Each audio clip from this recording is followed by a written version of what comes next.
Mahama won the election in the international arena. When they come home, they don't want to hear about oral. This is quite remarkable. You know, and I would have thought that charity will begin at home.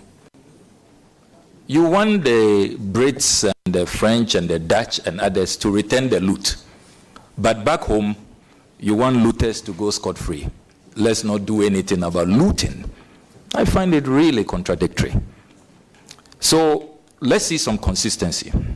The other international dimension about oral is that if you check the ECOWAS protocols, the AU Charter, and all the UN charters and all of that, anti-corruption is a major, major plank. According to the World Bank, Africa is losing about $88 billion every year because of corruption. $88 billion, and those are conservative estimates. Imagine what that money, if it stays in the continent, used for the development of the people's welfare, how our continent will look like. So as for oral, all of us must support it. And if you look at what has gone on in this country over the last 8 years, look, I have a tall list of monies that can be retrieved. SkyTrain, we can get our $2.5 million back. Ejapa, we can get our $12 million back. National Cathedral, we can get our $58 million back. Honorable member, these SML. Are projections. Yes. Are these projections? Projections. Honorable member. Projections. Honorable member. No, but I think that it's important to contextualize so that, you see, when we talk about oral, people discuss oral in abstract terms. This House, Mr. Chairman, and it's unfortunate that the ranking member is not here. Mr. Chairman, if you pardon me.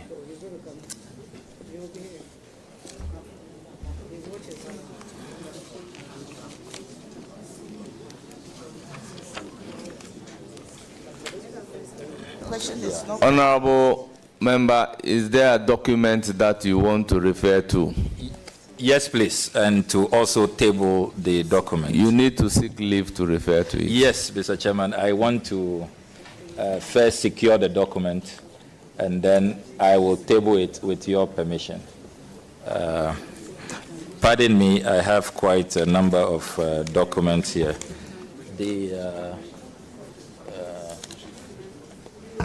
Please, just conclude your answer on this, then we can make progress. Honorable member. Yeah, Mr. Chairman. We have a very tall list today. Yeah. Details of what? Yeah, Mr. Chairman, I have found it. It is a report of this House. Your report, Mr. Chairman, with all due respect.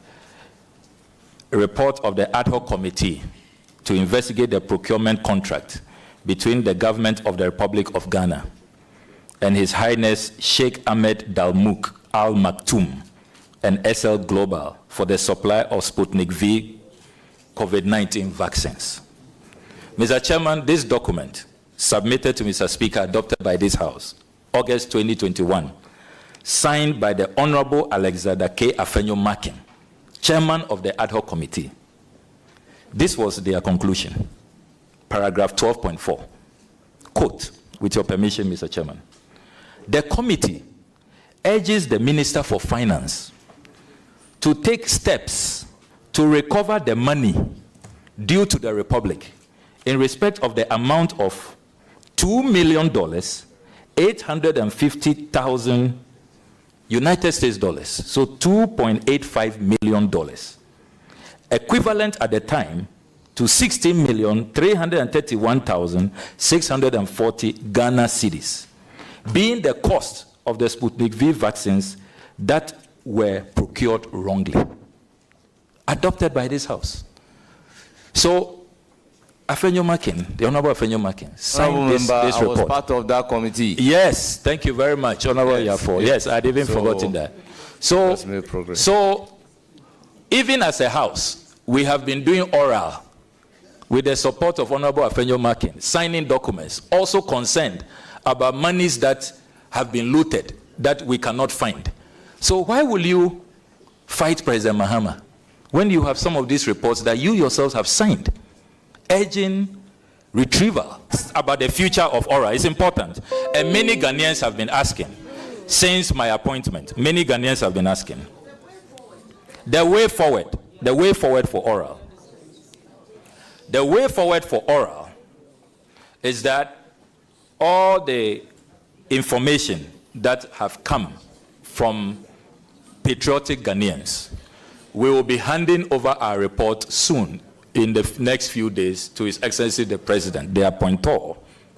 And then he will decide with his Attorney General on the second phase of ORA, which is the execution phase, the retrieval phase. Thank you very phase. much. So that is the future of ORA. Thank you very much. Question?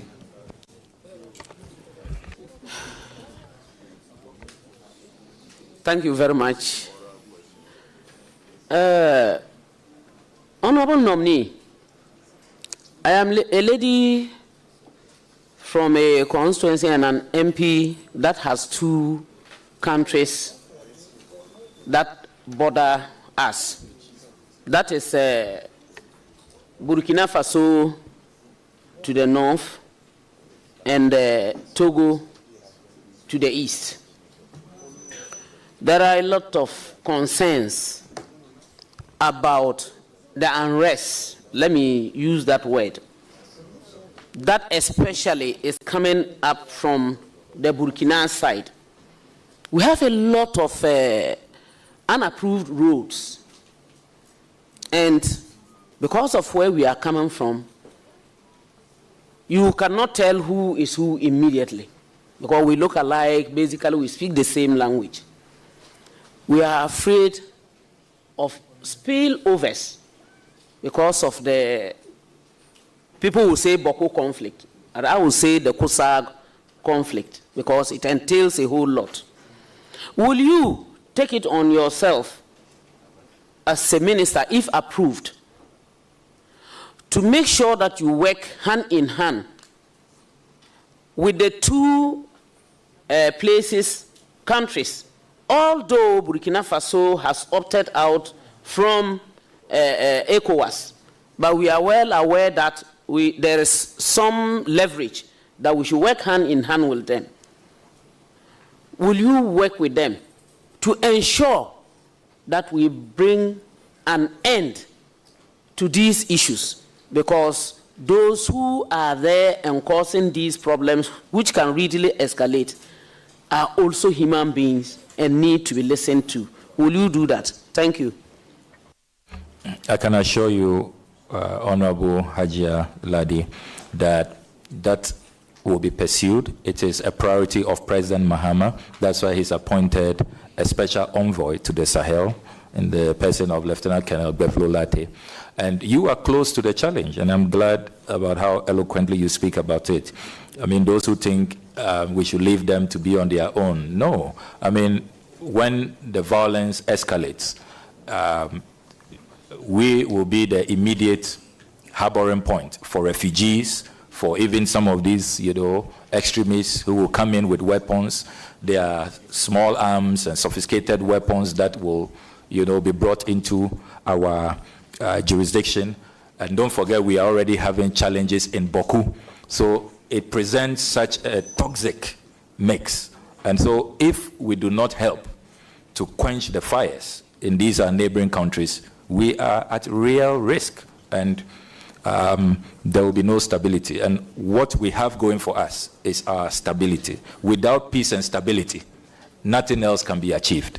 It is so fundamental. And so you have our fullest assurances that my marching orders from President Mahama is to support the special envoy to make sure that we are able to pursue peace and get our three neighboring countries, Burkina Faso, Mali, and Niger, back into the ECOWAS fold, and we remain committed to that. Thank you. Any further questions? Thank you, Chairman. I don't have any further questions. I just wish you all the best, and I do my heart off for you. Thank you, and take care. Thank you. Thank you very much. I will recognize Alasan Uma. Thank you, Chairman, for the opportunity. Minister nominee, congratulations, my brother and comrade. I haven't listened to you on your answers regarding the oral. I know how I could tell the selflessness and patriotic ideals and your initial left-centered ideology. So I want to find out how, now that you are a foreign minister or as a foreign minister, how do you intend to marry the two? Because on the resume, you are the chairperson or chairman of Oral. And you are also becoming, God's willing, the next foreign minister. How do you intend to marry the two? Thank you. Well, thank you very much. A very brilliant Thank you question. very much, but let me place on record that you are not yet a foreign minister unless you are giving the nod. Thank you. Proceed to answer the question.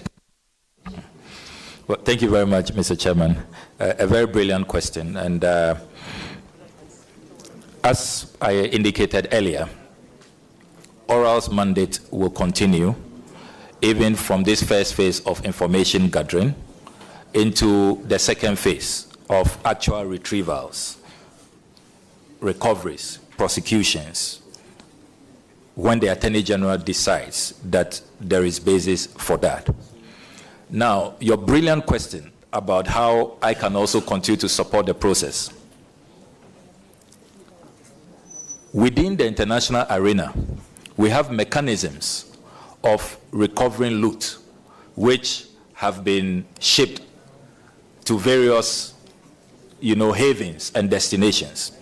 If you take, for example, what happened to the Abacha loot in Nigeria, they needed international collaboration, and the World Bank was very supportive to help Nigeria recover hundreds of millions of dollars of the Abacha loot, particularly from Switzerland and other destinations. So I see my role as a role that will help. I'm not going to say that Oral is behind me. No, even though the next phase, the Attorney General will be leading the effort. But when he calls on me to bring in the international dimension, facilitate how to work with international organizations to retrieve loot in other jurisdictions, certainly I'll be more than happy. Relying on the Nigerian model, how they use their international partners to retrieve the Abacha loot, I think that we can also use that to retrieve loot that is hiding in all manner of places for the development of our people. Our people need that money for roads, for schools, for hospitals, for good water, and we have to help them retrieve their money. Thank you. Any further question? Please go ahead. Thank you, Chairman. I'm satisfied with the answer. My second question is, and this is due to, I don't know how to call it, is it brain drain? Our youth and Ghanaian domestic workers who ran to the Gulf have been abused severally. We see pictures, we see photographs or videos. Want to find out, do you have any plan or what do you intend to do to stop this kind of abuses? Well, thank you very much. As I indicated earlier, this is one of the priority areas His Excellency President Mahama has asked me to pursue, how to make sure that we use our foreign policy to create jobs, but in creating jobs, we make sure that we have bilateral agreements and ensure that these jobs are safe, properly done. So it's not just some agencies who are exploiting, vulnerable Ghanaians because they want jobs. So be rest assured, we are not only going to be verbally condemning what has happened, but we are going to take concrete steps with a new economic diplomacy outlook that seeks to create jobs for our young people in other jurisdictions. Sign proper contracts, bring all of these people within a regulated space, and make sure that our young... Chairman, let me use this opportunity to congratulate the nominee on his appointment as the Minister for Foreign Affairs. My question to you, Honorable Nominee, is that, and I will try to give a certain background.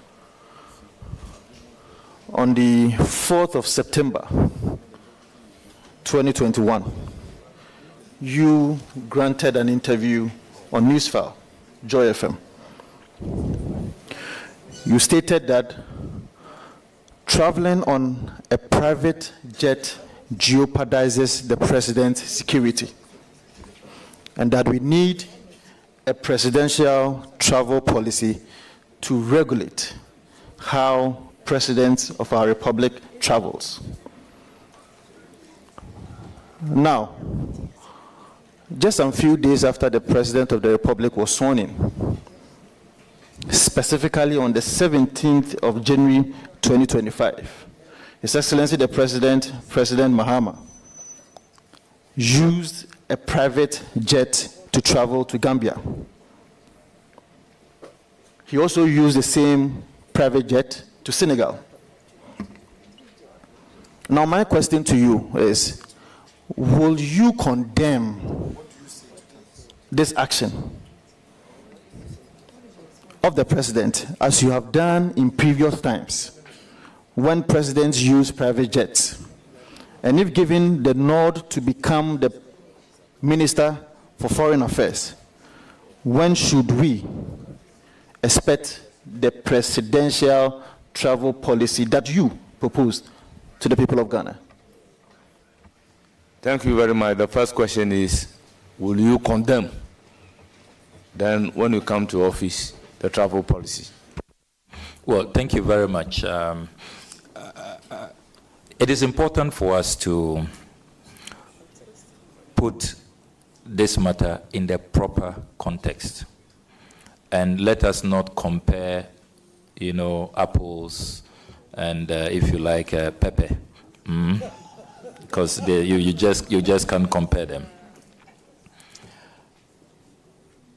My campaign against the non-use of the presidential jet, which this parliament approved $37 million at the time for the purchase in 2008 under the President Kufuor regime, was largely about protecting the public purse, a cost-saving concern is what I had.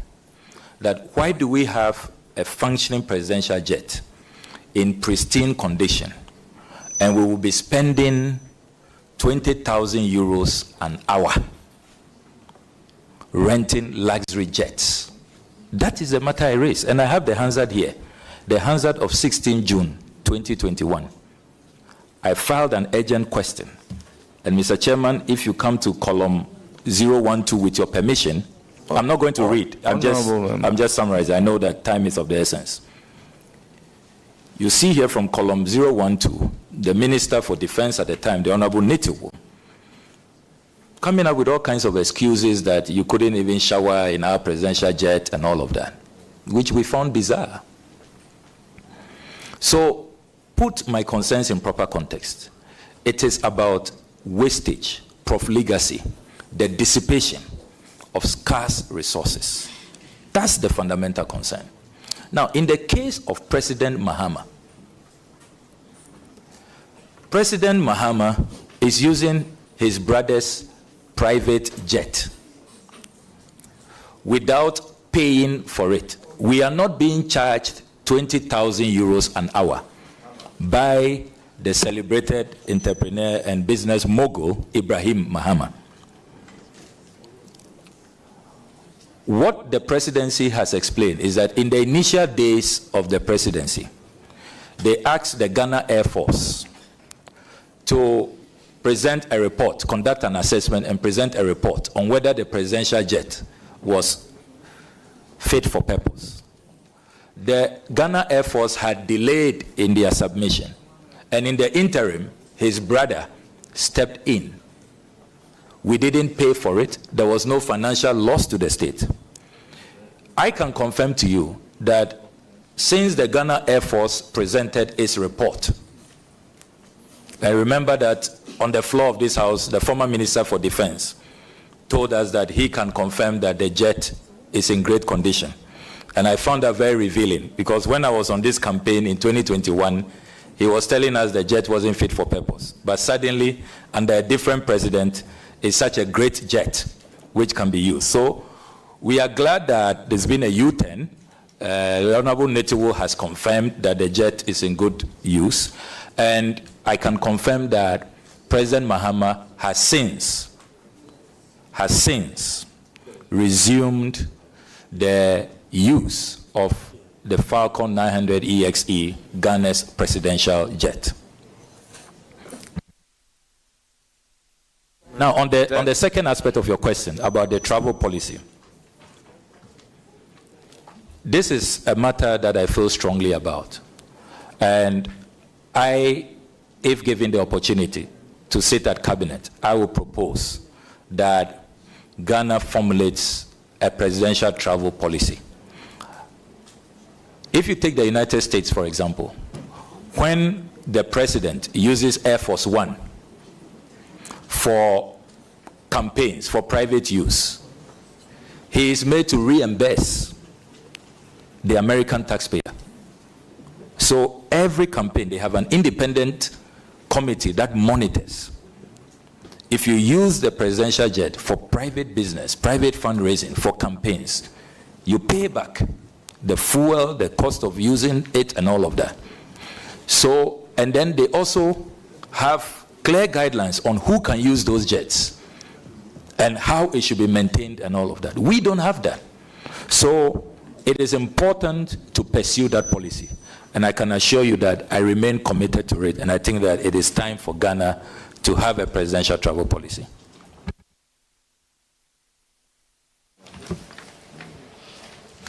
Any further question? But remember, you asked only one question. Condemnation. I actually have a follow-up. Policy. I have a follow-up. You have a follow-up? Yeah, I have a follow-up. Very well. Honorable nominee, granted that His Excellency the former President Nana Addo Dankwa Akufo-Addo engaged in wastage and profligacy, in your own words.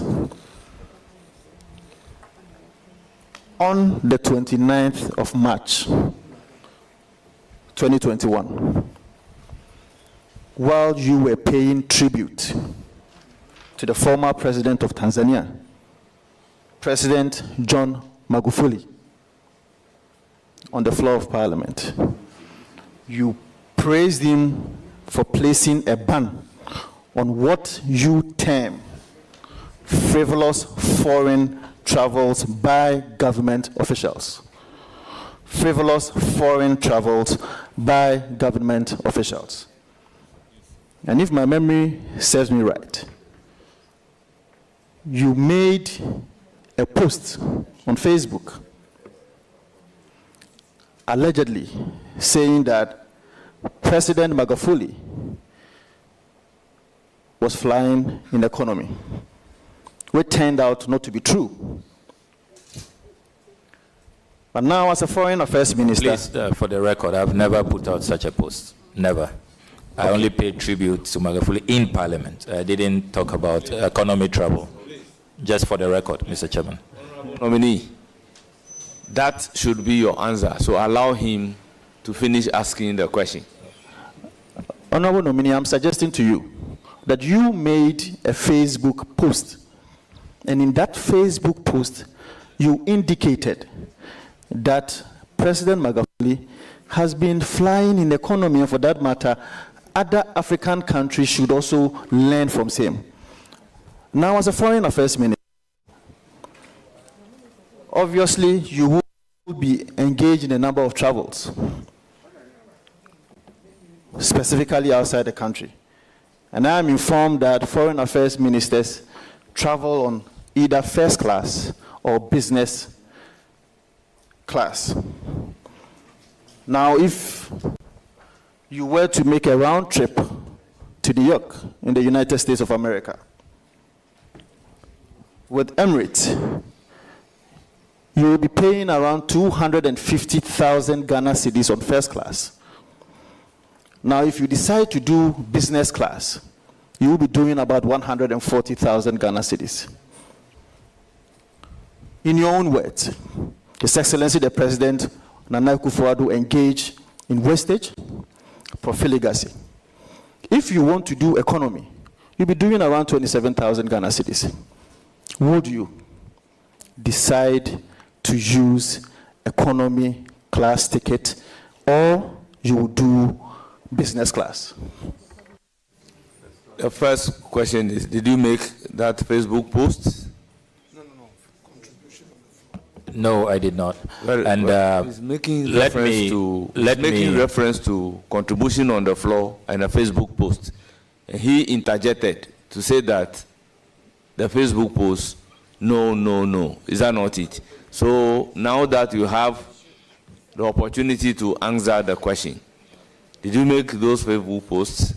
What was your contribution on the floor? So my contribution on the floor was to eulogize President Magufuli, and I stand by it. I think he's one of the greatest African leaders we've had, and it's a shame that he didn't live long. I mean, just like Professor Mills, he could not complete his term, and President Magufuli did a lot of things, a lot of cost-saving measures, including even reviewing how they celebrate their national days and all of that, renegotiating, their agreements in the extractive industry and all of that. Great leader, and I admire such leaders who protect the public purse genuinely, not just by rhetoric.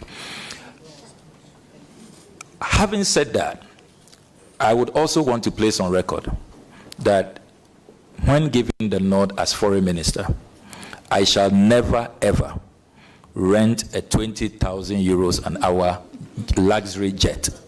Never ever. I shall never ever do that. Please, Honorable Asafua, it is not the answer you want. So you have my full assurances. Now, on the matter of business class economy, Honorable Chair, I am wondering why members of parliament who fly business class don't want a foreign minister to fly business class. I'm really wondering what this is about, and where they are headed. But I can assure you, Honorable Chairman, that I don't care a hoot which class I travel. If we get into economic difficulties and there is a policy that ministers should travel economy, I am happy to travel economy, because even as MP, there are times that I travel economy when I can, and I don't see it as a big deal. Indeed, when I met the Venerable Dr. Obeda Samoa, he told me that for the first 7 years, in the heady days of the revolution, as foreign minister, he was flying economy. Didn't take anything away from him. So I really don't care. If there's a policy that let's fly economy. And don't forget that even about cost-saving measures, sometimes it depends on the airlines. As minister, I'll be interested in cost-saving measures. So if there is a travel, it is not only the class that you travel that you can save money. Even the airlines, can KLM take you there cheaper? Can Africa World or Delta or Kenya Airways or Ethiopian Airlines take you there cheaper? Give me the options, and let's look at what is in the national interest. Then size of delegation. I can assure you that what we saw in the recent past, where more than 300 people can claim to be going for a COP27, President Mahama would not tolerate that. So even size of delegation, you cannot decide to fly economy. But if you pack 1,000 people, 1,000 officials, that you are flying economy, you haven't saved the country anything. You know, so we should be more nuanced about these discussions. It's not as simplistic as is being presented. I recognize the minority leader on a follow-up question. No, it's okay. Very well, he said it's okay. So, Honorable Safua, your second question. I would have wished that I would have another follow-up question, but it's fine. Let me ask my second question. Honorable nominee, you should be very familiar with the struggles of members of parliament, especially since the inception of the Fourth Republic. The struggles that they go through with many aspects of their work and life, especially with transportation. You and I are not Accra boys. We all came from our various regions and came to Accra. And so obviously, when you are elected as a member of parliament and you get to Accra, there are issues of transportation for members of parliament. Now, in the 8th parliament, in spite of these glaring difficulties that are faced by members of parliament. Honorable member, your question, please. Honorable Chairman, with the greatest of respect, just 30 seconds to lay a background. It's not offensive, respectfully. I'm doing so. You call this a 30 on behalf seconds? of the people of Ghana, so I beg you, respectfully. In spite of all these difficulties that colleagues go through, you vehemently oppose the grant of car loans to members of parliament. Now I have in my hand a report by the City Newsroom dated the 10th of July 2021. And that publication, the headline that I have in my hand says that government must stop facilitating MPs' car loans. Government must stop facilitating MPs' car loans. Now, did you, as a member of parliament at the time, receive a car loan? And if yes, did you purchase a vehicle with that money? So, Honorable Asafua, I want to get the question clear. The City News, how is he attributed to the nominee before us? Because the author definitely is City News. Especially Honorable nominee, Honorable Chairman, I made mention of the fact that the Honorable nominee made a statement which was captured by City News, attributed to the Honorable nominee, which is the Honorable Ablakwa. So it is a statement that is attributed to him to have said that government must stop facilitating car loans for members of parliament. Honorable Asafua, the difficulty that I have is that City News attributed something to Honorable Ablakwa.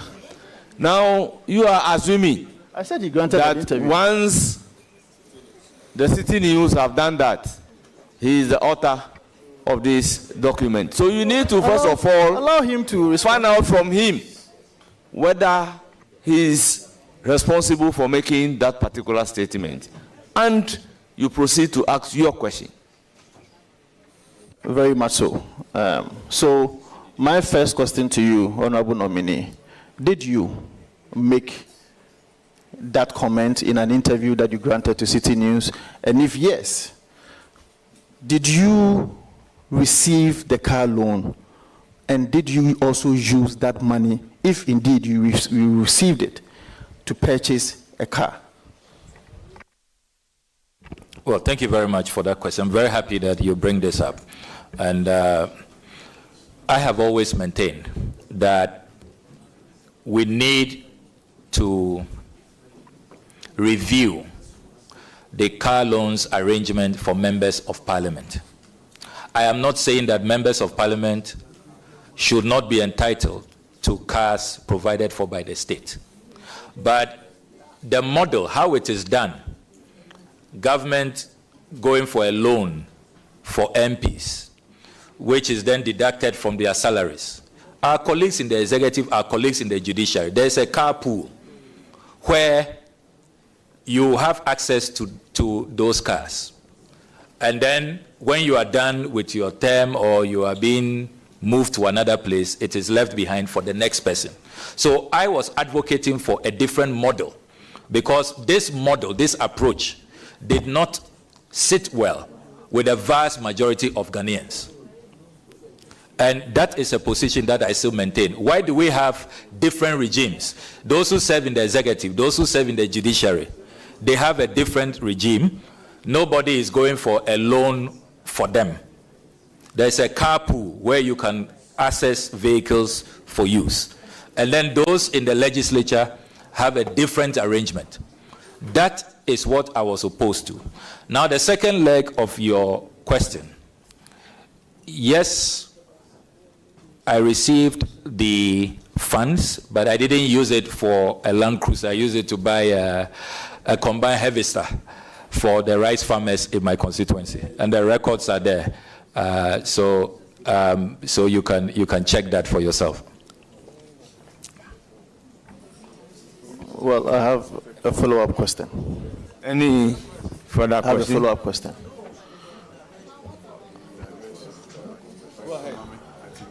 You were advocating against the model of granting car loans to members of parliament, in your own words. In another breath, you say that you took the funds, you took the car loan, and used it to purchase for a combined harvester. Where is the principle? Something that you advocate against? Something that you advocate against? You go ahead to take it. My question to you, did the farmers pay back that money to you? Honorable nominee, the question overruled. Please go ahead and ask another question.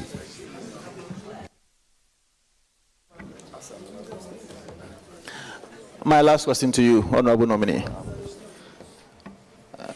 I have had the opportunity to listen to you a number of times, and one of them, I shared a platform with you on TV3.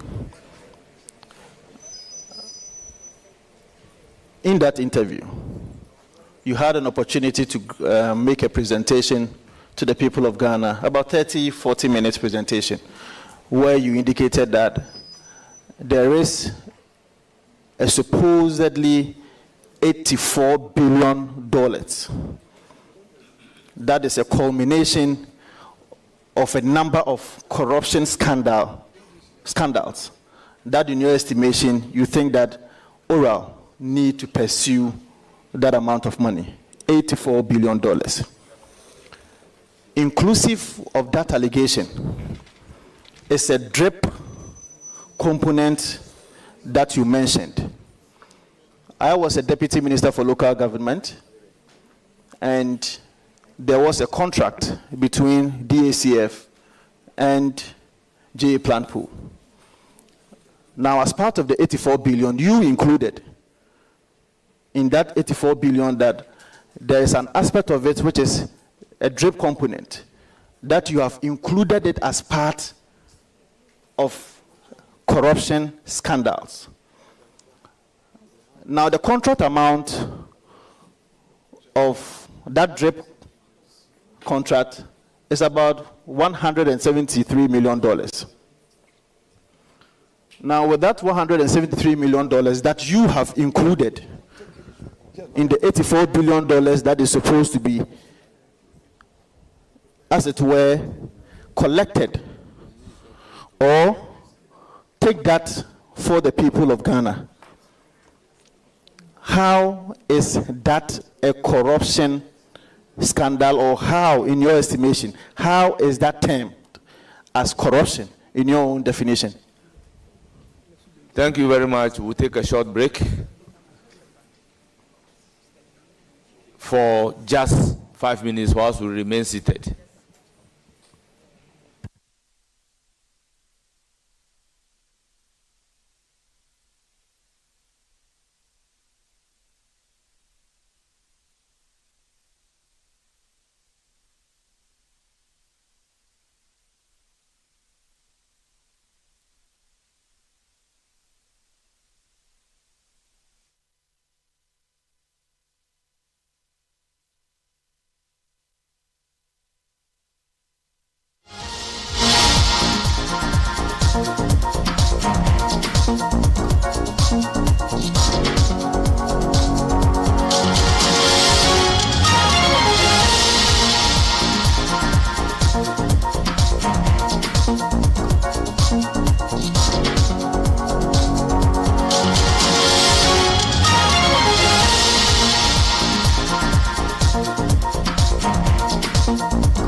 Thank you. You have the floor.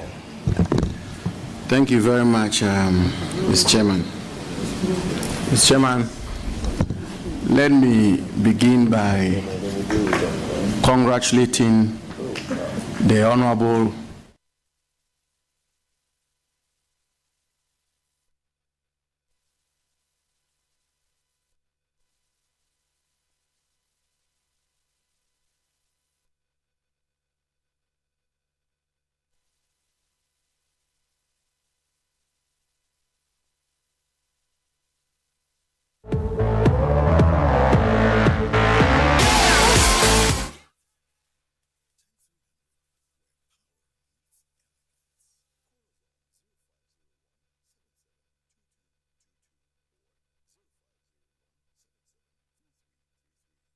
Step up with DSTV and we'll show up by giving you more incredible entertainment. Going to have a little fun. Upgrade your subscription between the 13th of January and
which is clear abuse of the law, a clear violation. Then also the pricing. I discovered that the unit price for the drip equipment were outrageous. Because what I did as part of my oversight work was to send an email to the company and to ask for quotations. And when those quotations arrived, it was clear that in some instances, some of the equipment had been doubled, the value of those equipment. So the conservative estimate from the oversight work I did is that Ghana could have obtained those drip equipment if we did it competitively and there was competitive pricing without the inflationary pricing that took place. We could have got them for about $75 million and not the $187 million that we were billed with. And I still maintain that Ghana did not receive value for money so far as the DRIP project is concerned. And finally, let me say that I found the Vice President's conduct in this affair quite problematic. In opposition, he was vehemently opposed to single sourcing, and he did put out consistently posts that single sourcing. The Vice President. Yes, the former Vice President. Former. Thank you, Mr. Chairman. Former Vice President Dr. Mahmoud Baumia, who says that he is the DRIP champion. He says this whole DRIP thing is his idea. That's what he told the country. And he indeed asked all those who were trying to take credit, including members of parliament, to back off, that it is his idea. In the course of my oversight work, I found his conduct not consistent with what he promised the people of this country, that he will make sure that projects are competitive, that sole sourcing, inflationary pricing will be a thing of the past. It is regrettable, to say the least, that he was not consistent. And when he had the opportunity with this, his flagship DRIP initiative, he departed from what he assured the nation he will do as Vice President. So those are the concerns that I have about DRIP, and I am hoping that Ghana will be able to retrieve some money. Fortunately, only 25% has been paid. Not all the liabilities have been met. So I have encouraged the new Mahama administration to renegotiate the DRIP initiative so that we can save money, because my conservative estimate is that it's been inflated by more than $100 million, and there is a need to save money. $100 million can do so much for an IMF bailout country. There's so much that we can do with $100 million, and I'll encourage my colleague, the Honorable Asifwa, to get close to me. I can share some of the work we have done on this with you, and when you see yourself, I'm sure you will become an advocate. You will join me that we should renegotiate the DRIP intervention. Thank you very much. I have a follow-up question. You have a follow-up? Yeah. On the $84 billion, as you said, that he is saying it is 18 billion cedis, and the DRIP. The follow-up stems from the fact that, one, he indicates that the pricing, in his own words, was outrageous, and it was inflated. And he has done some work, and because of that, in his estimation, the pricing was indeed outrageous. Now, he said he has done some work, and I have also done some work, and I'm happy to share that with you. Honorable nominee, in my hands here is the contract itself, and maybe I'll go into specifics. Government bought a tipper truck for $78,000. So if you say it was outrageous, inflated, now the big question is, what is the market value for such an amount? Now I will take you to Zonda. Zonda is one of the well-noted agencies who sells tipper trucks. Honorable Asafwa, with all due respect, my question he said he has done some work, and he said it's and you have done some work. Yes. Now, the amount being outrageous was based on the assessment of the work that he has done, but not your own. So the way you are going about the question, that is what is calling for worry.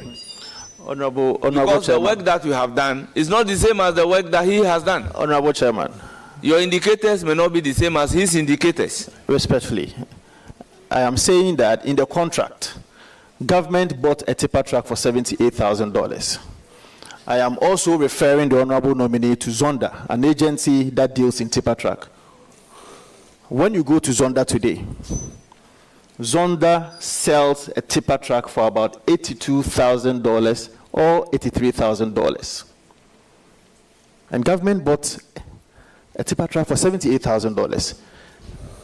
With this background, how do you term this as outrageously inflated contract? Because I don't see it. Well, I don't know whether Zonda is the cheapest in the world, but I would ask the nominee to provide a question. Well, thank you very much, Mr. Chairman. Mr. Chairman, clearly my good friend, the Honorable Asifua, has to do more work. As for this work he has done, with all due respect, it leaves much to be desired. For Zonda's trucks, they pay duties. You imported your trucks free of duties. I did an RTI request, and I asked the DACF administrator, did you pay duties on the trucks? They said no. Zonda is importing their trucks, paying duties. So of course, you are not. I keep talking about comparing apples with pepper, and it has to stop. Then when you talk about we bought tipper truck, there are many types of tipper truck. What kind of model? Which year? What are the specs? So, Mr. Chairman, with all due respect, the oversimplification of matters it's not helpful. And I am willing and ready to submit the work that we did. I say procurement breaches, no value for money, inflationary pricing, and it's a fact. I'm so convinced that Ghana could have saved $100 million. And you should stop comparing vehicles that have been imported with duty and those that you are buying without paying duties. It's not helpful, Mr. Thank you very much. The questioner said he is also involved. Are you involved? With the greatest of respect, Chairman, please let me be. Recognize Honorable Shaibu. Chairman, let me thank you very much for the opportunity. Sami, congratulations. Thank you very much, my good brother, who supplies me smokes. Sami, a well-deserved nomination. I wish you very well in this new role. Sami, let's move away from this corruption, oral, and whatever, and get to Pan-Africanism, so that you can cool down a bit. A movement that has come to stay, a movement that has taken the whole world. I note that in the last 2 hours, you have mentioned Dr. Kwame Nkrumah. Tell us briefly, don't go to your involvement, what's your motivation on Pan-Africanism? Thank you. Pan-Africanism is the only way the African continent can be liberated. As the Osagyefo Dr. Kwame Nkrumah said, nobody will care about our fortunes and our destinies more than ourselves. The reason why we are the most endowed continent in terms of resources, and yet we are the poorest, is because we have not taken control, the commanding heights of our economy, as President Achampong will say.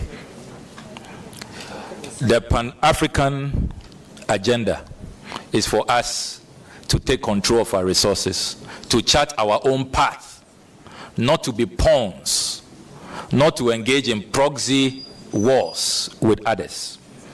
That is the key to our emancipation and our liberation. And I see in President Mahama a leader who believes in Pan-Africanism. And if you look at his priority areas, even the first countries he has visited, as president, he's yet to go to Europe or Asia or anywhere. It should tell you immediately, where his priorities are and how he remains committed to to the Pan-African agenda. And to conclude practically, I think that we should take a second look at our negotiation skills and abilities as a people. And it's one area that I'll be seeking the assistance of experts to beef up capacity at the foreign ministry.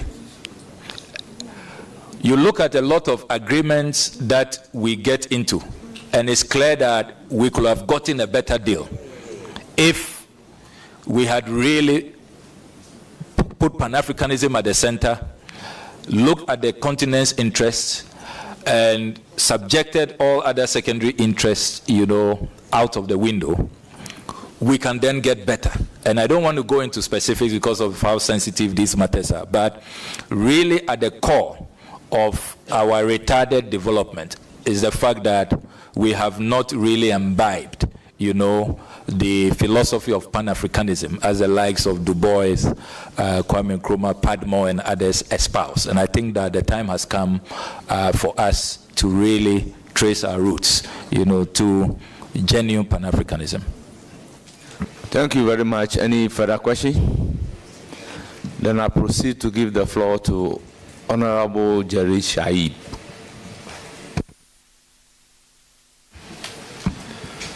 Honorable nominee, congratulations. Very well done. Before asking the question, I've made an observation. I just want to run by you. First of all, I've watched you over the period, and I think you have grown very well. And I also think that people have watched you, and you've done very well for yourself. Save that today, before the process started itself, my observation was that you were a bit upset, and throughout the vetting process, you've also used a word like, I don't give a hoot, which I do not think that for a diplomat, you should be seen to be using such words. It's a general observation. And if I do not like you, I won't tell you. Now to my question. I feel that Russia currently has presence in the region, in the region. And the strategies Russia use include the social media propaganda and cyber terrorism. Several media houses have reported cyber attacks to their online portals, which were traced to Russian origin. What's Ghana's foreign policy in reference to Russia wanting to have regional control or influence? And especially against the backdrop that my foreign minister nominee has been in Russia recently to help His Excellency the President launch a book on my first coup d'etat.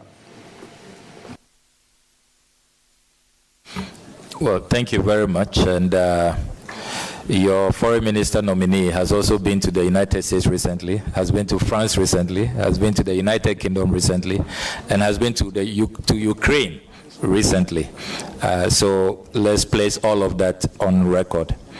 And I would like to proceed with caution that I do not think that, looking at how sensitive this role is and how, our foreign policy, which enjoins us to pursue positive neutrality, to be friends of all and enemies to none, I do not want to single out any country in this engagement for condemnation, for obvious reasons. I mean, when it comes from some other people, it depends on how it will be taken. But if it comes from me, even if I'm responding to a question, it can be taken as a position of the new government, and it can create a diplomatic row or a tiff, or even escalate into something else which we do not want. So I will plead that, Mr. Chairman, you permit me to stay away from condemning specific countries. If you want me to answer generally, permitted. Yeah, thank you very much. Any further question? That is my foreign minister nominee, and I like the response. My second question, I actually had the opportunity of asking the same question to the transport minister nominee, and it has to do with the third-class treatment Ghanaian passengers face. It's a situation that for me is worrying. We are made to pay high fares, plane fares. We are given third-class planes or aircrafts. We are given terminals that are virtually unused or abandoned. And in fact, we are even served food on planes which one can easily decline taking those. Mr. Foreign Minister nominee, any assurances as to how you are going to ensure that vis-a-vis what the Nigerians use, what the South Africans use, you are going to have Ghanaians get similar treatment? Thank you. Well, thank you very much, Honourable Member, for this question. And it's a very important matter. And you will recall, if you go through the Hansard, you see that this is a matter that I have raised on a number of occasions. And it's a matter we have to address as a country. And it comes back to the earlier point I was making. Our negotiation skills, our negotiation abilities. You know, these airline operators are not doing us favors. They are here for business, to make profit. It's a commercial entity, and it has to be a win-win situation. You see other countries demanding high standards, even the fleet, you know, the quality of the service, you know. And we've had situations where you have airline operators even bring in aircrafts that pose security risk, you know, that are not safe for the use of our passengers. So one of the things we are going to do when given the nod is to collaborate effectively with the various sector ministries. What I like about the foreign service is that we are there for all, we serve everybody, we facilitate everybody's priority and everybody's engagement. So the transport ministry, the various ministries that will be responsible for negotiating some of these terms, including the finance ministry, we will facilitate and help in the coordination. And if we are invited to be part of those meetings, we will state clearly that Ghana deserves better, and we are not going to accept this discrimination. Related to that, another matter I'm very passionate about is how our visa applicants are treated. It's a matter I'm going to address strongly and forcefully. I mean, you apply for visa and you are treated as though you are some slave. Even a decent place, a waiting area. I mean, I see sometimes senior citizens, distinguished ladies and gentlemen of our country, and they are just abandoned there. You know, the vagaries of the weather, they don't care if it's raining or if the sun is so scorching. You know, nobody cares. These missions don't seem to care. You know, we will not accept that. And we are going to engage with our ambassadors that there ought to be respect for our citizens and for our people. You know, so be rest assured that in all of its, you know, variants and features, we will stand up for Ghana and insist that Ghanaians' rights are protected. And it's going to be a major area that we'll focus on as a ministry. Thank you. Thank you. Thank you very much. Any further question? Yes, just a follow-up. I was still going to indicate the issue of visa acquisition. And to still ask, I've seen that you have a broader knowledge of what the issues are, but I didn't see you adduce or give any solutions, because you just behaved like me. I know these are the problems, but what are the solutions? One of which is, are we even considering to expand or extend our visa-free countries? Yeah, thank you very much. I've been trying to manage, the chairman's restriction of the time and also providing solutions. That is why you may not be hearing a lot more, but I can really give you greater detail if I will be allowed by the chair. On visa acquisitions, yes, I believe that we should have more visa waiver agreements. I'm an advocate of that so that we can waive visa restrictions. I am also in full support of permitting Africans to travel to Ghana without requiring visas. And it's one of the final decisions that President Akufo-Addo took. I can commit that after discussions with President Mahama, it's something that's going to continue because as a Pan-Africanist, he believes in that. We will just have to make sure that we look at all the security aspects so that it doesn't become a medium for all kinds of, unwanted elements coming into our society to undermine the peace and stability which we enjoy. So the ministry is currently looking at the implementation, how to make sure that it works in the best interest of our people. So be rest assured that visa waiver agreements, you are going to see more of that. The last time we approved that of Colombia, South Africa, and I know there are quite a number in the works. We are going to work on a lot more visa waiver agreements. Thank you very much. Any further question? Your last question. Thank you very much, Honorable Chair. So, Honorable Nominee, I've listened to you quietly throughout your submissions. One of the things I picked was your consistent conversation on unity and basically narrowing it down to African unity.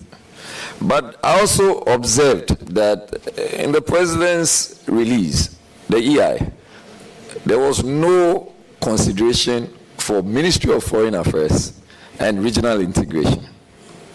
And against the backdrop that the focus is now to some extent on the Sahelian issues, and I don't know, I'm confused.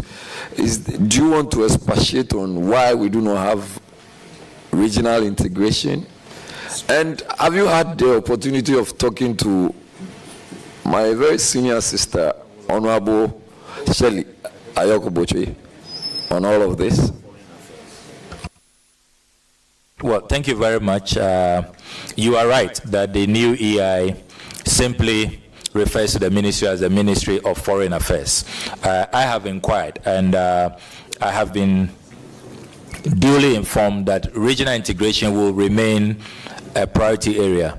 But the thinking is that let's not limit the scope of the ministry. That name suggests as though the ministry has one focus, even though regional integration is important. So we'll still maintain the Regional Integration Bureau. We are still going to be champions of African integration. Everybody knows that that is Ghana's forte. We are the foremost nation since the days of the Osajefo to advocate for an integrated, united union of African states. So that will remain a priority, but it's just a simple nomenclature issue. On engagement with the Honorable Foreign Minister, you do know, have continued to engage with the minister and her deputies when I served as ranking member. Sometimes because of the oversight, you will understand that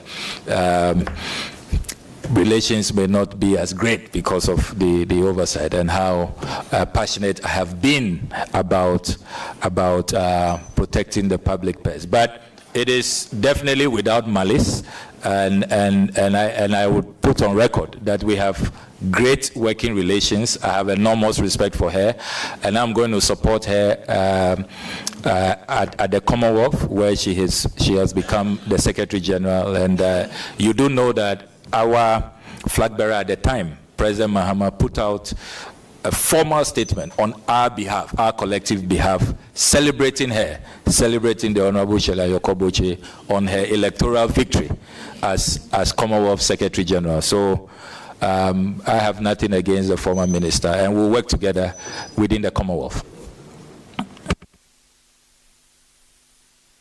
Thank you very much. Follow up. Very well. Yes, I'm excited to know that there is a very good working relationship. I want to find out, flowing from that, if you want to be seen to be pushing for such very enviable positions. The Secretary General, I think I remember Honorable Anata Tekboda, and Honorable Ibn Chambers, and then now my venerable sister, Honorable Sheila Yokoboche, and Kofi Annan. I want to see Honorable Okujeto. Are you going to assure us that it is a path you are going to push? Honorable member, the question is overruled. You have to determine whether you can do that or not. And it's not a matter that you should be disclosing to the whole world. How? Thank you very much. How is that? I will give the floor to Honorable Roxanne Nelson Dapamoko.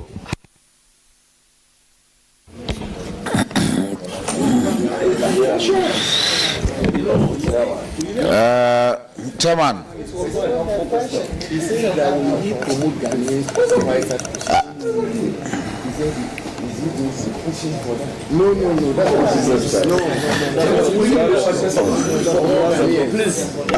Chairman, ma zamonu popo ma da gbogbo na mi o dupo la John Dramani Mahama abe ale na otiemiefu Honorable Samuel Kujeto Ablakwa be na foreign minister na Ghana dukonene mio tonto batoto evoduko voter regime mi dakpo gbogbo na togbe jekle pli o duko fi o cho bato o dakpo gbogbo na da wezo Mr. Chairman, babiare kamala sinyo babiare kakwe la sinyanya be translation. I will. Let me land. I will translate it perfectly for you. Nyababia kwenyabe na scholarship ya na chodu bubu made ali la wena wa camion of yosu. To wit. Congratulations. The entire voter region, the town citizens, especially the Bato citizens, they are very proud of you. And Togbe Jekle and his entire chieftaincy council, traditional council, they are proud of you. So you are welcome. Very simple question. How will you make easily available to Ghanaian young men who are desirous of studying, especially postgraduate programs in other countries, scholarships accessible to them? I thank you. Yo anyaha madakpa no. Majiba amashaba na nyaba doya mikata miawe na waja amashaba nu na miava duplola His Excellency John Dramani Mahama Ghana tokata wakpo jijo ba adwa miewe ye miewe nyi ta akpanao. To wait, thanking my brother and assuring the President and the nation that we will work together, we will work hard to make sure that we do not disappoint the country. Scholarships is a very, very important matter. There are many times I've attended diplomatic engagements and I am approached and told that, oh, we had this 200 scholarships, we had this 400 scholarships. You people are not coming up. The window is closing. What is happening? So I think that moving forward, we need to really pay attention to these bilateral scholarships that many countries provide. And I recall, as Deputy Minister in charge of tertiary education, I negotiated the Hungarian bilateral scholarship, which every year 100 Ghanaians are accepted in Hungary for postgraduate studies. That is a sure way of reducing the burden on Get Fund, on Scholarship Secretariat, GMPC and others who are struggling with a narrow fiscal space to sponsor scholarships.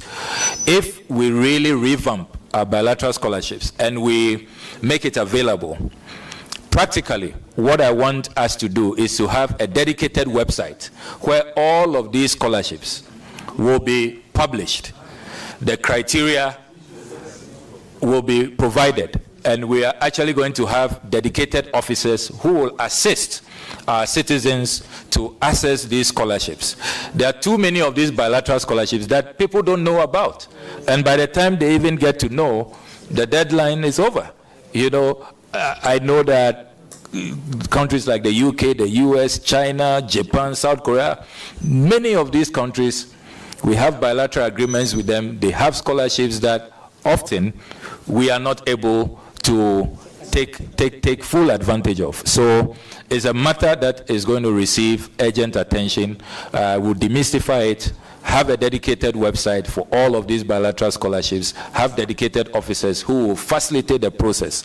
And the other innovation that you should also expect is that I want us to look at the passport fee regime again, so that we will create some dispensation which will omit some categories of Ghanaians, particularly brilliant but needy students, from paying passport fees. It should be possible to have them subsidized so that the frequent travelers in the business category, entrepreneurs, the rich applicants, they can pay a little more for expedited service to subsidize the vulnerable, poor visa applicants. I don't understand why that cannot be part of the package that you receive as a student when you are going on scholarship abroad, because you are classified as brilliant but needy. So why should you be struggling to pay passport fees? I think we can take a second look at the fee structure and exempt our needy students. So these are some of the interventions we will be doing in the area of scholarships. Thank you. Any further questions? Yes, Chairman. You and Southern, we have very close relationship. So on behalf of my people in Southern, especially in Tongo, Germany, they send their gratitude and they wish you all the best. Germany, talk Akbar. Thank you very much. Thank you for taking good care of them. I then proceed to recognize the Deputy Minority Leader and the Deputy Ranking Member of the Committee, Honorable Patricia Piaget. Thank you, Mr. Chairman. Mr. Chairman, I seek to yield to the former Deputy Minister of Foreign Affairs in the person of Honorable Mavis Nkasa Bodu. Thank you. Honorable Mavis Nkasa Bodu, you have the floor. Thank you, Honorable Chair. And let me join the other colleagues on congratulating the Honorable Member. Honorable nominee, let me take you back to the appointment of Lieutenant Colonel Devlolate as a special envoy to the Alliance of Sahel States. I want to find out, as the individual earmarked for this ministry, did the President confer with you before making such an appointment? Very important question, and thank you, Honorable former Deputy Minister, for your question. If you look at the sequencing or the timing, at the time His Excellency the President made the appointment, I had not been named as foreign minister. We were all wondering what will happen. I know the president kept his cards close to his chest. We didn't know which ministry we'll be serving in, or if we'll even be considered for appointments at all. So it was very early, and I wasn't so I couldn't have been consulted. Thank you, Honorable Chair. So that brings me to my question. Well, then the one you asked, what is it? Honorable, I was just... Please, treat that as your question number 1. Proceed to question number 2. That will be a follow-up, Honorable Chair. Thank you very much. So then I want to find follow-up flowing from the answer. Yes, please. That at that time, yes, he definitely. was not in regards nominated. To his appointment as the special envoy to the Sahel states. Yes, so then, Honorable Nominee, I want to find out from you, can you take us through the step-to-step mission of this special envoy, considering the fact that all these 3 states are headed by military leaders, and the intervention by ECOWAS, their exit from ECOWAS, and our continuous membership with ECOWAS? Thank you. If I heard you accurately, is it about his mandate? His mandate. Okay, thank you very much. First of all, Lieutenant Colonel Bevlolate is a good uncle of mine, and so if you are probably concerned about working relations, I can assure you that we have such a fantastic working relationship. The camaraderie is absolutely phenomenal. When he was National Security Coordinator, I was Deputy Minister for Information, and we worked together. So we have had a long-standing, very cordial and warm working relations. And I can proudly say he's one of the people that I look up to and I admire greatly. In terms of his mandate, as the statement issued by the presidency indicated, he is to help in restoring diplomatic relations, in helping with the efforts by ECOWAS and all of us member countries to bring them back into the fold, and then also to look at the security implications of their breakaway. Remember that Bevlolate is a security expert, former AU envoy on counterterrorism, and so he brings a lot of expertise to bear to help us, because everybody, all the experts are saying that the terrorism is coming down south from the Sahel, and if we don't act fast to stem the tide, we will be consumed in no time. And that's why under President Akufo-Addo, you initiated the Accra Initiative, to deal with the threat of violent extremism from particularly the Sahel. So his mandate is to open dialogue, and in diplomacy, dialogue is key, is really fundamental, and to help in bringing them back to the fold, whilst at the same time addressing the security challenges that the Sahel is posing to us as a country. So that's his mandate. Thank you, Honorable Chair. This will be my second question. Honorable Nominee, let me start by saying that there's no malice intended with this question. I just want you, I'm sure a lot of Ghanaians would want to know.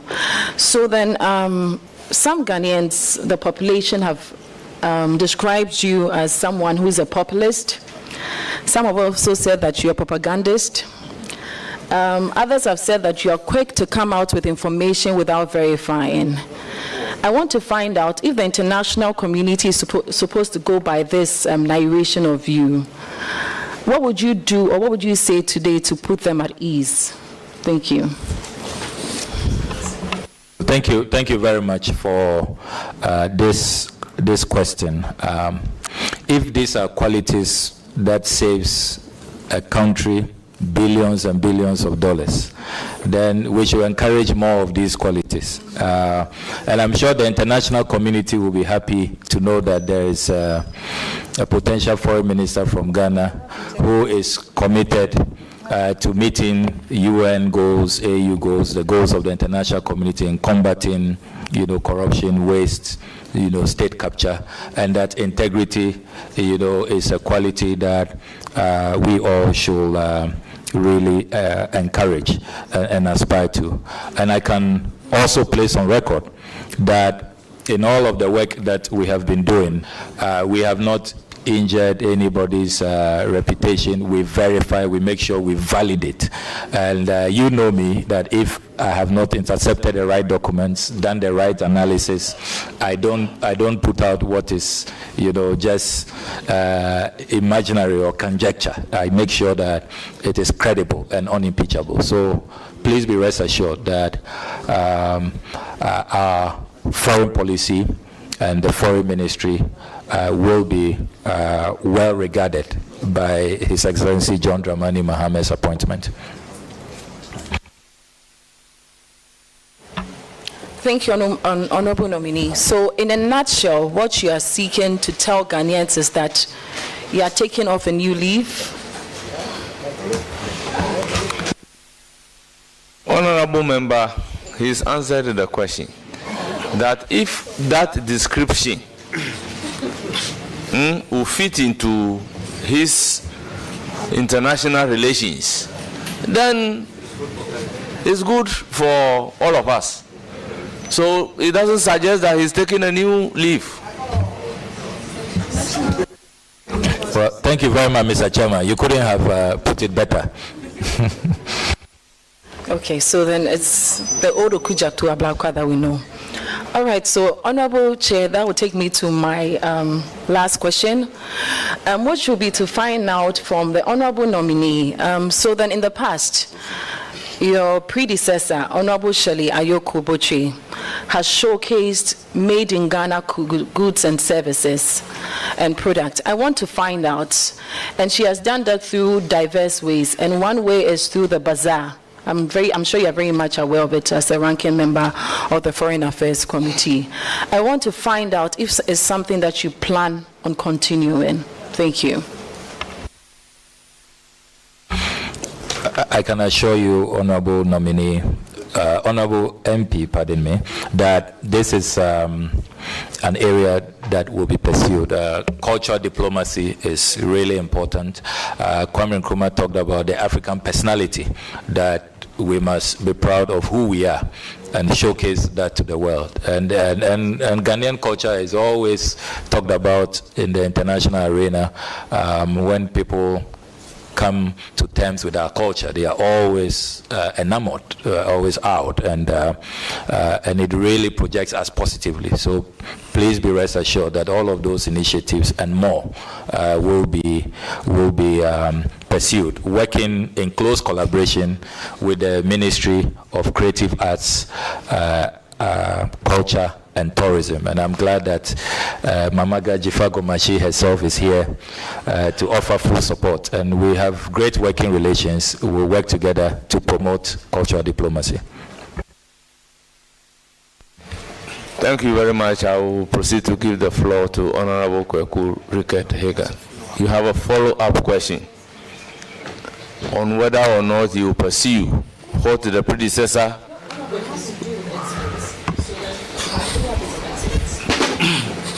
well, then that is a different question you want to ask. Well, go up with your follow-up. And if it is not a follow-up, you know the consequences. So the Honorable, thank you very much for your answer. I wanted to find out, since we are talking about exports and our local producers, I want to find out, leveraging on our trade blocks, I want to find out how you promote these exports and also in turn bring in foreign exchange. Thank you. Two pillars will be utilized for this. The Africa Continental Free Trade Area Agreement, I think that we really have to leverage that. And then President Mahame's 24-hour economy policy. You know, he's appointed the Venerable Guzi Tano to coordinate the 24-hour economy vision of the president. And this is aimed at industrialization. And to industrialize, you must add value to what you produce. And so the 24-hour economy and the Africa Continental Free Trade Area. Remember that President Mahama has said that he will chair the Africa Continental Free Trade Area objectives himself. And so these will be the two pillars which are used to promote our trade and how we add value and diversify our economy. Thank you. So, Honorable Vice.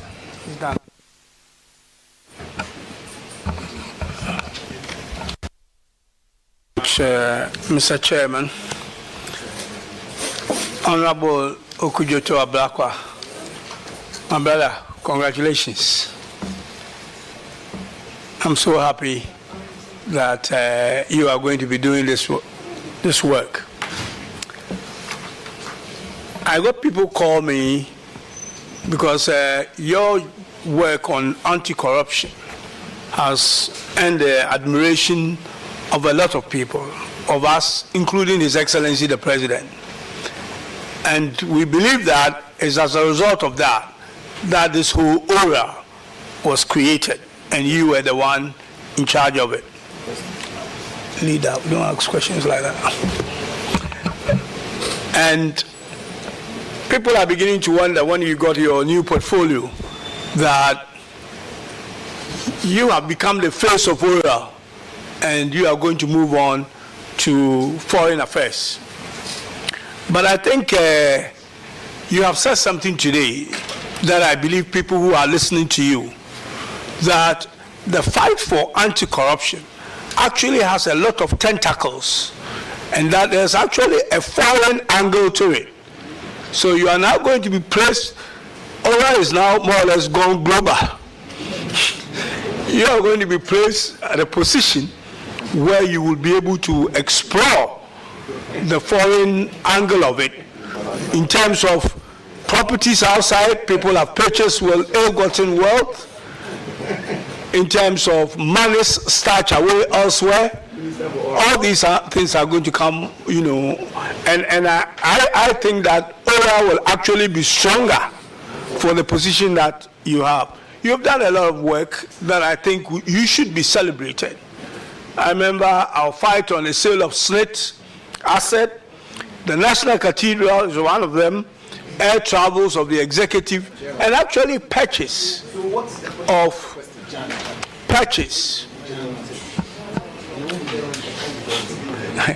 All right, just forget about the distraction. And the purchase of actually properties, you know, for foreign missions outside that obviously did not go the way it should. And I think that we should take this opportunity to actually thank you and celebrate you for the good work that you have done for this country in not only protecting the national purse, but in your case, you're actually saving the national purse. And you must be commended for that. Actually, you know, my sons admire you, and they send their congratulations. Now, the first view I want from you is to do with our foreign mission properties outside, and which has a fiscal implication on our budget. Under President Mahama I, a work was done in basically doing an inventory of all our foreign properties outside, the ones we own outright and the ones we lend or lease. And I think these things will be at the ministry when you get there to see what was done. And that we have a lot of money or properties that we have bought that are very expensive. These things started on Osajifo Dr. Kwame Nkrumah when we gained independence, where our foreign mission properties were actually bought in prime areas. And these properties actually cost millions of dollars. Now, over the years, some countries' activities we do there, do elsewhere. So the question is whether some of our properties elsewhere should actually be sold to buy properties, permanent properties, where we are actually very active. And to be able to save money, because we have a lot of litigations out there where we have properties, Mr. Speaker, as leaders are giving time to, yeah. as this is a very important one because there's a lot of money that is being spent out there that comes from our budget. I mean, on recurrent expenditure, we spend about $1 billion a year, across 71 or so foreign missions.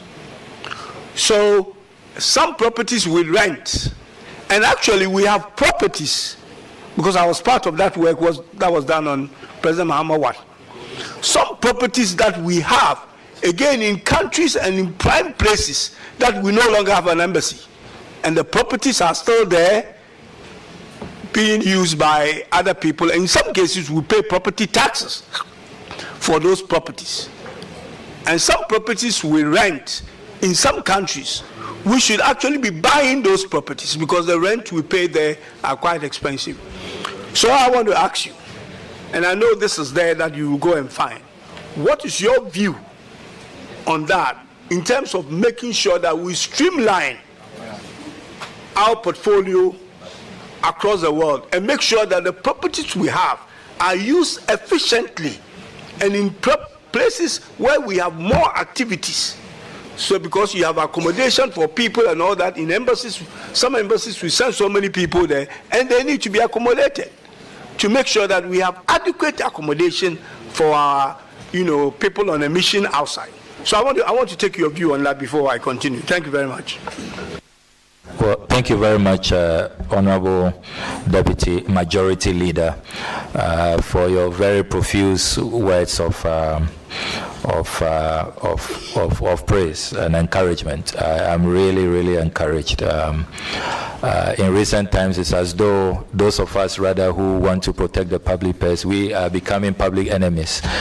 People want to come after us, and they've left the looters, to enjoy their loot.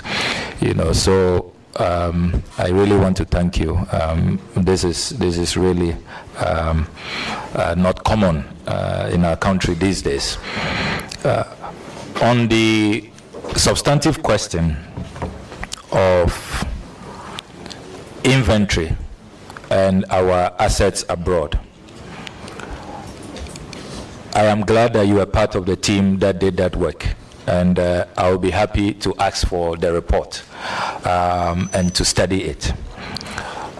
As ranking member of the Foreign Affairs Committee in the 8th and 7th Parliament, I recall every budget cycle raising on the floor that if you paid regard to how much we were spending on rent, if we had purchased properties, it will have saved the taxpayer. We will have in terms of the economics, it makes more sense to own rather than be renting. So on the other suggestion of selling the assets, my position on state assets. I'm currently promoting a protection of state assets bill. I've brought it back to the 9th Parliament, and there are a number of colleagues on both sides supporting me in that quest. And so I certainly cannot be seen, selling any diplomatic property. I can make a pledge here that under my watch, no diplomatic property will be sold. They will rather be protected. And I think that if you look at the analysis, we need more. There are too many foreign service officials who are renting and are being harassed by landlords across the world. And we have to look at that. You make a genuine observation about countries where we no longer have diplomatic presence, but we have purchased items. The history is that this occurred during the economic crunch in the 1980s, when the Dr. Obeda Samoa era under President Rawlings, they did a realignment and to cut down on our expenditure on our missions abroad. But even though we do not have diplomatic presence, we can fashion out a way where those assets are not just allowed to rot. They can be put in good shape and rented, and then it raises money, good IGF for the ministry. So it's just about being innovative. So I would rather that we should, because you see, today you don't have diplomatic presence, but tomorrow, you know, the need will arise. The exigencies of the time will ask you to rethink and re-establish diplomatic ties. You know, so I would say let's keep all our assets. We don't have enough. We need to even build on what we have inherited. But certainly we'll look at the report and then see how we acquire more assets and then reduce the annual expenditure on rentals. It's really killing this country, and it's something we have to deal with frontally. In conclusion, I must also point out that we have observed that there are some of the assets that we have even lost. If you go to the UK, for example, poor record keeping has led to some of our diplomatic assets being lost over the years. And it's one area that I want to pursue strongly to recover what has been lost, even if we have to wage, you know, a strong legal battle to take it back from the encroachers. We need to do that. And as I said earlier, as for selling of these assets, please be rest assured that it's not something I believe in. Let me follow up on this, and I think I do agree with you, though selling is an option, but I know your position on that.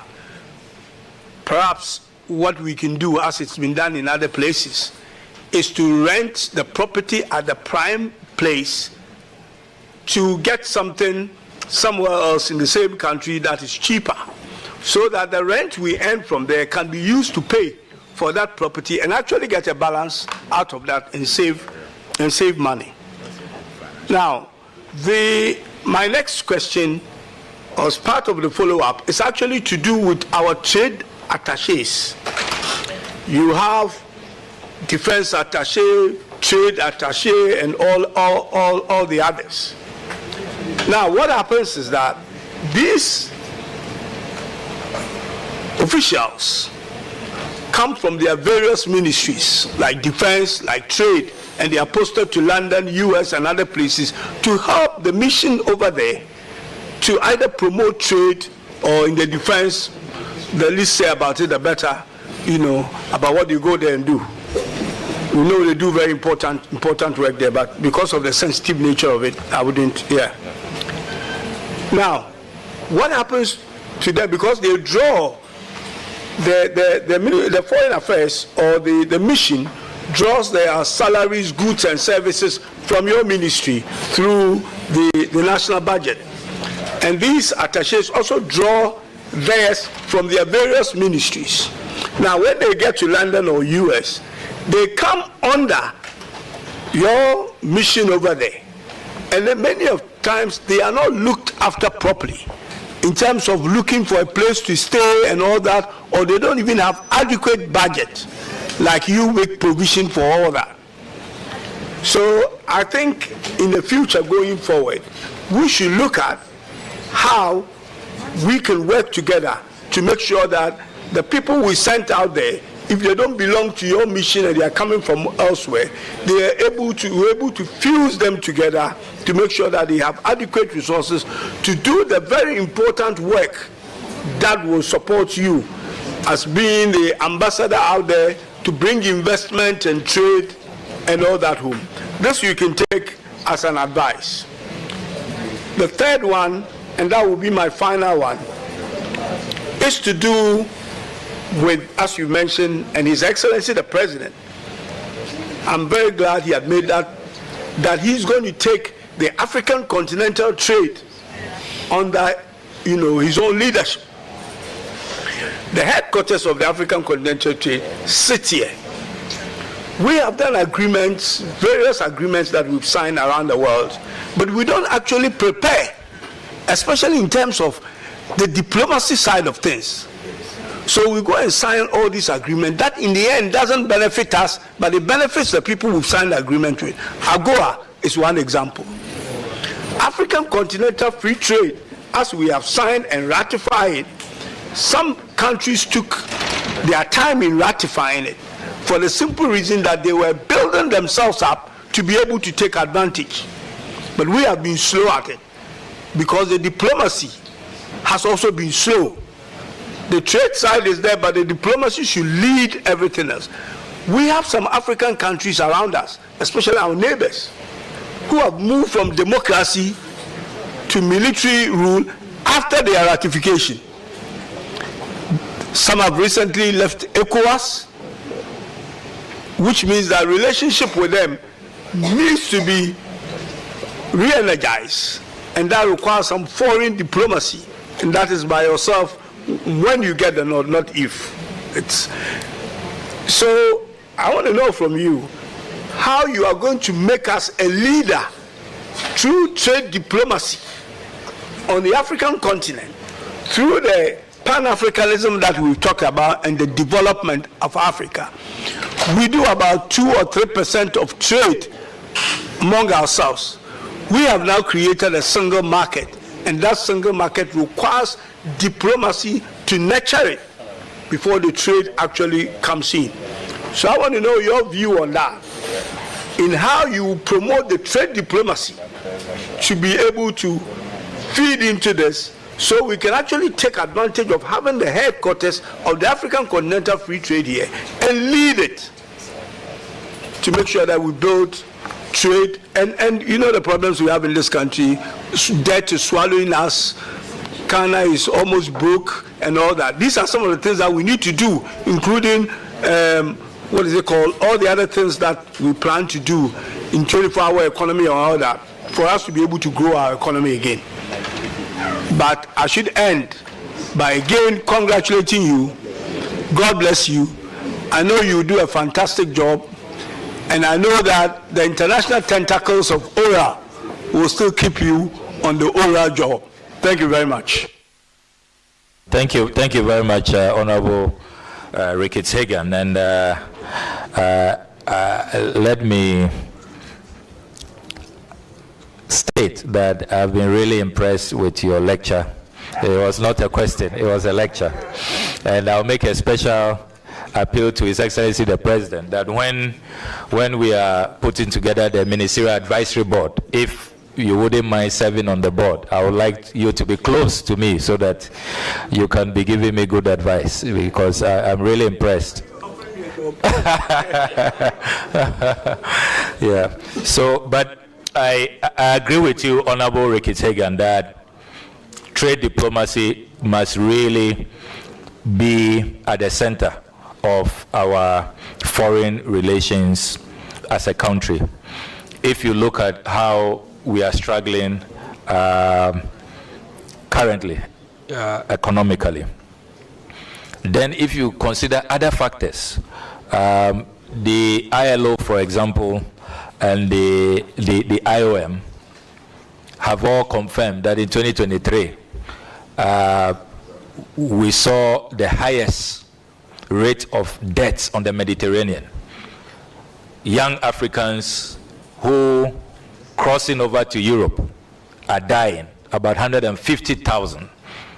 And those numbers are, according to the experts, even conservative estimates, because there are many who die and they are not even detected. You know, so we really have to prioritize trade diplomacy. And that's why in the NDC manifesto, we have said that we will make that a priority. There are many of our missions without trade attaches. We have said that we will send them and occupy those positions. But most importantly, we will also retrain them, build capacity. And then earlier I talked about KPIs. They will also be given clear targets. So you are not just posted, you know, and we don't know what you are bringing back home, what we are getting from you. Many people have not averted their mind to the inward-looking policies that we are witnessing now on the global arena. If you take, for example, the recent Donald Trump executive orders, if you begin to quantify the impact on our continent, the last time I was engaging officials of the WHO, they say that it will affect Africa even in terms of our vaccine programs, in terms of even the Global Fund, which has been a major player so far as our health priorities are concerned.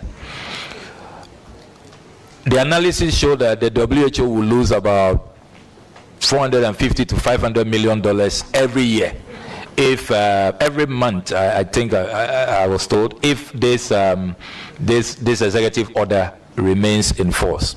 So what that means is that we can no longer continue to be relying on handouts and aid from other countries. We must really take our destinies into our own hands and forge a path that is self-reliant, that will really lift our people out of poverty. And that is where this trade diplomacy comes in. And the literature is clear that over the decades, aid hasn't worked. What we really must promote is trade. Trade, not aid. So these trade attaches, we will now take a very serious look at it, build capacity, make sure that there are clear KPIs, and within the larger ambit of economic diplomacy, where in our manifesto we talk about formulating a blueprint for the first time in our country's history. We will do all of that with clear targets so that trade diplomacy will work for our people, will help to improve the living conditions of our people and create jobs for our people.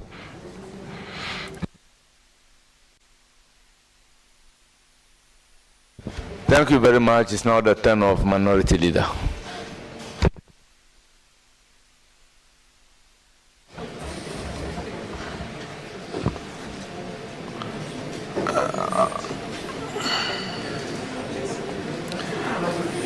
Honorable nominee,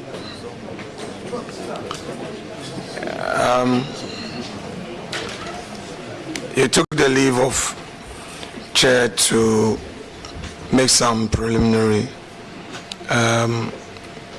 observation, largely on my press conference, and referred to how you felt about it and how your wife felt about it.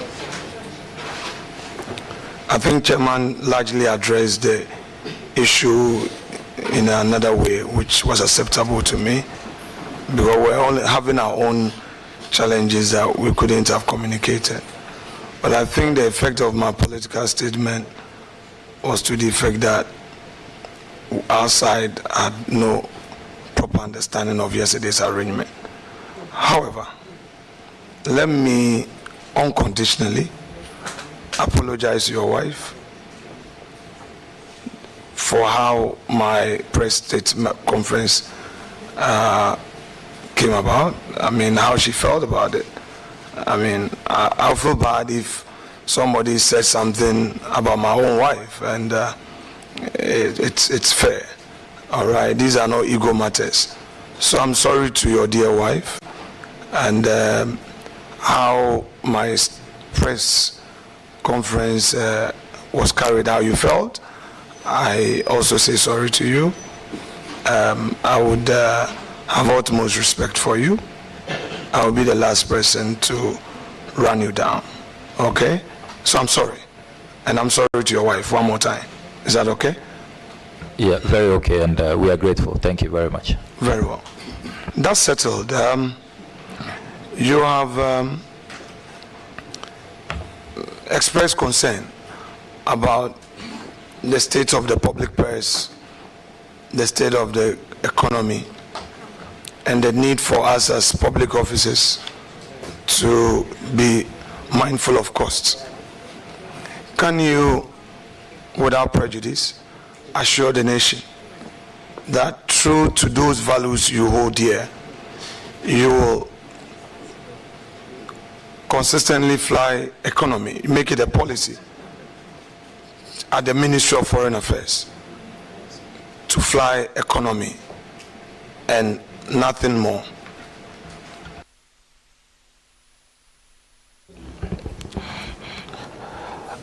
In my private capacity, when I'm traveling, I fly business. And so if it is a policy of President Mohammed's government that ministers should now travel economy because of the state of the economy, I am happy to do that. And if I can top up with my own resources, as I have been doing already in my private travels, I do travel business, not first class, business. I'm happy to do that. But as I said earlier, in this discussion, we must be more nuanced about it. I believe we can even achieve more savings with the size of delegations, with frequency of travels, with even the kind of airlines, Please, that we use. Honorable nominee, you know, in the past, this whole perception that leader keeps nominees for a long time. I would try to be very specific.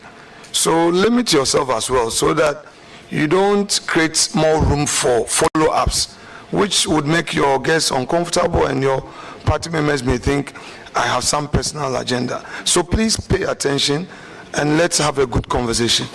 So just to rephrase it, would you want to take a personal decision to fly economy, even if government policy is for you to fly business? I don't see what that achieves. It's totally unnecessary. I would save costs on travels using other mechanisms. I'll watch the size of delegation. I'll make sure that the kind of airlines will always go for what is competitive, and even per diems and all of those, the kind of hotels and all. There are many ways that we can save money, and those are the matters I will pursue, and we will save even more money for the country. I really don't see where this economy discussion is going to. No. Please, your question, please. Any other question?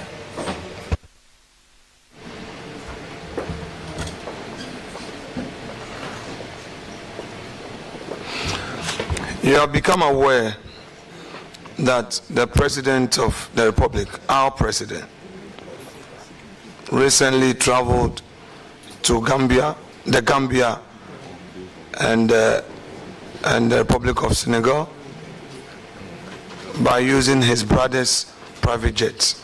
You become aware of that, correct? Yes.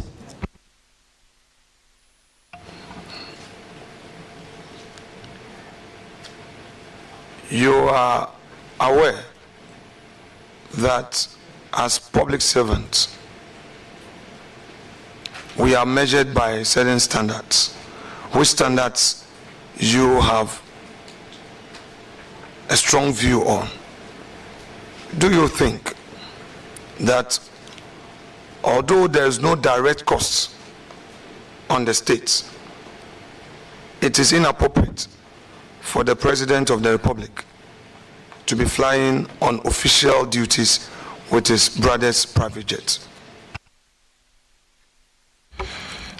I have long advocated for the need for Ghana to have a presidential travel policy. And I've said that even in cabinet is a matter that I will pursue. And so the ideal situation, if we have a presidential travel policy, in some countries they've even, passed them, enacted them into law, where there are clear guidelines and the do's and don'ts. But now, it doesn't exist, and any day the good people of Ghana will go for a free, brother trip as compared to a 20,000 euros an hour chartered jet where the Ghanaian taxpayer suffers. So you agree with me that though the state did not pay for the president's travel by use of his brother's private jet, it costs his brother money to fund the trip of his brother to Senegal and the Gambia? You agree with me? Air travel comes with costs, aviation fuel, landing rights, all kinds of fees you have to pay. So yes, it definitely comes at some cost. In view of that, it is inappropriate for a brother to bear the cost of the president's travel. You would agree with me that it's inappropriate, given the circumstances?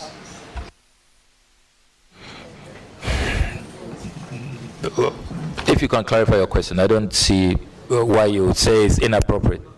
I will clarify. Just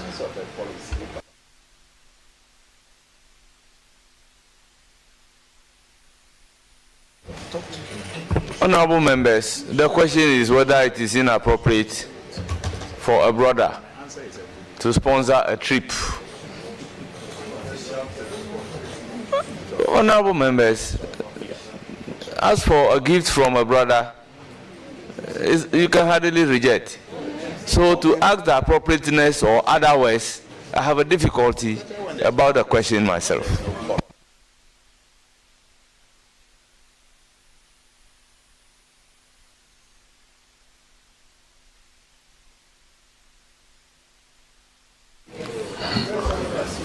Mr. Chairman, the nominee wanted me to provide clarity. I will provide the clarity to the question. So the foundation is, in your own words, it is not proper for a president to travel on a $20,000 an hour jet. We need a policy to guide presidential travels. But for the time being, there is no policy. According to you again, the president traveled to the Gambia. That is President John Dramani Mahama, our president, traveled to the Gambia and Senegal by using his brother's private jets, which travel came at a cost to his brother. You've given a breakdown: aviation fuel, the cost of landing, all those associated costs, including meals that are served on the aircraft, salary allowances of the pilots, the air hostess, all those who are hosted, not only the president, all those officials in the aircraft. His brother bore that cost on the president's behalf.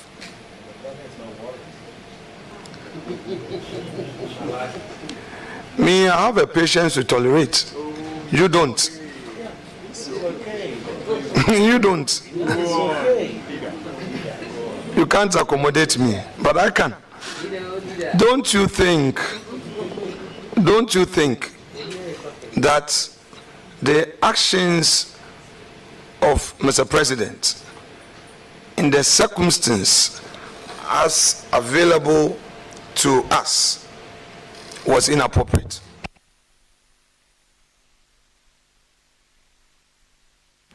I do not think so. Respected colleague, you have told this committee that you used your car loan to buy a combined harvester for the farmers in your constituency. First, I want you to be specific to guide us.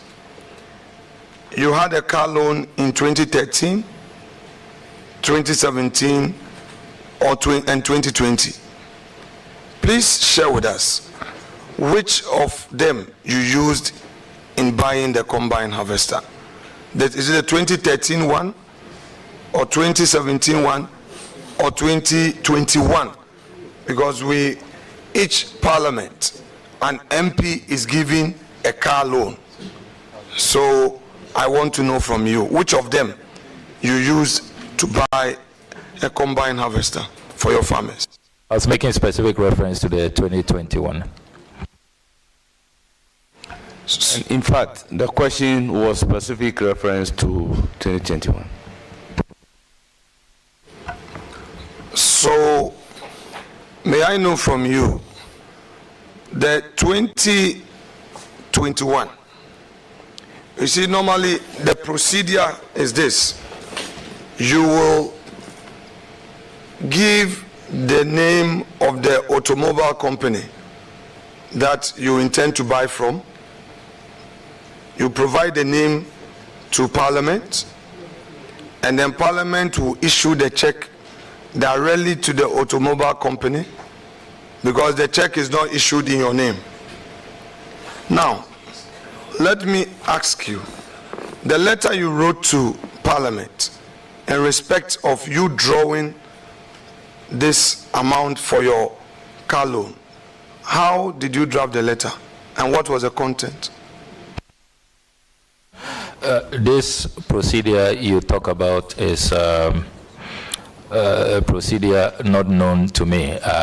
I am aware that there are a good number of MPs, majority on your side actually, who have used their car loans for other matters. You are aware of the reports under former Speaker Okwe, those who use it to pay their children's school fees, you know, children abroad and all of that.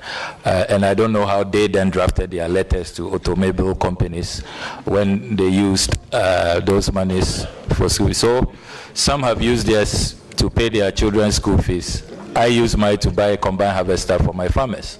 I don't really see, and my farmers, my rice farmers are really grateful. So I really don't know about this procedure you're talking about.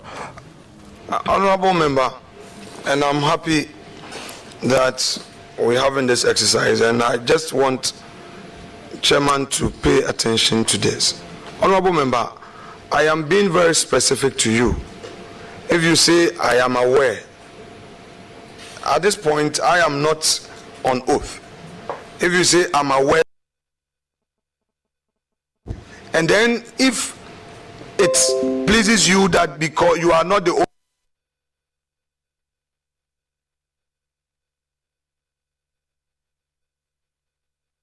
and that there are other accomplices, that's fine, because you are saying that people use it to pay their children's school fees, you use yours to pay for buy a harvester, so blah blah blah. So I am dealing with your situation. I am dealing with your situation. I don't know of others. So I want to know how you procured the combined harvester in Parliament. Honorable Minority Leader, I will again plead with you. I have a cause to even make an appearance for some members of Parliament before the office of the Special Prosecutor. So if we can veer from this and make progress, it will be in the interest of the entire Parliament of the Republic of Ghana. Chairman, with respect, I would be very, very firm, and I would not allow any attempt for a scene to be created. I'm very guided. I'll respect you. I know what I am doing. I'll be very respectful. Please allow a process to go on. Honorable nominee answered, I'm not bringing this up. He said that in 2021, he used his car loan to purchase a combine harvester. I'm not vetting any other person apart from him, and I'm limiting myself to him, and I'll show him utmost respect as our chief diplomat. Honorable nominee, this combine harvester that you purchased for your people with your car loan, the fact is that the monies are lodged with Parliament. You will need a correspondence to access that money. Please share with us the process you undertook to access that money. Yeah, Mr. Chairman, I'm happy to provide that. You do know that in our offices, our RAs are responsible for all of these administrative enterprises. So, Mr. Chairman, if you will allow me, I'm on oath. I do not want to make statements because I don't have those documents here, but I'm able to retrieve them from the office and submit them later, if Mr. Chairman, you will permit.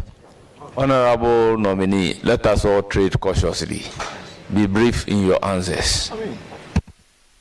Honorable, Mr. Chairman, I'm seeking your your ruling. Am I allowed to submit that later? Because I don't have those letters here. I don't mind. Yeah. To make it available to us later. Because I didn't drop those letters. That's all right. So, Chairman, can you talk to your people? It would make the thing mad. Can they be quiet? You.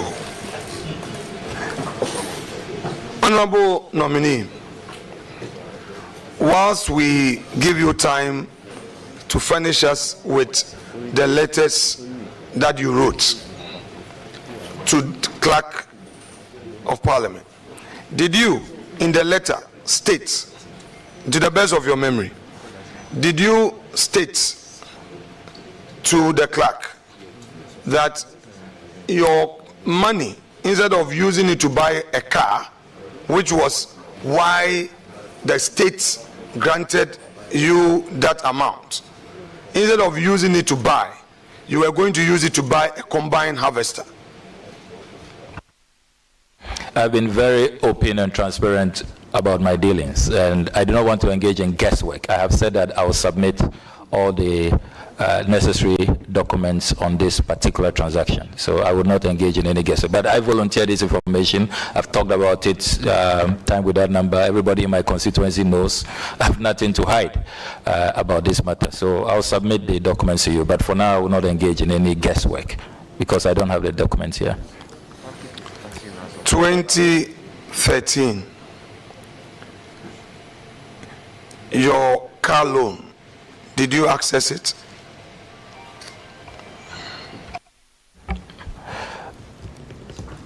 I must have done that. Can you share with us how you access that? Again, I'll have to retrieve those documents for you.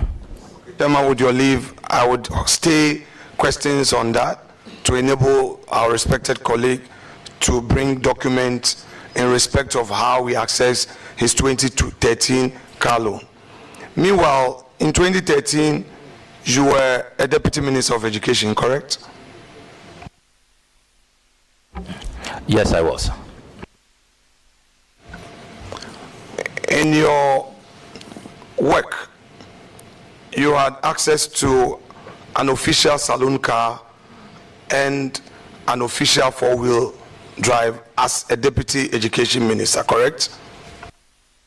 Yeah, correct. At the same time, you had a four-wheel drive purchased for you by Parliament, correct?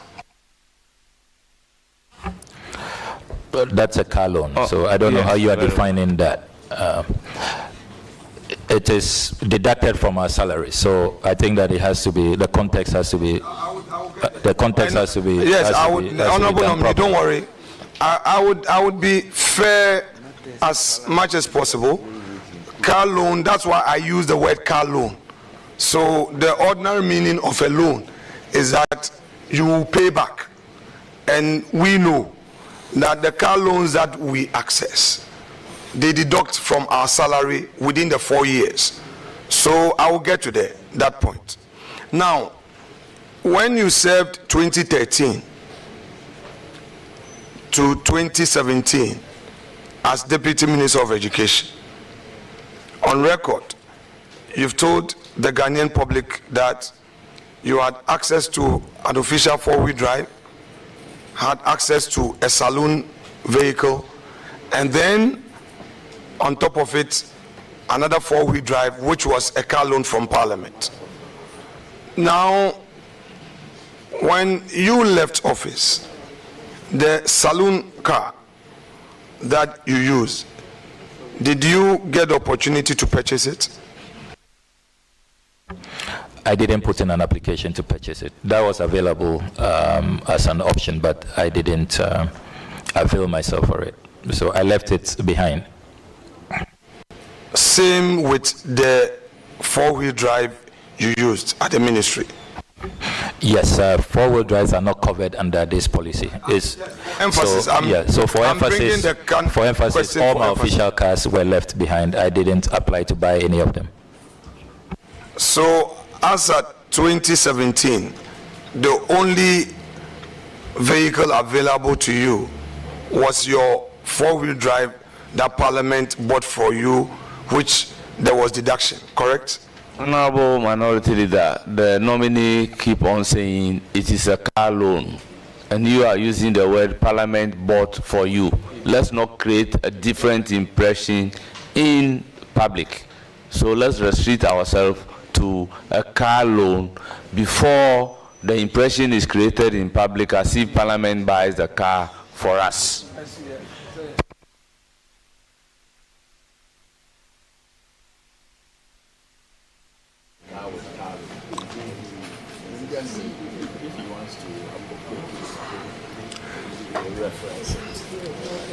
Let's come to 2017. Again, you won election and you came to Parliament. 2017, again, the state made available a car loan to you. Did you access that car loan for your second term in Parliament? Yes, I did. Did you buy a four-wheel drive with it or some other cars?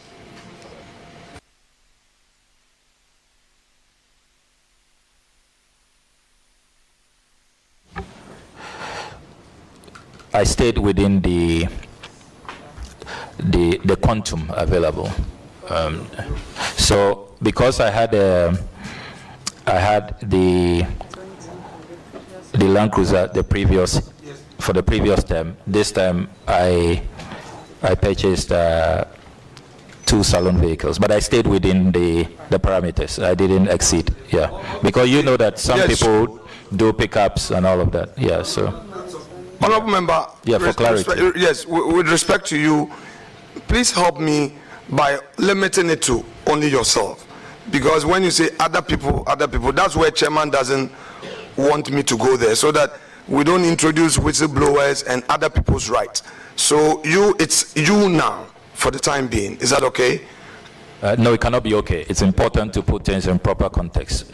People must know that there are these options available to all of us. People are taking different decisions. Some are doing a pickup or 2 pickups, or a pickup and a Land Cruiser or a salon car and all of that. So it is important to put things in proper context so that the wrong impression is not created. So for 2017, you used your car loan to buy 2 salon vehicles. You just told us that. Yeah, absolutely. Which salon vehicles are you referring to? A salon vehicle is a salon vehicle. I can provide the details and my CAN number, but I don't want to do that publicly. So I can provide that. So are you able to provide us with the letters you wrote to Parliament?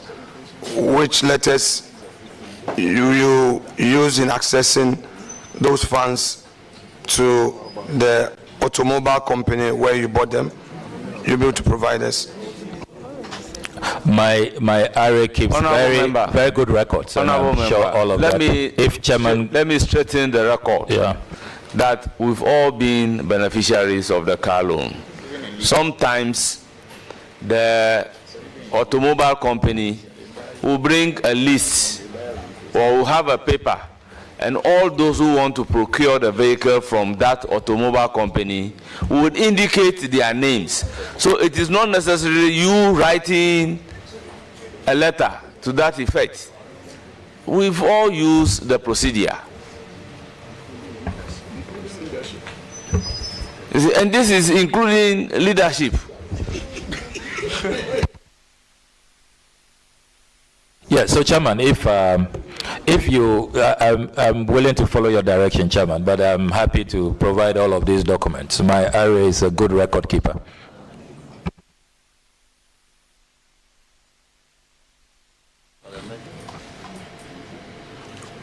Honorable nominee, do you know Rukayatu Al-Hassan, a chartered accountant who works with the Controller and Accountant General's Department?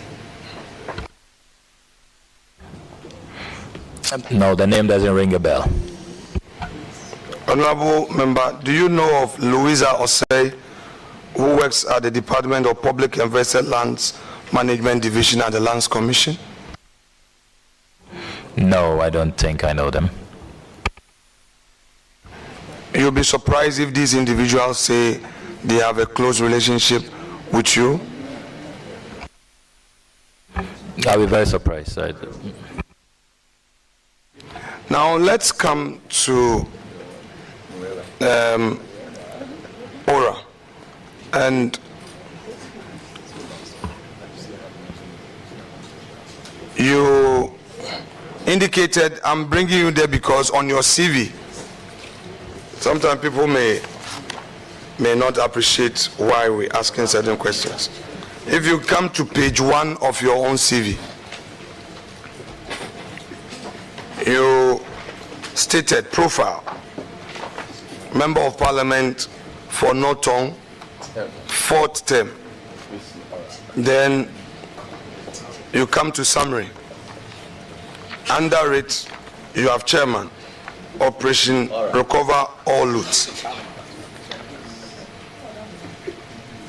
So it's on the basis of what you have put on your CV that I'm mounting my questions. So now, share with us. I know it was publicly announced that the respected Domlevo is a member of your committee. The respected Kofi Boachi is a member. And then Mr. Martin Pegbu, a respected lawyer. Sometimes people may have their own disagreement with him, but he's also playing his role in our democracy, and I respect him for what he's doing for his country. We can't always agree. Now, tell us, in very clear terms, what the mandate of this ORA has been.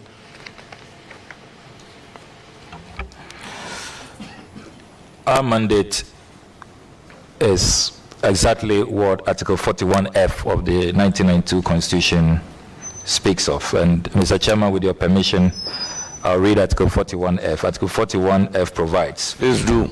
The exercise and enjoyment of rights and freedoms is inseparable from the performance of duties and obligations. And accordingly, it shall be the duty of every citizen, F, to protect and preserve public property and expose and combat misuse and waste of public funds and property, unquote. So our mandate is to really be patriotic citizens. And I'm so proud that His Excellency President John Dramani Mahama found me worthy to chair this eminent committee, which has the eminent patriots you have listed.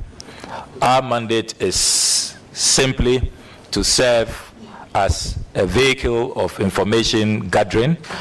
We've put out hotlines, we've put out emails, we have a website, and we are receiving information which we are compiling in a comprehensive document.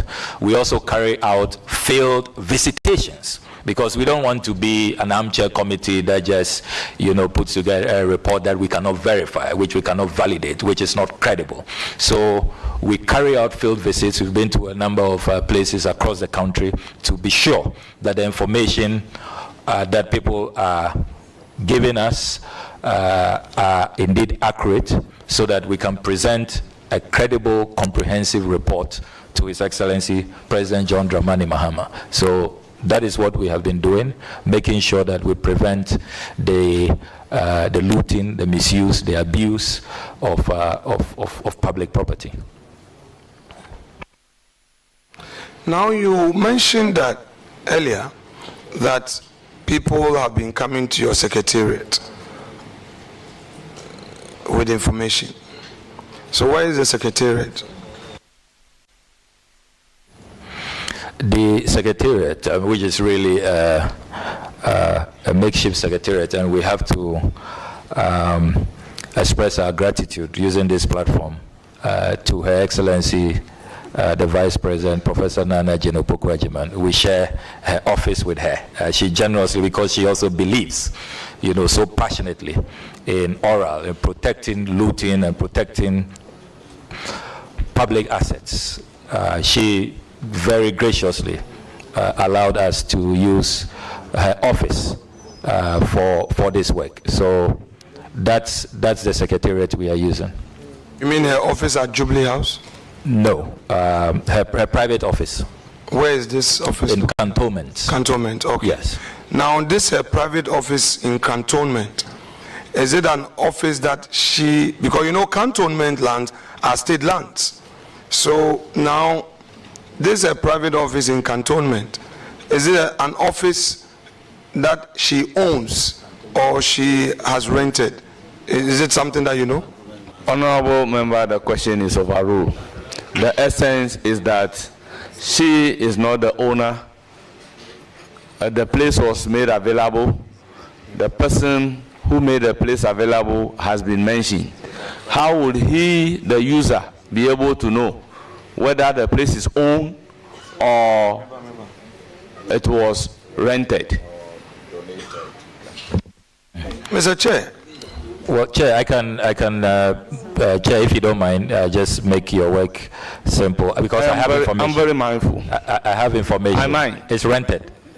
She doesn't own it. It's rented. So, Chairman, if you don't mind, so that we don't even create any unfair impression in the minds of Ghanaians, because I work closely with her and I know the struggle.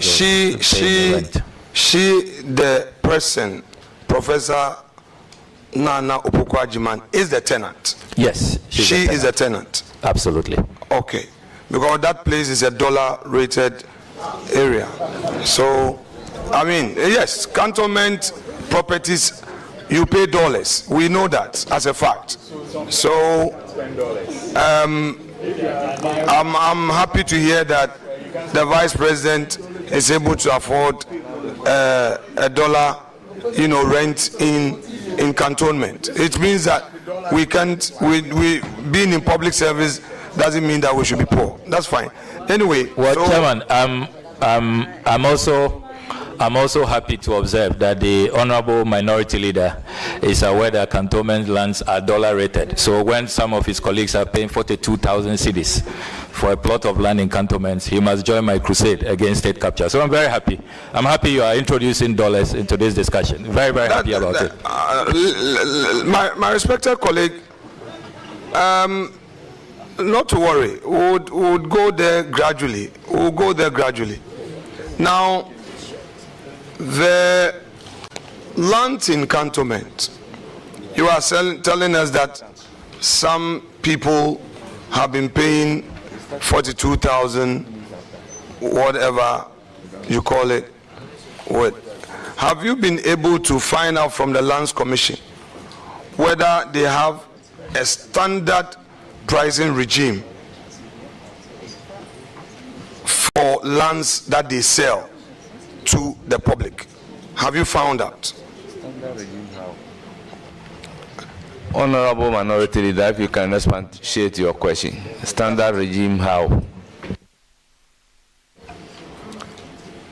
So, to enable one to determine whether a land is being sold at a very low price or a high price, one must pay attention to valuation. So the entity in question, whether it has set its own pricing ceiling, so you pay grounds rent, the actual lease, so, and if so, per acre or per plot, how is that determined?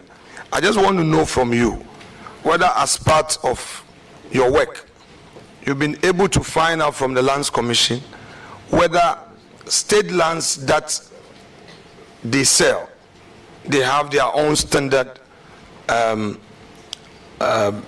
pricing for it. What I've discovered in the course of my work is that it varies depending on the area. So cantonments varies, range varies. I'm even looking into your own acquisition in Winneba. I have the document here. It also varies. So it varies all over. I have documents from Tamale as well, which vary. So I don't think there's a standard rate. It varies depending on the place. Honorable nominee, because you have brought me in, I'm able to find out from you about my properties in Winneba that you know. I want you to share with the public. This specific one is a lease between you and the government of Ghana on 22nd March 2023. The name Alexander Afenyo Markins for 99 years. This is in Winneba. Yeah, so the official Lands Commission document. Yeah. Honourable member, did you say 99 years? Yes. Because I know as a fact that government land, the lease will not go beyond 50 years. By law. By law. If I can read verbatim, and this is signed by Justice A. Asanguna, Principal Lands Officer in Winneba, and the official search certificate indicates that the search applied for against the land edged red on the plan attached has been made with the following results. 1, the site is not a state land but vested by virtue of LI 206 dated 21st November 1961. 2, the site also is covered by a lease dated 22nd March 2023 between the government of Ghana on one part and Alexander Afenyo Markin on the other part for a term of 99 years. So that is what the search certificate states. Honorable nominee, just by way of public information, because you provided the LI, now I'll give you a background to Winneba and Gomwa. Winneba and Gomwa have had a long period of land disputes. It went all the way to the Gold Coast Supreme Court. So the entire Winneba land, Kwame Nkrumah, just to bring peace between the people of Winneba and the people of Gomwa, came up with this executive instrument. There are 2 instruments. So in Winneba, every land is vested.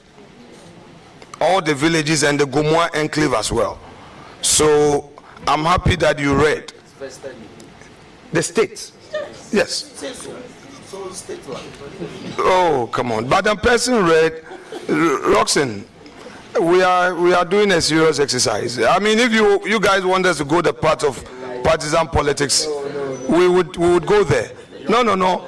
I have been very gentle and respectful. Chairman, you need to talk to your people. Let's have some order. Because when we react, then they will take offense. I beg you. Let's have some order. We have a lot of things to do. I've been calm, quiet, gentle, respectful. They've been doing, I've been keeping quiet. Please, I have patience, but not to a point that a man cannot tolerate. So, honorable nominee, I am happy that sitting there, you've gone digging me, and I'm happy that you brought it here, that Winneba, I want to provide information, Winneba and Gomwa enclave, the chiefs, their lands were all annexed, and they are vested lands. So I'm happy that you read it, and even when the Asafo companies, the Asafo own that area called Ponkwechi, that's Dentifo Asafo, and the Twafo also own the Komfo-Ade Kojobedu areas, and some chiefs own their lands, but because of the Kwame Nkrumah EI, even if you buy from the chief, and the chief gives you an indenture, you can't register at Lands Commission because of that EI. So everybody in Winneba would have to go and register through a lease with the state. So I'm happy you brought it up, and then I've just explained to you. Now let us go back to your oral work. You have indicated that you are seeking to recover state lands that have been wrongly appropriated. You call it loot. Now, are you looking at all state lands that were appropriated by individuals since 1992, or you are going way down to the 80s, 70s, or you are limiting yourself to recent years? Can you share some light on your mandate? Because you are seeking to recover, which is very patriotic. Honourable Member, I believe this will be in the mandate of... Yeah, so you should share with us. ORA. The nominee before us is being vetted for a position of a foreign minister. So, Chairman. How relevant is the mandate of ORA to the position that the nominee is being vetted for? Chairman, don't start. I hold you. We are ready. They can go ahead and call your people. Chairman, you have the nominee himself spoke about ORA. The nominee himself stated in his CV, and I'm asking him questions about it. Then you say it is not relevant. Chairman, I'm pleading with you. I'm according you every respect. Let's have a smooth inquisition. Honorable nominee, your work aimed at recovering state assets, lands that have been looted, etc. Which period are you looking at? That is okay. His Excellency the President has made clear that looting is looting, and it doesn't matter when it occurred. Once information emerges that it was an unconscionable transaction, we should document it. Remember that I have said that our work is with phase 1, information gathering.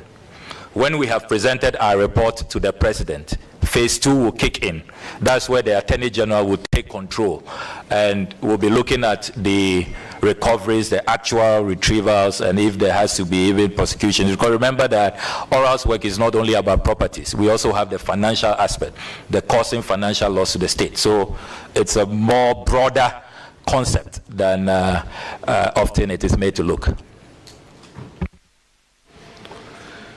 Now, let's leave ORA for a moment and come back to your CV. Page 1 of your CV. You provided your address, PO Box AD45, Adabraka, Accra. Is the address owned by you? Is it your own postal address, or is a family postal address that you are using? It's a family postal address. And how long have you been using this family postal address? About 10 years. Now, you've also indicated you have 2 email addresses, correct? Yeah, correct. Then you have indicated home address, number 1, Wilshire Boulevard, Airport Hills. This property at Airport Hills, how long have you been living at Airport Hills?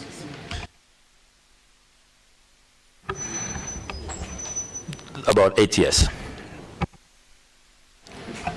Is it your own property? No, I am renting. I'm a tenant. Airport Hills is dollar rented zone. Are you aware? Honorable member, can we have a clarification of dollar rented? Because in Ghana we use CD, so I don't understand a dollar rented property. Does it mean you pay the rent in dollars? Not necessarily. I mean, okay.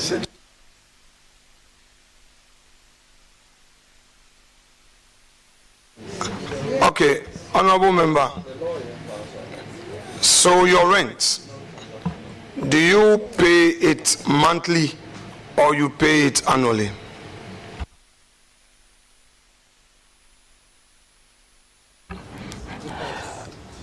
Well, it depends. And Chair, I don't know if you want me to share the tenancy agreement with you, even though I'll have to don't proceed. Seek the permission of my dear wife, because we do it together. Don't proceed. It is not in the interest of the company to be demanding for your tenancy agreement, let alone determining how much you pay as rent. Okay.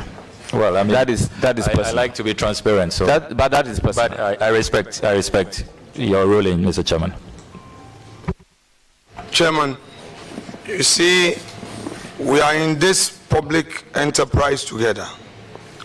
This is a nominee who, desirous of protecting the public purse, holding people accountable, is able to inquire into how people earn their salaries, especially public officers, how people acquire properties and all. I think that it is only fair. For instance, in this inquisition, at least he came as prepared as possible with my own land that I have owned for over 25 years, which is good. And that's not only what I have, by the way. No problem. No. Provide, honorable member. I am happy. I'm happy for you to share with the public all that you have on me. Read them aloud. No, please read them aloud. Honorable members, I want you, because you brought it up, I want you to share with the public all the properties that I have that you have uncovered, including my bank account. Share with the public. I'm happy for you to share. No, I want you to share because I want it to disclose. I am right here. No, I am right here. I am right here. I want you to disclose to the public all the properties that I own that you have. Honorable Minority Leader, remember, I am the chair of the committee. If you ask a question that relates to that, fine. I can even overrule the question. So please, you are not allowed to mention the others unless the need arose. Proceed. Honorable member, as part of your inquisition on me, did you discover some other properties that I own apart from what you have already mentioned? Which search result you shared? Are there others that you were able to uncover? Is there inquisition in the first place, or you just gather information? Don't worry, I will put it right if I should use gathered information. Well, Mr. Chairman, I will disclose what I have at the right time. We are all following our strategy. You have a strategy, I have my strategy. So let's stick to our strategies. So good. So, honorable nominee, as part of the information you've gathered thus far, the ones that you have gathered about me, can you disclose them to the public apart from what you have discovered? I cannot at this point.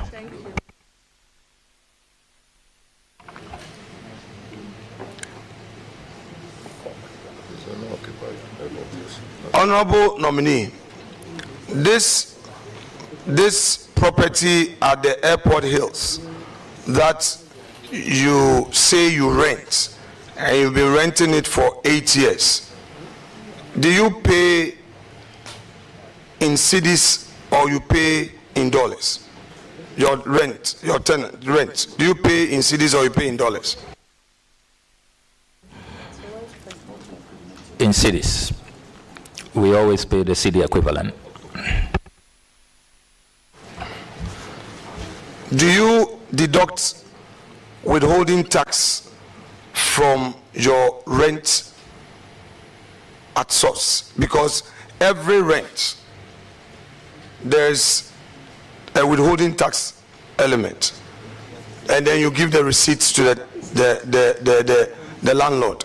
Do you deduct at source and pay to GRA, or you just pay your rent and it doesn't matter how the landlord goes about it? Honorable members, this is a legal question.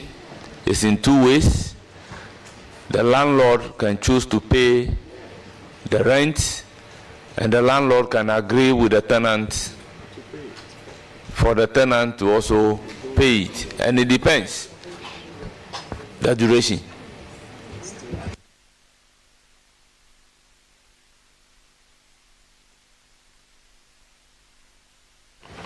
So he's opening it up for clarity. So choose the part you would want to answer. I'm not allowing you to answer that question. Chairman, please say so for the records. I didn't get that you have question overruled. That's okay, no problem. Honorable member, on your CV, you have indicated on page 2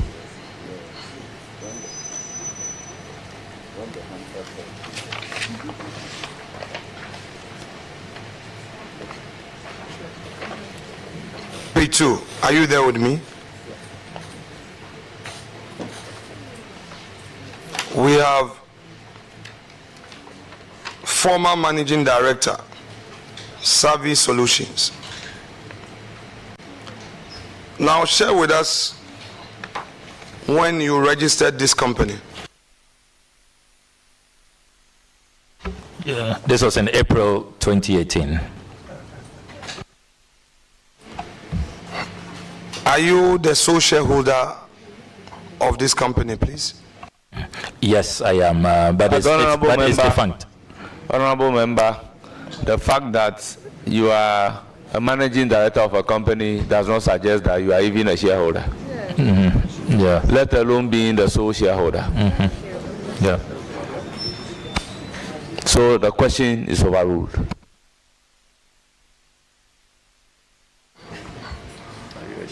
Are you a shareholder of the company? The company is defunct, so I'm no longer working or operating this company. Were you a shareholder of the company? Sole shareholder.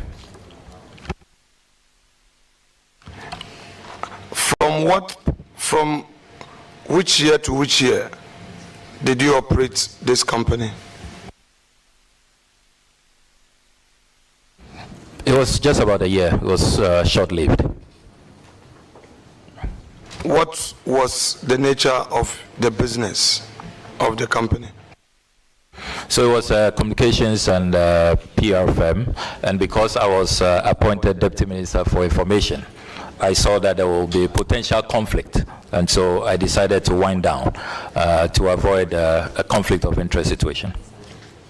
Honorable member, you served as a Deputy Minister of Information between 2009 to 2013. A moment ago you said the company was registered in 2018. Please, can you bring clarity? Because you said 2018. No, I meant 2008. Thanks for the 2008. So let the record be corrected. April 2008. Please kindly take the leave of chair. So, Mr. Chairman, with your leave. 2008. 2008, not 2018. Yeah, 2008.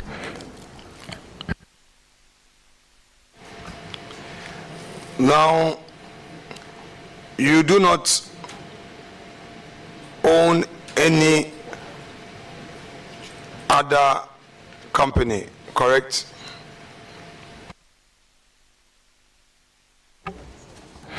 I'm a director in one company which is yet to take off. It's a farming arrangement that we are working on. I and a number of people, but it's just been registered, but we haven't fully taken off. We haven't fully started operations. And that's, if Mr. Chairman, you want me to provide the name, that's Volta Clenam Farms. We're going to go into massive cassava production. We want to produce starch from cassava, but it's still in the gestation period. We haven't taken off yet. So we've just registered a company, and we're still holding talks with potential interest parties. So if you say you've just registered the company, you mean you've registered it as a Registrar General's Department, correct? Absolutely. And you are the sole shareholder, correct? No, I'm not. There are others. I don't think I have their permission to go public with the identity. Okay, so you agree with me that to go public with information related to people, you necessarily will need their privacy, correct?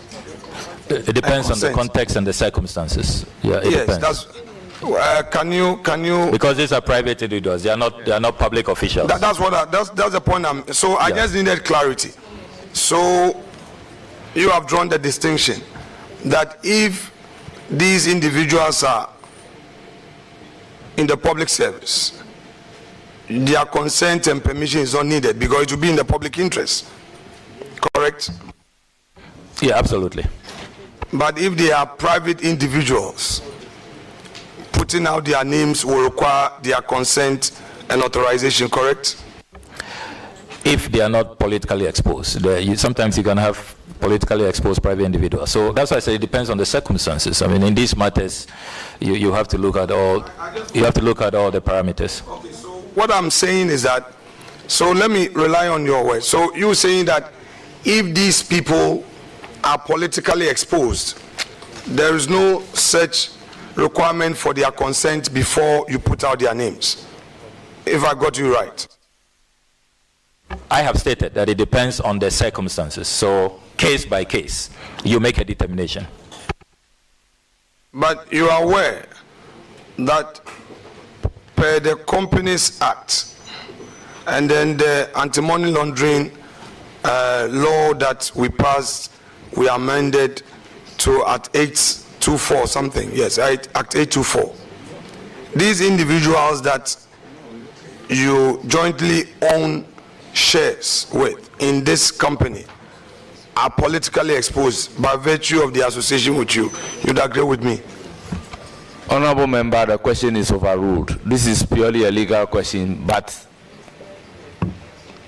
the statement is not correct.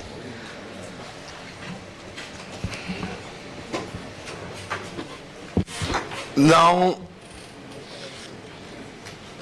you say you are going into cassava production in commercial quantities. You have acquired the land already? It will be a cooperative, so we will not acquire the land. We've discussed an interesting concept where the community owns, say, the community will contribute land. The youth will be involved. It's part of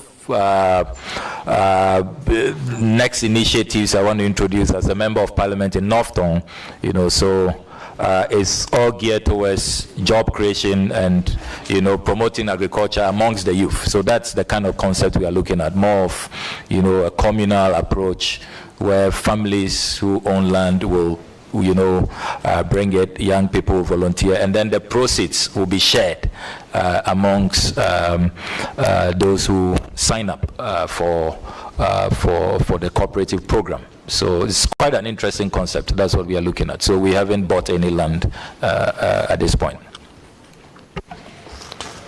So, Honorable Foreign Minister-Designate,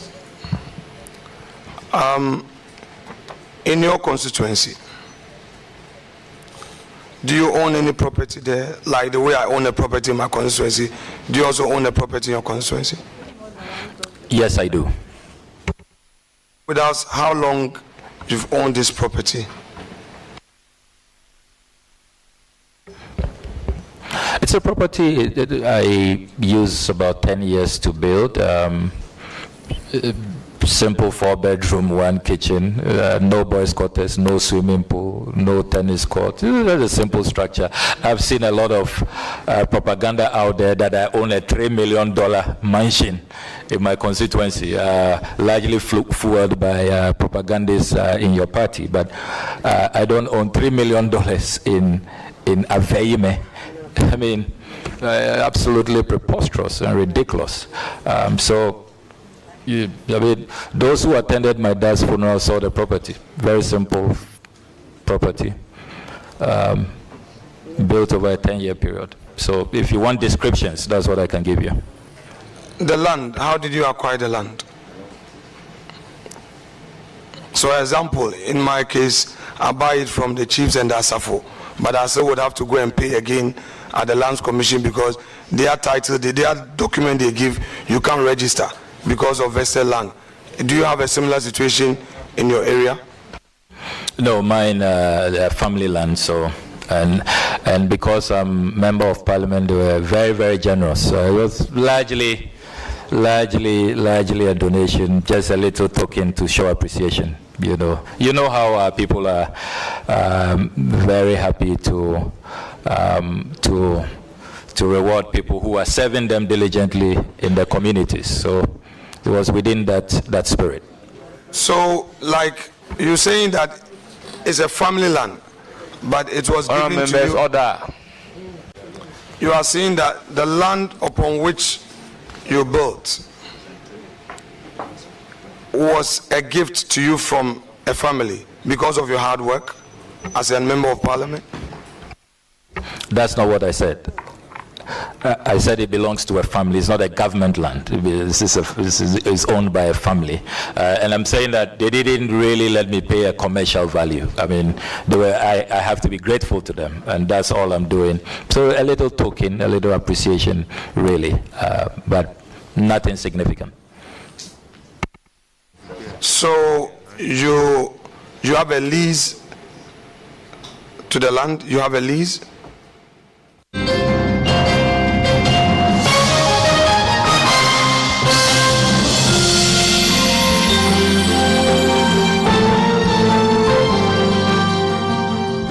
It's 18 minutes past 5 p.m. This is 97.3. For those who are listening on radio, this is Channel 1 Television. For those who are watching us, we're broadcasting from number 5 Ola Hansen Lane at Tessan and Accra. You were watching there the vetting of the minister nominee for the Foreign Affairs Ministry, the Honorable Samuel Kudjeto Ablakwa, Northern MP, being questioned now by the ranking member on the committee, Minority Leader Alexander Afenyo-Markin. But we have to quickly break into that broadcast to bring you some breaking news coming again, not far from where they are sitting, the Chamber of Parliament, where the Speaker of Parliament, the Honorable Alban Sumana Kingsford Bagman, the Right Honorable, has been making some announcements on the floor. And the breaking news story is that he has suspended some members of parliament who were involved in that chaos we saw last night at the committee hearing. So the members of parliament suspended by the Speaker of Parliament include one, the majority chief whip, and then the minority chief whip. So that would be Frank Anodompe, who is the minority chief whip, MPP, MP from Sawam Adwajiri, and Roxy Nelson Eche-Dafamakpo, who is the majority chief whip. These two have been suspended. In addition, Honorable Hassan Tampoli, former NPA boss, member of parliament for Gusau, has also been suspended. And deputy chief whip, new MP for Wejagbawe, the Honorable Jerry Ahmed Shaib, has also been suspended. The suspension is to last for 2 weeks. So I repeat that again. For emphasis, I beg your pardon. 4 MPs have been suspended by the Speaker of Parliament for their roles in the chaos we saw in the House of Parliament's committee sitting last night. The 4 MPs are: 1, the NDC MP, the Honorable Nelson Roxin Eche Dafamakpo, He's the NDC MP there. We saw him in the video last night and wearing a smock. Then there are 3 other MPs who are NPP, Frank Anodompre, NPP MP4, and Salma Dwejiri, who is the minority chief whip. And then the Honorable MP for Gusau, the Honorable Hassan Tampoli, and Jerry Ahmed Shaibu, the Wojagbawe MP, who is a minority deputy whip. These 4 have been suspended. In addition to that, the Speaker has also asked the Clerk of Parliament to formally lodge a criminal complaint with the Ghana Police Service for a probe into the matter. Now, what they engaged in, the Speaker believes, is against the laws of the land. So the Republic would formally investigate that, and if there is evidence to show that they broke the law, they will be made to face the full rigors of the law. That's what the Speaker has directed the clerk to do. Now, the Committee on Selections, which is a committee chaired by the Speaker of Parliament, has been directed to reconstitute the Appointments Committee, because, mind you, these 4 MPs who have been suspended are all members of the Appointments Committee of Parliament. So the Committee on Selections will now reconstitute that particular committee, which means we should expect 4 new faces on that particular committee. The Clerk of Parliament has also been directed to conduct full assessment of damages caused to properties in the Appointments Committee room, and members found culpable to be surcharged to pay for them. Let me repeat that. The Clerk of Parliament has been directed to conduct full assessment of the damage that was caused to property in the Appointments Committee, or in the committee rooms 1 and 2, where the Appointments Committee sits, and for the persons responsible to be surcharged. Now, there's also a 7-member committee that has been set up, 7-member committee of Parliament set up and chaired by Whole West Member of Parliament Emmanuel Bejra, and it has been directed to investigate the issue and present a report in 10 days for onward action. So those are the key highlights, the major points that the Speaker of Parliament has just announced. Let me just repeat for emphasis, if you're just joining us. The Speaker of Parliament, Right Honourable Speaker Bagbin, has suspended immediately 4 members of Parliament for 2 weeks. The MPs are Nelson Echedafamakpo, Frank Anodompre, Alhassan Tampoli, and Jerry Ahmed Shaib, after yesterday's chaotic scenes as witnessed, which actually is what you can see in the background now as I speak to you on TV. Now, by the decision, the committee will be faced with vacancies. What that means is that there will be 4 vacancies, and for that matter, the Committee on Selections would have to reconstitute the Appointments Committee. 4 persons have to be added. Now, the Speaker has also formed a 7-member committee, to investigate the chaos and make recommendations. The 7-member committee to be chaired by the Honorable Emmanuel Bejra. The rules, we are told, of the Appointments Committee will also be reviewed, and the Speaker has also directed the Clerk of Parliament to file a criminal complaint to the Police Service for investigations and possible prosecution. So those are the quick issues that have come up from the House of Parliament while the vetting is happening on the side. So I'm going to take you back to the vetting room where the vetting of the Honorable Samuel Kujitwa Blakwa is happening by the Member of Parliament for Efutu Alexander Fenyomakin. Meanwhile, this is news on the other side, which is all happening in the House of Parliament. Let me take you back to the committee sitting of the Appointments Committee now. Disclose his assets. That is why the disclosure of the access, in the wisdom of the framers of the law, is confidential.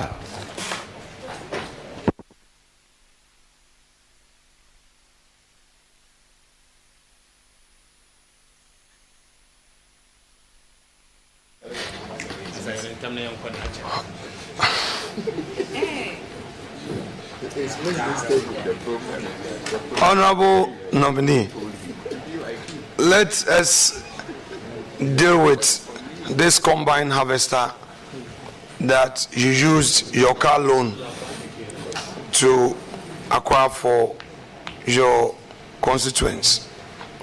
So the use of the combine harvester, do the farmers pay for the use of it? So the Aveyeme rice farmers have a cooperative, and they make it's heavily subsidized. So they make a little contribution which they use to service the combined harvester, to buy fuel and all of that. So it's their internal arrangement for servicing and buying fuel.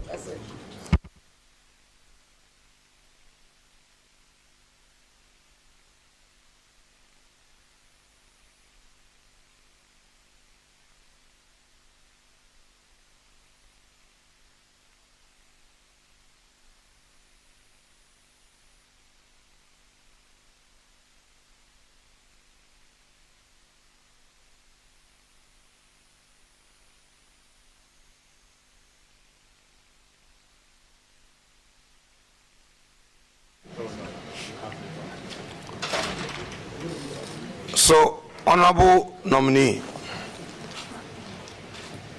are they in the process paying back the facility? No, they are not to pay back.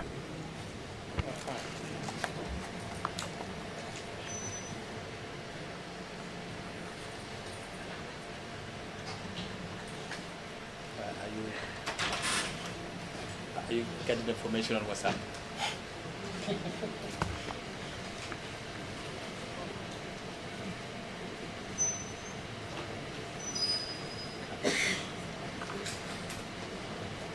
Well, somebody send me WhatsApp messages to us. So, my respected colleague, let's go to April 8th. You publicly demanded on Twitter that former President Akufo-Addo should submit an annual presidential staffers report. And I'm quoting you. We demand the annual report now. Unquote. However, official records show that this report had already been submitted by the presidency to Parliament on the March 25th, 2024, and formally acknowledged by the Speaker's office on March 28th, 2024, nearly 2 weeks before your demand. As someone who is being nominated as our chief diplomat, this office requires meticulous attention to facts and careful verification before making public statements. Can you explain, one, what steps you took to verify your information before making your demand public? That's the first one. The Clerk of Parliament, Mr. Jethro, will confirm to you that I called him to find out if the presidential staffers list had been submitted, and he responded that it had not been submitted. And you need to recall that consistently over the 8-year period is one of the items my caucus asked me to specialize in, and consistently I've had to. It's been really a difficult struggle to get the presidency to comply with that act, and you know that most often it is submitted after the March deadline. In April 2018, I thought that consistent with that track record, they had also missed the mark. And indeed, I did verify from the clerk at table, Mr. Jethro, before I put out that tweet. But you subsequently became aware that indeed the presidency had submitted the such information ahead of your publication, correct? So I saw a tweet, an X post by counsel to the president responding to my post that they had submitted it earlier. So I took steps to follow up from the Speaker's office. And I can't place on record that I have been pursuing that document since. Strangely, I haven't seen it, despite my pursuit. And it's not been laid in the House, which is really strange. I don't know what happened to that document in transit, but we don't have copies. No MP has been given a copy, which I find really strange. The fact is that the Speaker's office confirmed receipt of the said document way ahead of your publication. I wouldn't know that. President, Speaker communicating, writing letters to each other directly, they don't copy MPs. So I wouldn't know. I did my check, diligent check at the table office. Mr. Jetro told me it had not been submitted. And I then reminded the president that he has to comply. And if you check consistently, I've been reminding the president, and the president has not been complying with the law on this matter. Well, for me, I believe that the recipient of said communication is the Speaker's office. And to be fair to the president and all presidents, not only Akufo-Addo, our current president, once the communication is delivered to the Speaker's office, I believe that it would only be fair that even if our initial diligence search could not reveal the delivery of such, once we become aware, it is only fair that we acknowledge same and take note. I think, in all fairness to President Akufo-Addo, he did not break the law. But if you don't want to acknowledge that fact, I wouldn't press you on that. I will just move to my next question. But the fact is that at the time you put out your information, the document has already been ferried to the Speaker's office 2 weeks earlier, and you can always verify. Let me move to the next question. In March 2021, you resigned from the appointment committee, citing personal and principled reasons. You chose to act independently rather than to align with the collective decision process of your caucus. Now, as Minister of Foreign Affairs, that is when approved, you will be required to represent and defend Ghana's collective cabinet positions, even when they might differ from your personal views. Now, how do you reconcile your past actions with this fundamental requirement of cabinet collective responsibility, and what assures this committee that you would uphold this principle if confirmed as minister? Well, thank you very much. I am a conviction politician. I have certain principles and certain standards. And the principle of collective cabinet responsibility, inherent in that principle, is that if there's a cabinet position you don't agree with, you resign. If you stay on, then you must defend that cabinet position. So if it's a matter I feel strongly about, I'm not one who finds it difficult to walk away, to preserve my convictions and my philosophies.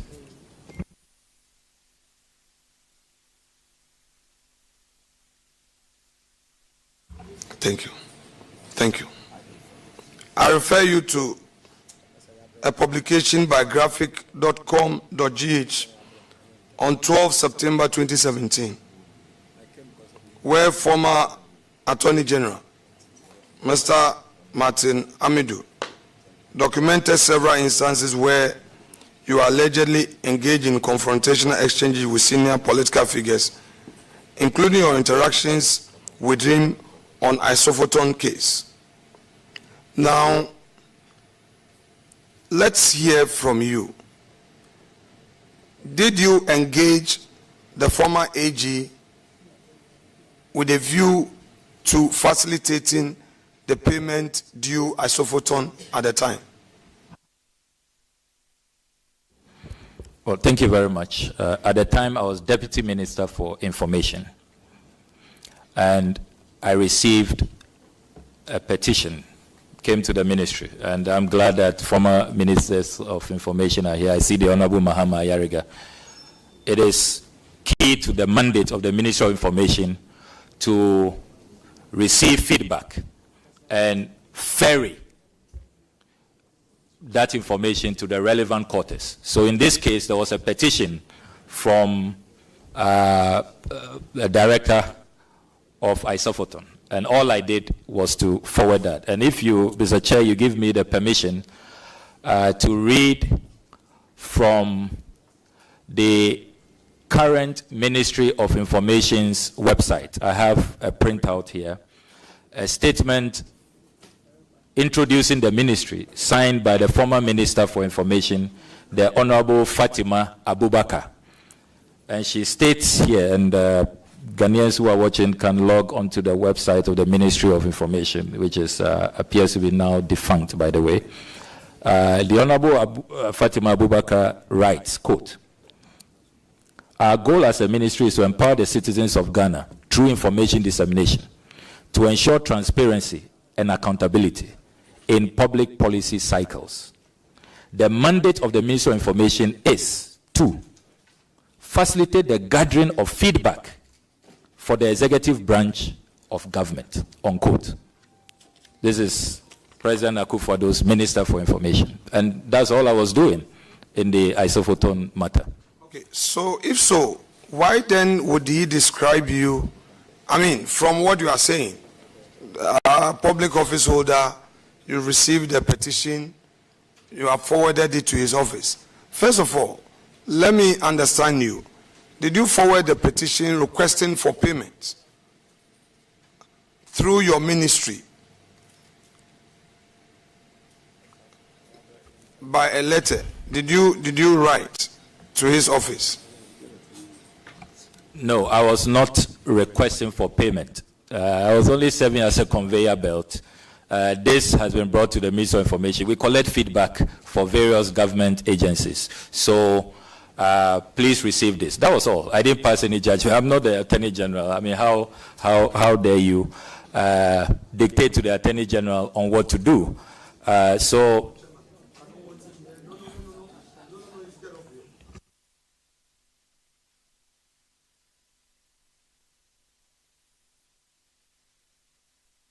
Now, members, let's make progress. So, if you only ferried the letter to him, why would he therefore describe you as uncouth and somebody who has been insulting elders? Because he stated so. I mean, if there was no verbal engagement, but just a letter you wrote, how would he give you such a description? Well, first of all, I would like to see that publication because it is graphic. If you can find it on the 12th September 2017, it's still online, so you can peruse it. That's why I wanted clarity. That what was the mode of interaction, and you have said it was through a formal letter you sent to his office regarding the petition you received from Isofoton, meaning you didn't phone him to talk to him.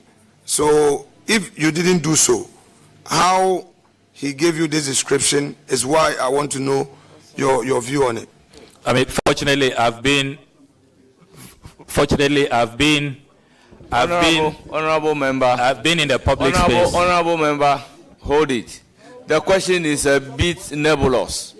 How somebody have a view about you, you may not have control over it. So the question is either rephrased or overruled. Chairman, you reserve the sole right on admissibility. I will respect that always.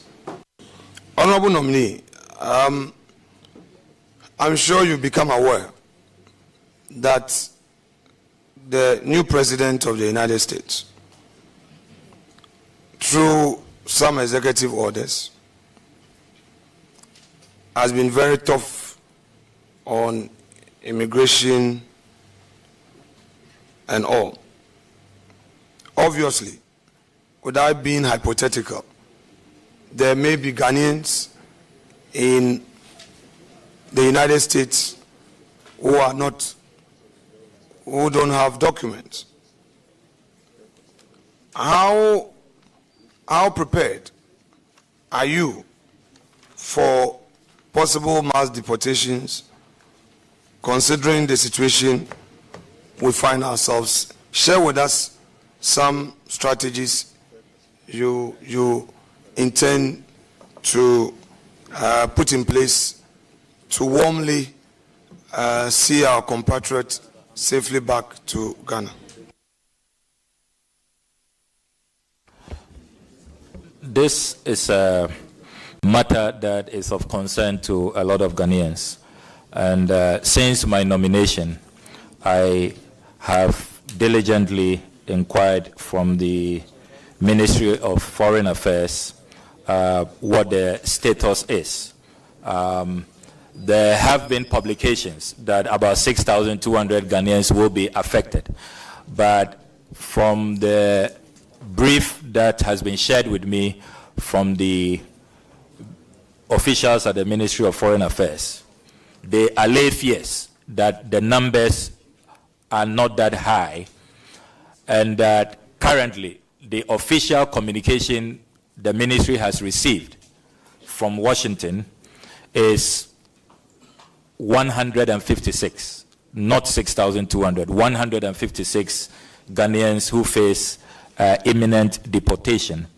And indeed, they indicate that about 40 of them have been asked to be, they've asked our mission in Washington to process those people expeditedly to be deported. It's clear that President Trump is really serious about this, his executive order. If you follow what happened to the Colombians, when the Colombian president refused to accept Colombians who were being deported, we saw that immediately President Trump announced trade sanctions, and Colombia has had to retreat. So I think that the strategy that we should deploy as a country is to ensure that our missions abroad extend consular services to all of these persons. They are our compatriots. We must be concerned about their welfare. And if we have to give them legal assistance, that's why earlier I talked about the consular fund. We need to quickly populate that fund. And I'm happy that the distinguished Minister of Finance is here as we work on the 2025 budget. It is a line item I will really be appealing to his ministry to approve, so that we would have a consular fund for the first time, so that that fund will be available, legal support, consular assistance. At least let's do our best so that if they have a case to remain in those countries, they stay. And then if they have to be received by us, it is also done in a humane way that respects their rights. So we are not going to leave them there to struggle on their own. We will let them feel and know that the government of Ghana, the people of Ghana, care about their plight, and that we are doing our best to extend to them consular assistance. Chairman, with your leave, I want to apply for a post-trade break, 5-minute post-trade break. Leave humbly granted.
Heritage Caravan 2025 is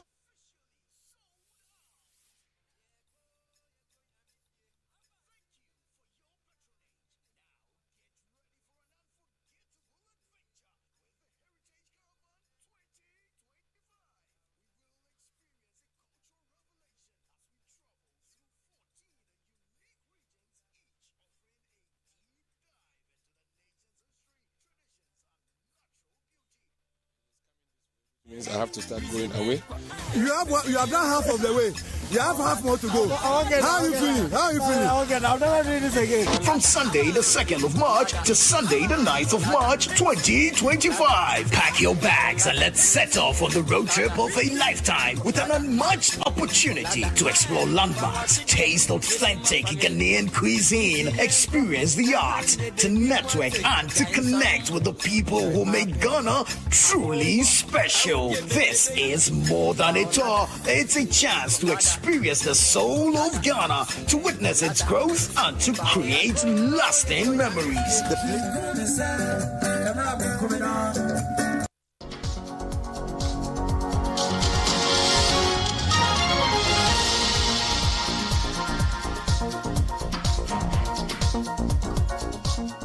It's 12 minutes to 6 p.m. This is Channel 1 Television, 97.3 City FM. Our continuous coverage of the Appointments Committee sitting. It has been hours of questioning for the minister nominated to be our Foreign Affairs Minister, the Honorable Samuel Okudzeto Ablakwa. Now, the ranking member, MP for Efutu, Alexander Apenyo-Markin, started his questioning at 11 minutes past 4. No. 11 minutes past 4, that was when he started questioning, and it's still continuing as we speak. There was an earlier break where they went for a 5 minutes break. They resumed, and now they've gone again, we are told, for some 5 minutes break, and then they'll be back. Let me just ask my in-house, in-studio panelists what they make of the question back and forth. Bernard, Alexander Apenyo-Markin stands accused of asking questions for long hours. He says if it has to be done, it has to be done, and that's what he's doing. I don't know, so far, what do you think? We are timing if they will break the Samuel George record, because he did 5 hours and a few minutes. This vetting started around 12 something. Okay. Alex started questioning... No, the vetting itself. Yes, okay. Not Alex. So, the vetting itself has been... So it means it's gone... Because this vetting started around 12. I don't have the exact time, but it means that it's gone beyond 5 hours now. I think it was 12:40. And it's now 5:40. Okay. So they would easily overtake Samuel George. Yeah, that's how it's because there was a lot of questions before Apenyo came. Yes. In the Samuel George case, there weren't that many before Apenyo came.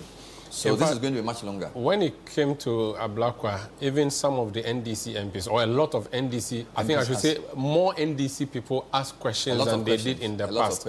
For instance, the deputy leader, Rickett, for instance, he almost gave a lecture and talked about a number of things at the Foreign Affairs Ministry. Sami, impressions about the back and forth, the questions and answers so far? He looks like he's on top of issues. He's done it so well.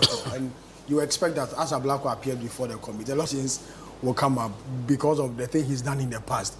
His exposés and the aura and the rest. So obviously, I am not surprised the line of questions and the kind of questions that were asked at the committee setting. You also realize that, as you mentioned, even NDC MPs were even asking questions than in the past where they only came there to sing praises of. Sami, so because we are going back to the committee, let's talk about the thing that happened near the committee room, which is in the chamber. The Speaker suspending 4 MPs, and for those who are just joining us, 4 members of Parliament have been suspended by the Speaker for 2 weeks. And I can confirm that they are not in the hearing. So Jerry Ahmed Shaibu is no longer there. Yes. Roxanne, I didn't see there after you made the announcement. Yes. I haven't seen another Pre either. So I suspect this has been communicated to them, which is also part of the reason why Ayariga has come back. So they have to reconstitute the committee immediately. So you're seeing some new faces there. Now, while this... Okay, in fact, the announcement was made when Alex was asking questions. So we don't know if he was told prior to this or he noticed it in the course of... So we are yet to get reactions from the side. But let's go back. I think the Honorable Samuel Okudzeto Ablakwa is back in the seat. The questioning continues. A Ghana card. Yes, I do. At what point did you acquire a Ghana card? Can you tell us the dates you first acquired the Ghana card? I'll need to refer. I don't have it here. I'm on oath, so I have to be accurate. Do you remember publicly condemning the policy of the Ghana card?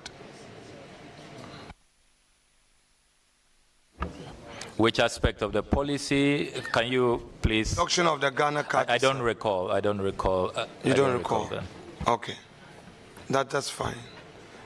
The Ghana card that you have acquired, do you find it useful, and would you recommend to all Ghanaians who have not acquired Ghana card to acquire one? I said earlier in response to a question on passport reforms that I'm even seeking to collaborate with the Ministry of Communication so that those who have Ghana card who already have their biometrics in the system should not have to go back to the passport office to take their biometrics, that we need to have our systems synchronized. They have to integrate, talk to each other, and instead of these silos that we are promoting.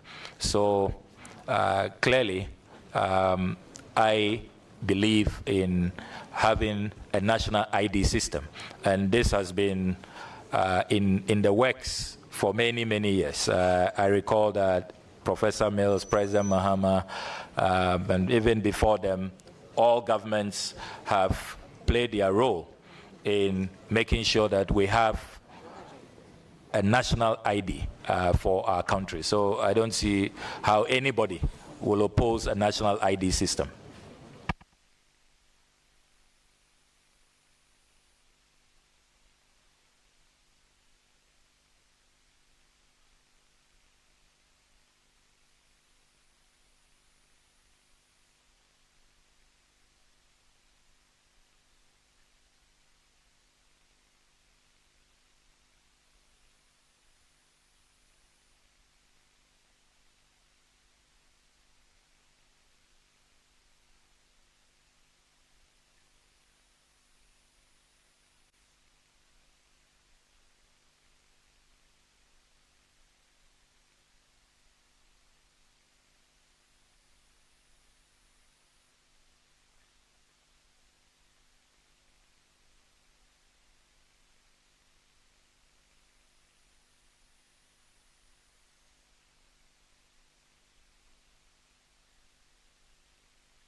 Honorable nominee,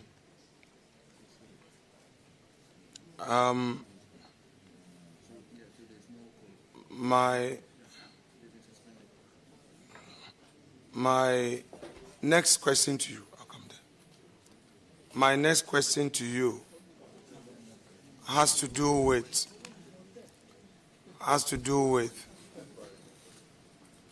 my next question to you has to do with your tax.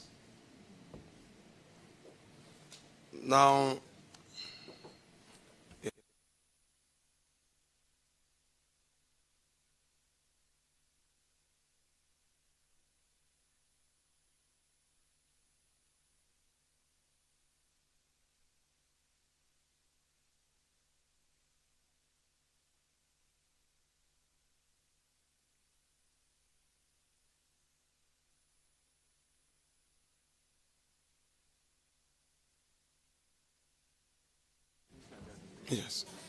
Yes, honorable member. Now, pay attention to the details thereon. Your 2023 and 2024 tax clearance certificate. Now, on your CV, you indicate that you haven't had any gainful employment in the private sector since you left school, from the CV you provided. The CV you provided, you've done any private work, you've not been in any employment outside of your political appointment. Do you maintain that?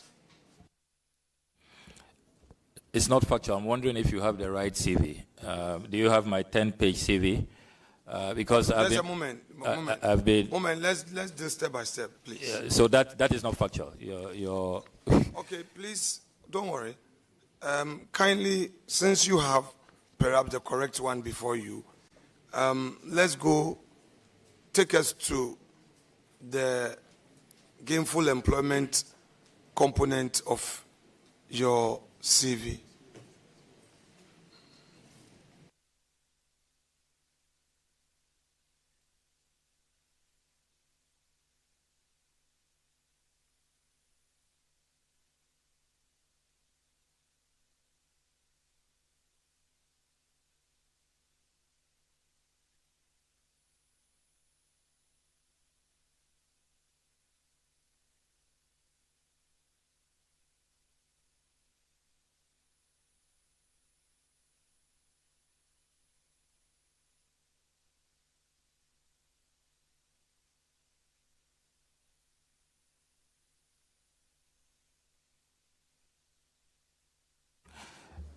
If you come with me to page 7 of my CV, you see that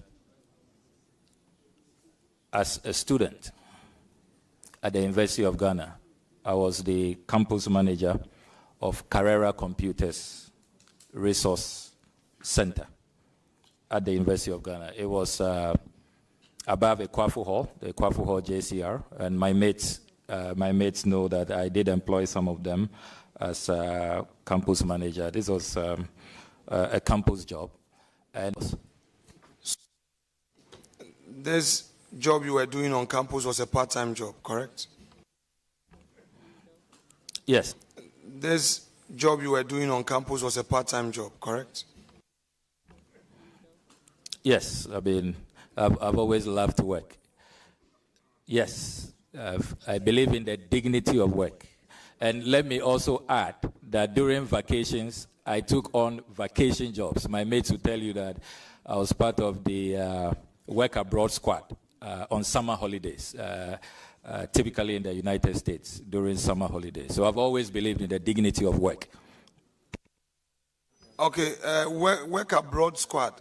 So share with us the periods that you went to America.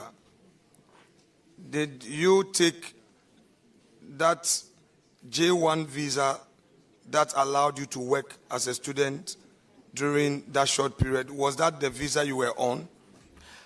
I want to believe so, because I was allowed to work and I had no issues. We would want to give you the benefit of sharing that visa with us. We know you don't have it here. Yes, I'm happy to share that. Since you consider you were very doing happy work to share abroad, that. Yes. You'll be sharing that with us. Absolutely. Okay, can you share with us the various works you did abroad, the work abroad, what specifically you did? Yeah, quite a number of jobs. One in a hotel called Doyle. I also worked in the dollar shop, and then I also worked in CS. Depends on the year and what openings are available. Now, in Koko, you say you taught at Nkoko for your national service. National service cannot be described as gainful employment. It's not employment, it's national service. I never said national service. So in Koko was the 2-year break between secondary school and university. I thought that I made good use of the time. So I joined an uncle who was running a computer firm in Coleman International School I'm very proud of that job I took as I must have been, 19 or 18. So Which year did you take up?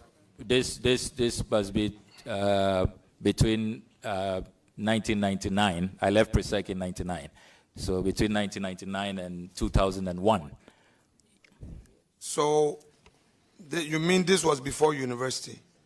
Absolutely. I've always worked. That's why when I hear people say I've never worked before, I laugh at Sir them. Blackwell, please pay attention. No, it's about important. what somebody has said. No, it's that important. That is not why we... Please. I believe that's what's informing some of these questions. Mr. Chairman... Because that's why I have in my CV, you said that I've never worked. The nominee must learn to reciprocate respect. Honorable nominee. You should learn to reciprocate but honorable respect. Minority Leader, respect.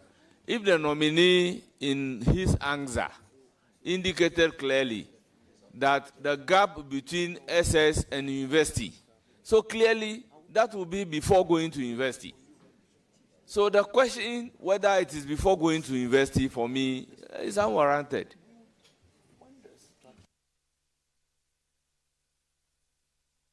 And absolute respect to you. Can you withdraw the word unwarranted? Please. Chairman. Then let me substitute it to say that it's not needed.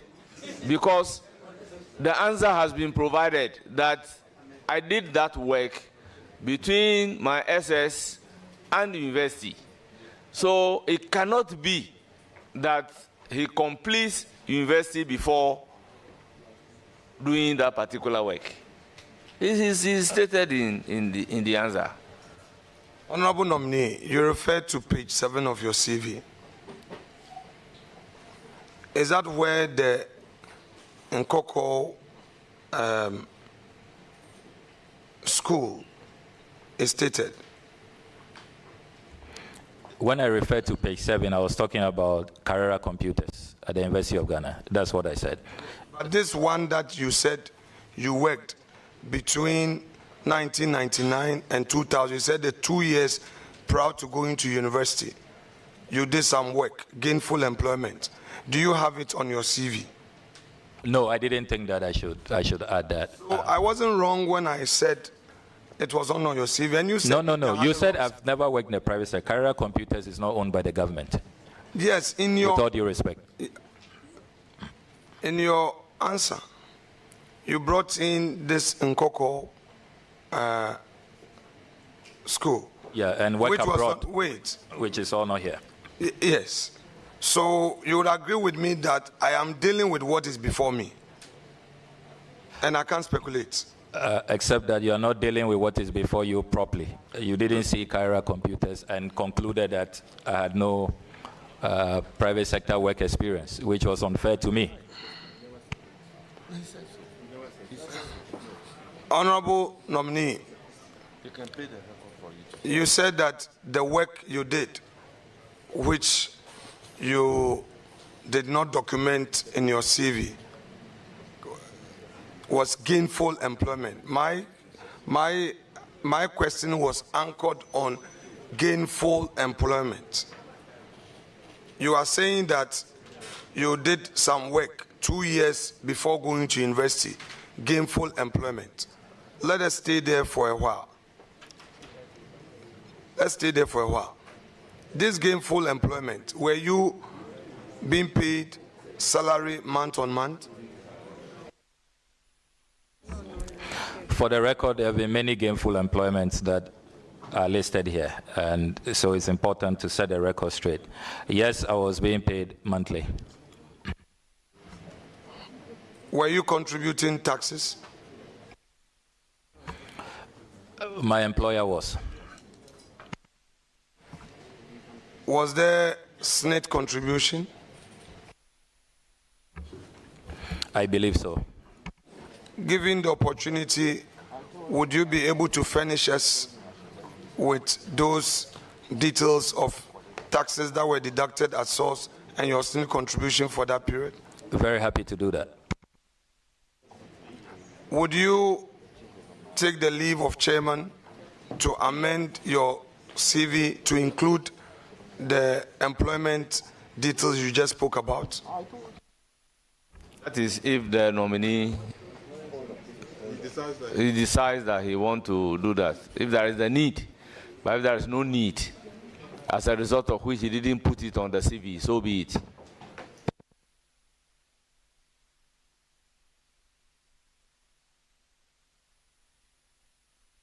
Let me also place on record that for the purposes of taxes, we have the tax clearance of the nominee before us. Honorable nominee, Savvy, the company that you said you registered and you were the sole shareholder, you said you did some work. You had some contracts, and when those contracts terminated, you decided to fold it up. It became defunct, you said. Now, for the period that the company worked, you executed some jobs. Did you pay taxes to the state? Yes, I did. Did you have employees apart from you? Yes, 3. Did you pay their SNIT contributions? Yes, I did. Did you pay their taxes? Absolutely. Given the opportunity, can you furnish this committee with all those details? I'm happy to do that. Thank you. Now, between 2013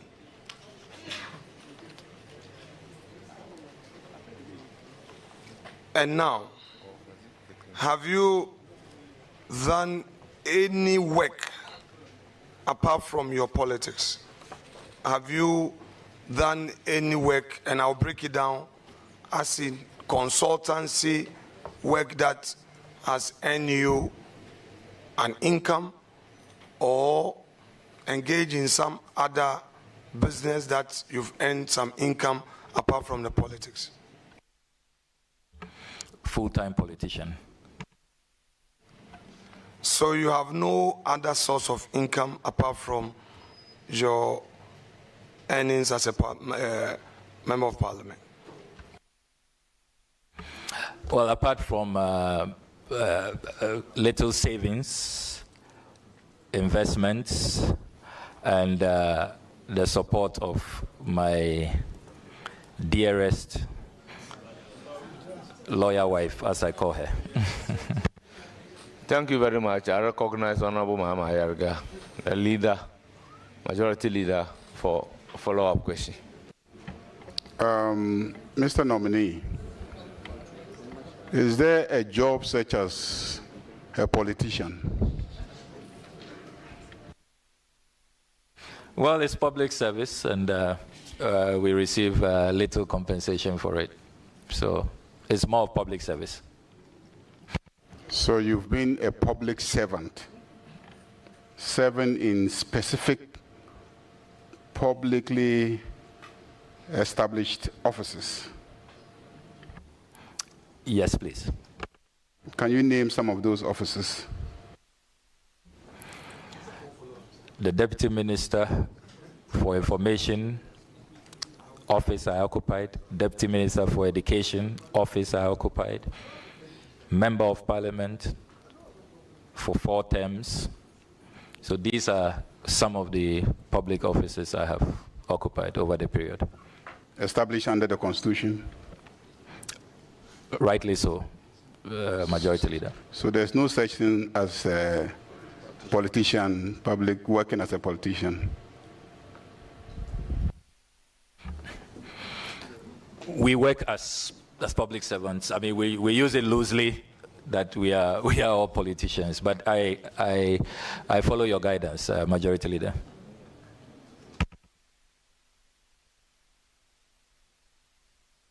Yeah. You know, anyway, fair enough. So, Honorable Nominee, in 3 minutes you would have done 2 hours. on your CV, where did you stay? Where did you write you were born? So you'll be surprised for anybody to suggest that you were born in Aveyeme Bato. No, that's it. So. Yeah, I'll be surprised. That's my hometown, but I was born in Accra, in Kolebu. Now, Chairman, let me, with your leave, nominee, please, respectfully, this has nothing to do with you. I just want to bring a matter to the attention of the chair of the committee and to all of us. Mr. Chair, the rules of the House provides in order 2171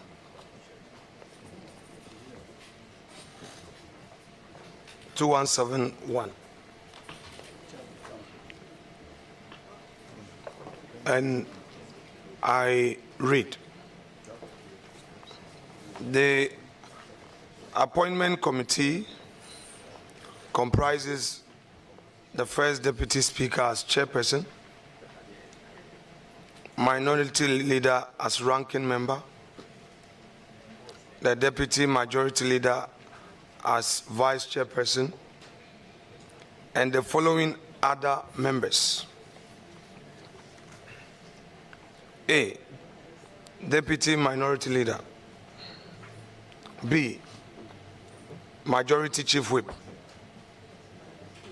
C, minority chief whip.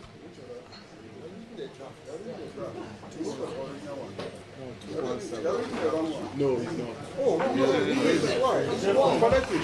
But it's the same thing. You've been given one. No. It's the same thing. Wait.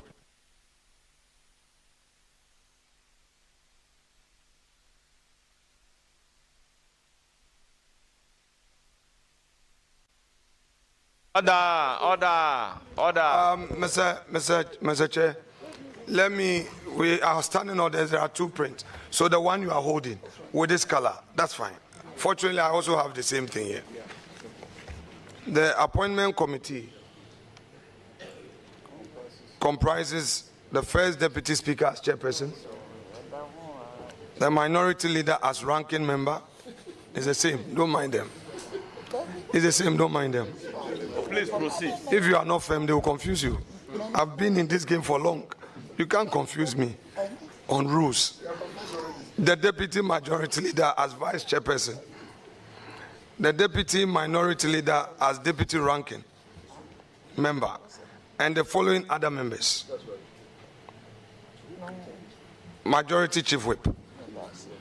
B, minority chief whip. And 5 other members selected based on the numerical strength of the parties in parliament.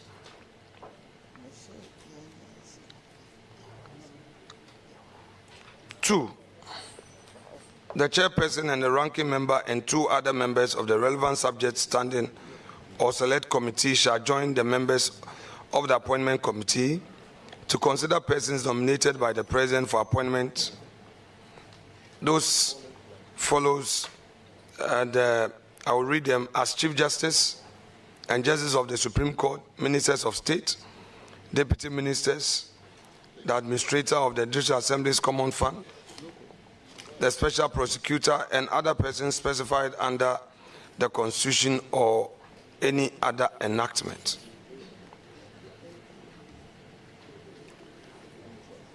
Mr. Chair, I have been informed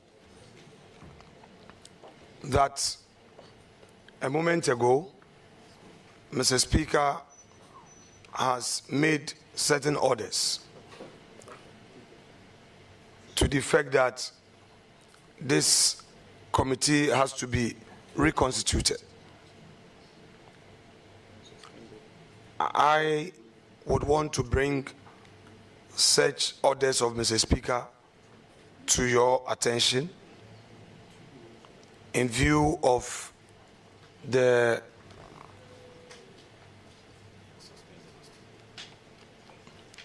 certain developments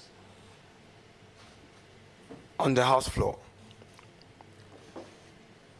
I do not know whether such development has come to your attention too. But since Mr. Speaker has made consequential orders and it has just been brought to my attention, I believe that we may have to be guided by the orders of Mr. Speaker. And he went further to say that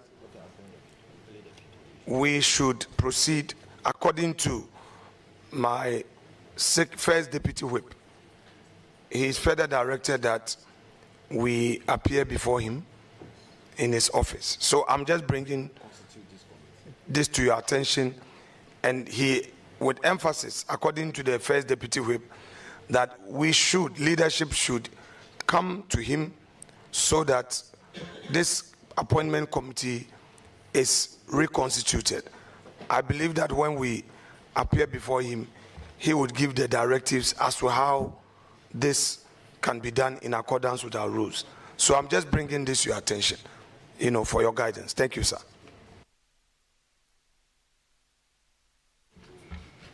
Thank you very much for bringing it to my attention. I will give the floor to Honorable Mahama Ayariga, the Majority Leader. Then I will make categorical pronouncement. Chairman, the Minority Leader started reading Order 217. The Minority Leader started reading Order 217. But he didn't conclude on why he was reading Order 217. I don't know if he was reading Order 217 with a view to raising a question of quorum, or he just enjoys reading Order 217. So can you tell us why you read Order 217? Okay, Chairman, Leader, thank you very much.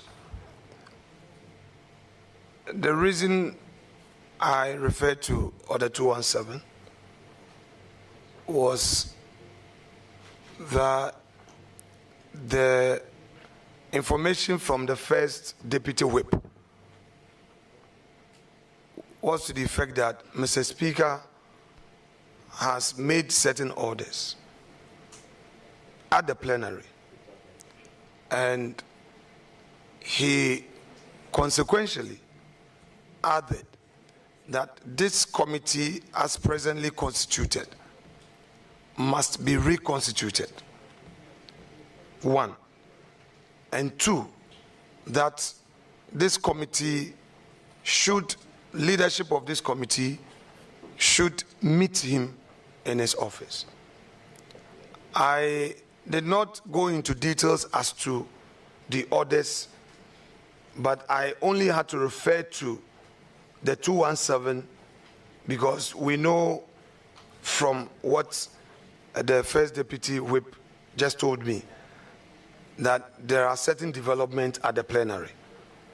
So, and I felt that I should bring that to the attention of Chair. Thank you.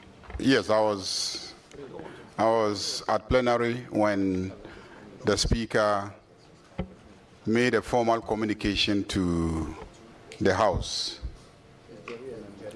In the Speaker's communication, he did not suspend the sitting of the Appointments Committee.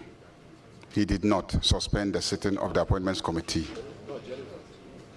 What the Speaker said is that the Chief Whip of the minority and the Chief Whip of the majority, who are members of the Appointments Committee pursuant to Order 217, 1A and B, have been suspended from the House for 10 days.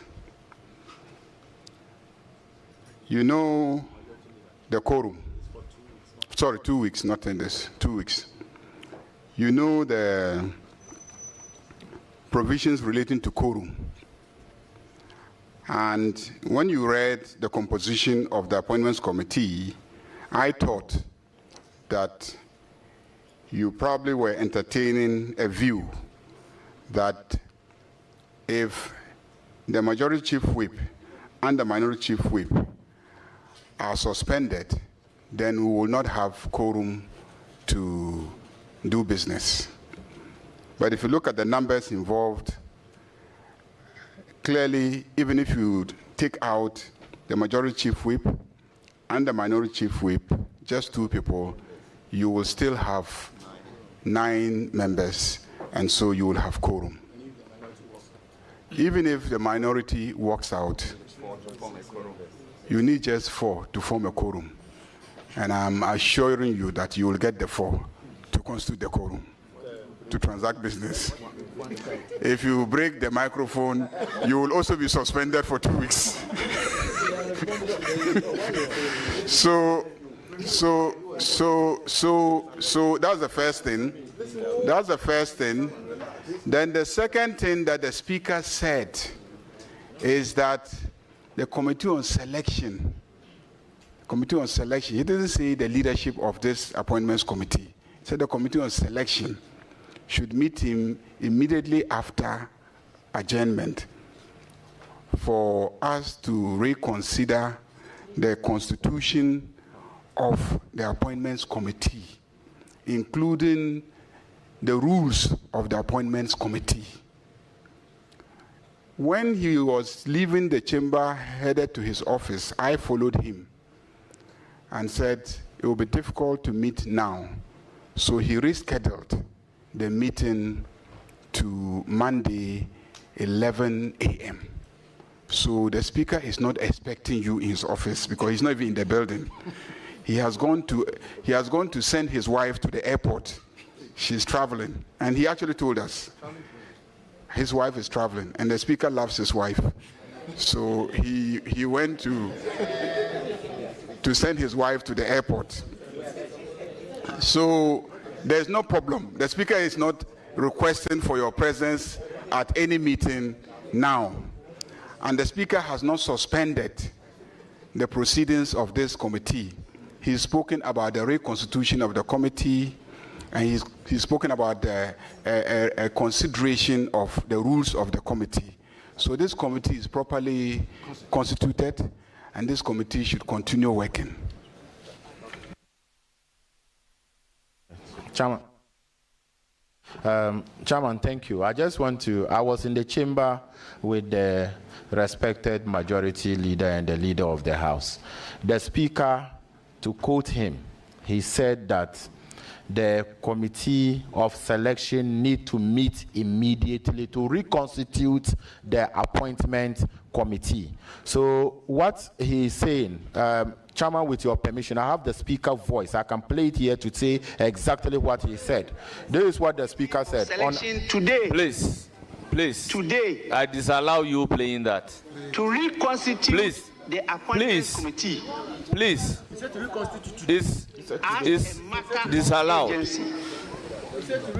Appointment committee doesn't constitute committees of parliament. No, he said the selection committee to reconstitute the appointment committee today. That's what I've just played. That's what he said. And I've brought that to your attention. So if we move forward, it means that we are obeying the orders of the speaker. I just want to draw that to your attention. Honourable members, let me place on record that the deputy whip is not a conduit through which speaker will communicate to the appointment committee. Article 102 of the Constitution of the Republic of Ghana is very clear regarding quorum. And this is a parliamentary business. Let me read. A quorum of parliament, apart from the person presiding, shall be 1/3 of all members of parliament. If you relate that to this particular committee, a quorum will be 4 out of 11. 2, Article 104 is clear on decision making, and you need 50%. So therefore, if 2 people, 50% of the members of the committee, if 2 members are suspended out of a membership of 11, we have 9 members of the committee. We form quorum, we can do business, and can as well take decision. So, honorable members, we are not going to countenance any attempt to delay the proceedings of this House. With due difference to the Deputy Whip,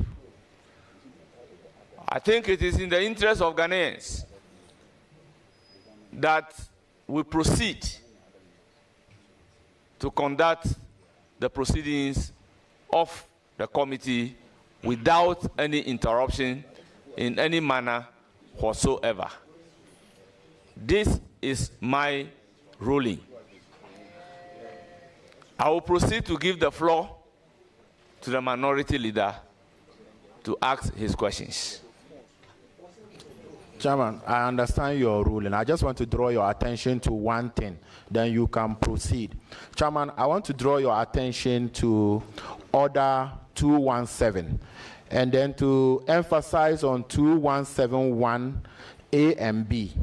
They said the appointment committee comprises, and I'm emphasizing on A and B, that says the majority chief whip, the minority chief whip, and C says 5 other members. Chairman, the A and B does not refer to a member, but a portfolio. Majority chief whip, minority chief whip. In this sense, if the minority and the majority chief whip are suspended and their name is mentioned under this order, so who is in this committee as minority chief whip and majority? You are telling us that parliamentary proceedings will not go on because the majority chief whip and the minority chief whip are suspended for 2 weeks because they are also members of parliament and they hold those respective positions. I beg to differ, and I'll submit on record that would rather amount to having a blurred view of the law. Can we make progress?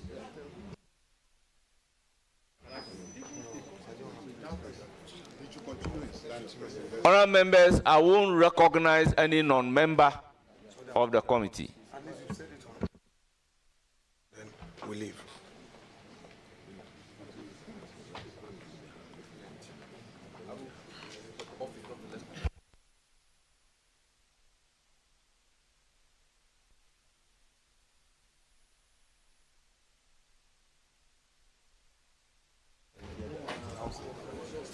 Honorable Minority Leader, if you are done, then we can proceed. Chairman, thank you. Honorable nominee, do you know about the company Volta Clenham Farms and Industries Limited? Yes, I talked about it earlier.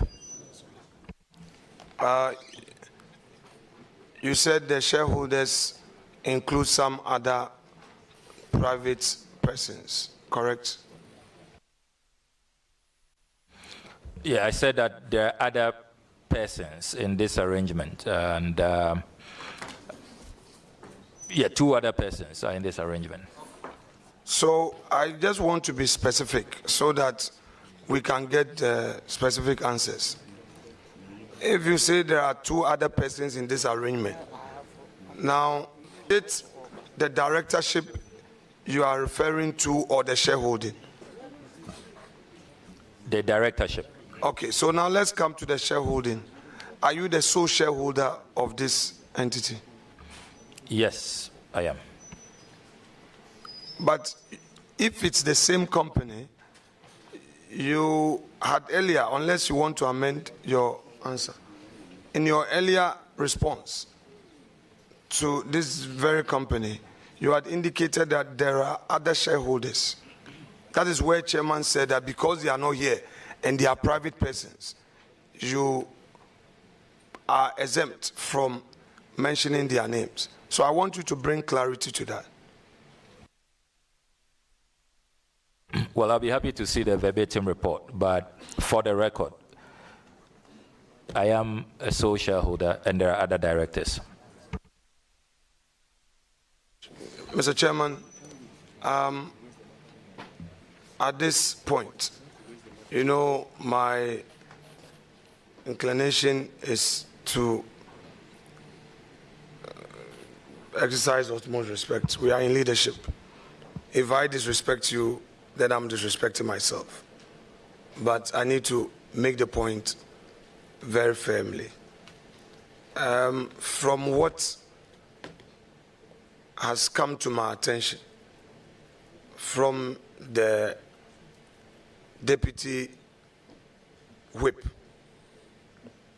I think that it was very clear in the language of Mr. Speaker on the need for us to immediately get to the committee of selection to proceed to reconstitute the appointment committee. I will repeat it to your attention that let us err on the side of caution so that we do the right thing. At least if you had even suspended sitting the hearing for even a minute to enable you to listen to the speaker's voice, private, I'm sure you will be able to at least appreciate the situation in a different light, or possibly call Mr. Speaker himself. We can suspend for just a minute to enable you call the speaker, but in the Honorable Majority Leader, just a second. Honorable Alassane Umar, please, the call is on all of us to show deference. If I talk, you talk, it doesn't help. So I would want to respectfully say that with what I know now, I would want to recuse myself in order not to be in breach of Mr. Speaker's orders. I can't force speak, Chairman. Chairman has his discretion, and I need to respect that. So I leave it at that to you, and then I'm sure we can take up other matters. Thank you so much, sir. Honorable members, the information is clear from the Majority Leader that owing to the circumstances, the Speaker has rescheduled a meeting to Monday at 11. We are proceeding with the vetting. Any member who wants to recuse himself is free to do so. After all, we are living in a free and a democratic dispensation. So, please, let's proceed. Chairman, with respect, I am extending to you all courtesies. My language in the application was done in utmost good faith and with respect to you. If you use phrases like democratic state and freedom of whatever, I don't think that it helps the situation. I refer to Speaker. Chairman, I will continuously express my views and show you respect. I'm pleading with you to be measured in the language you use. I will not do anything to hurt you in terms of language use. The language you just use is in bad taste, and I believe it's unacceptable. If it pleases you, you may withdraw. If you say you are the chairman and what you say is final, it's fine, but at least I've made my point to you. Honorable members, unless the Minority Leader has been able to point exactly to free or how free and democratic dispensation will be unparliamentary, I will be glad to withdraw it. But this is a phrase that we always use, even on the floor of Parliament, and by our own standing order. It's not in bad taste, it is not unparliamentary, it is not insulting. So clearly, I do not know why we are even going on this tangent. So, honorable members, I beg, let's make progress. But from the indication of the minority leader, he has finished asking the questions. Then I will proceed to acknowledge our guests and consequentially discharge the witness. No, we left before you discharge. Honourable members, we have Mrs. Nuhila Sedu Nuela. Then those who are typing the spouse of the nominee. Then we have Togbiga Patamia Jokli,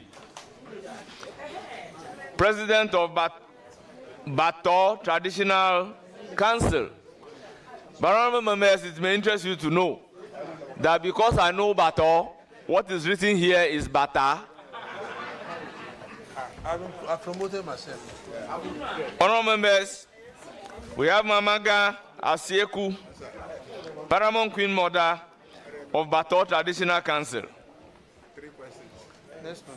We have Dr. Nana Edusei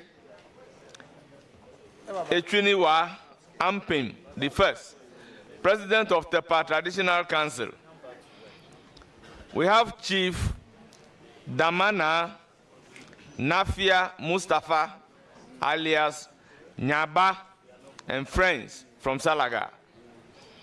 We have Mama Agbovi, Paramount Queen Mother of Dofo, traditional area. We also have Togwi Ababio, Acting President of Volo traditional area. We have Togbi Misrobi III, Mankralo of Fojoku traditional area.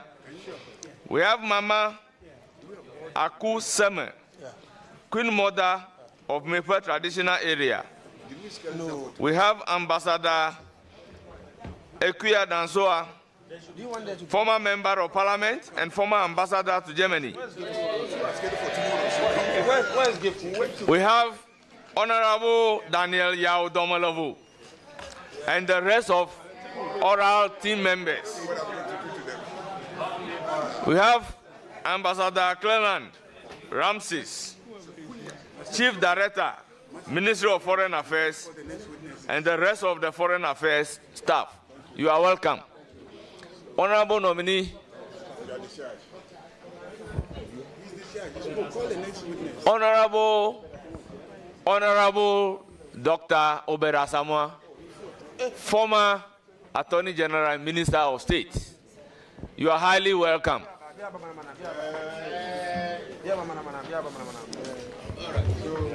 Honorable nominee, thank you so much for attending upon the committee. You hear from the committee, you are hereby discharged.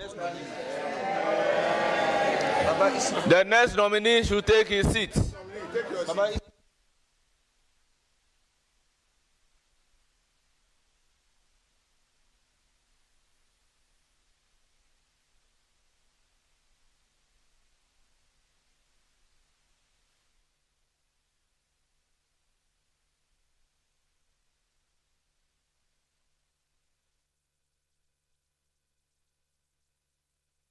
The voting that started at 12:40 p.m. has just ended at 6:41 p.m. That's, Bernard, you are the mass person. That's how many hours? 6 hours. 6 hours of non-stop questioning. So there are a few breaks, though.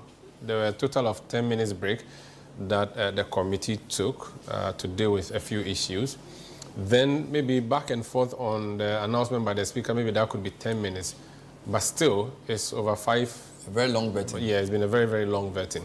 Yeah. And so what has happened is that Samuel Kudjeto Ablakwa has gone through the vetting. At the end, after Apenyo Makin has asked questions, and he started at 4:11 p.m., so 5:11, 6:11, more than 2 hours and a half of questioning, he decided he was not going to be party to the continuing or the exercise because of an announcement that was made on the floor of Parliament. That announcement has to do with the suspension of 4 members of Parliament who belong to this particular committee. In his view, because these 4 are not available, especially the whips who are mentioned specifically in the standing orders of the House, the committee cannot continue to function. But Majority Leader Mahama Ayariga appears before the House, the committee, and says that no, that cannot be true. What the Speaker purportedly said, according to Habib, is not true, and that the selection committee will sit on Monday to make a determination. The Speaker is on his way to the airport to see of his wife who is traveling. So what I have foreseen now, and the committee is not closing for the day, they've asked for the next nominee to sit before them. What that means is that there's likely going to be vetting without MPP MPs. It appears so, because once the minority leader leaves, you can see the seats are already empty.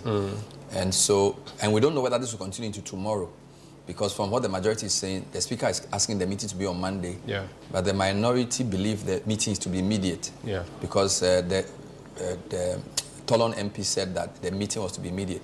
And we know there's vetting tomorrow as well. So it looks like if this continues, there will be another 6 or so vettings without the minority. But we are not sure yet. Yeah. But for now, they are not there. So, Alex Apenyo, I don't know, Sami, I don't know what you make of the... So it's an argument on law. This person thinks that let's not continue. Yeah. This person thinks no, let's continue. The issue of... It's about the interpretation of what the Speaker said. Who is interpreting whatever well? Because from what Apenyo was saying, he wasn't in the chamber when it was being announced. Mahama Ayariga was present. And so they are relying on what Mahama Ayariga, Majority Leader, is saying, that the Speaker said is not immediate and that there's a new time for it. But Apenyo says from their communication, they believe that it should be immediate and now. Until Mahama Ayariga is rather telling that the Speaker is not around. So it's about who is interpreting what the Speaker said rightly. So it's a word of Mahama Ayariga versus the word of the Tolon MP. I think we have to go back to the chamber. Bernard, who is next? Well, he just introduced himself, I'm sure. let's go to it's one of the regional minister nominees. So I think we'll go back to the committee room and hear the proceedings. So it looks like the minority will not be part of it. I was born on the 24th of July, 1969, in a community, in a town called Nalergu, now the capital of Northeast Region. Mr. Chairman, I started my education in Nalergu. My basic level went through and had my secondary education in Tamale Secondary, where I did my O-level and A-level.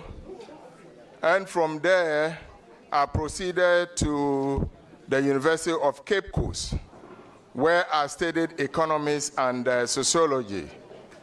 I graduated with an honors degree in social science, econ sociology as my major. And at the same time, I concurrently had a diploma in education. From there, I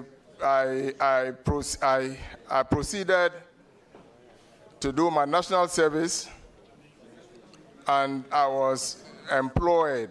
After the national service, I got a job with Unilever Ghana Limited, and I worked with that company for almost 7 years. And I proceeded to set up my own business. After a while, I also proceeded to the U.S. Western New England University in Springfield to do my MBA and a leadership certificate course.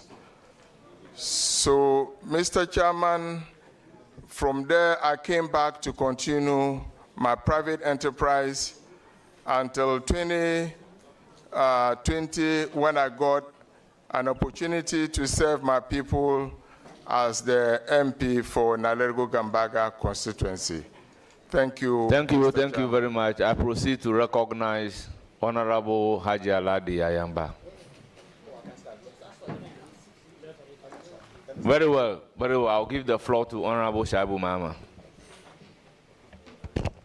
Mr. Chairman, I'm exceedingly grateful for the opportunity. Honorable nominee, congratulations. Thank you, Mr. Chairman.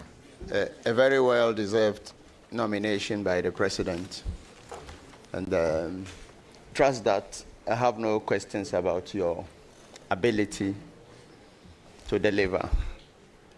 Just a few questions on two of them, actually. It's a new ministry that has been created. I mean, you would hear people say, there's a Minister for Environment, and tell us. I'm sure you have some briefing with the President or a representative. What is it about climate that you are going to do? Thank you. Thank you, Mr. Chairman. Mr. Chairman, first and foremost, this ministry or this position as a Minister of State is not a ministry, Minister of State. I see it's a very important intervention that His Excellency John Dramani Mahama has initiated. Mr. Chairman, it takes a visionary leader to do what His Excellency has done. And when we begin the conversation into details, everybody will understand what I mean by this. Mr. Chairman, my role is not a duplication. I'm only supposed to collaborate with existing ministries. Those ministries that are into climate change and climate change in the climate change ecosystem. I'm supposed to coordinate them, because if you look at what is happening now, Mr. Chairman, we have pockets of initiatives seated in the various ministries. And the President thinks that he should nominate me to be the coordinating point where all these initiatives and programs are brought under one envelope. And that is going to aid us to prosecute the agenda and the objective of His Excellency John Dramani Mahama. So I'm going to be a focal point at the presidency to rally all the resources, human capital, to support all these ministries, so that at the end of the day, we can all move and work towards the vision of His Excellency John Dramani Mahama. Thank you.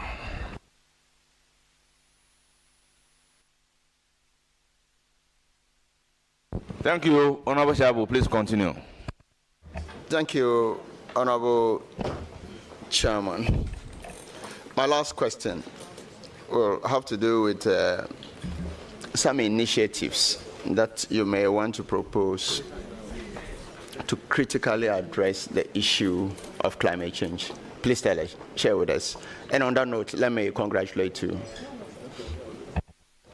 Thank you, Mr. Chairman.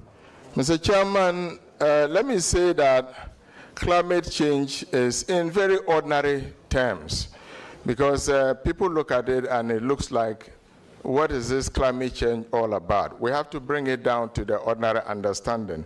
And for me, I look at it as a shift in temperature and weather patterns. Okay? Now, Mr. Speaker, if you look at our current circumstance, we are bedeviled with unpredictable rainfalls, floods, disaster, diseases. And these diseases and floods and heat and all those, things that I'm talking about are occasioned by climate change. Invariably, we want to say that the world is very, very sick. Mr. Chairman, the world is sick. There's too much heat. Everybody is feeling uncomfortable. Those days we used to say that we have a Accra sea breeze. Where's the sea breeze now, Mr. Chairman?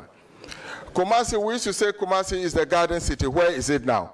So primarily, the whole world is challenged.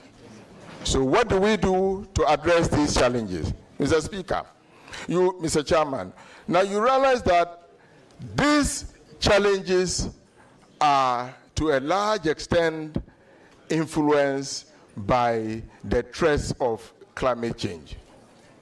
Thank you. Thank you very much. I now proceed to give the floor to Honorable Sowa. Thank you, Honorable Chair. I wish to congratulate my brother for your nomination by His Excellency John Dramani Mahama.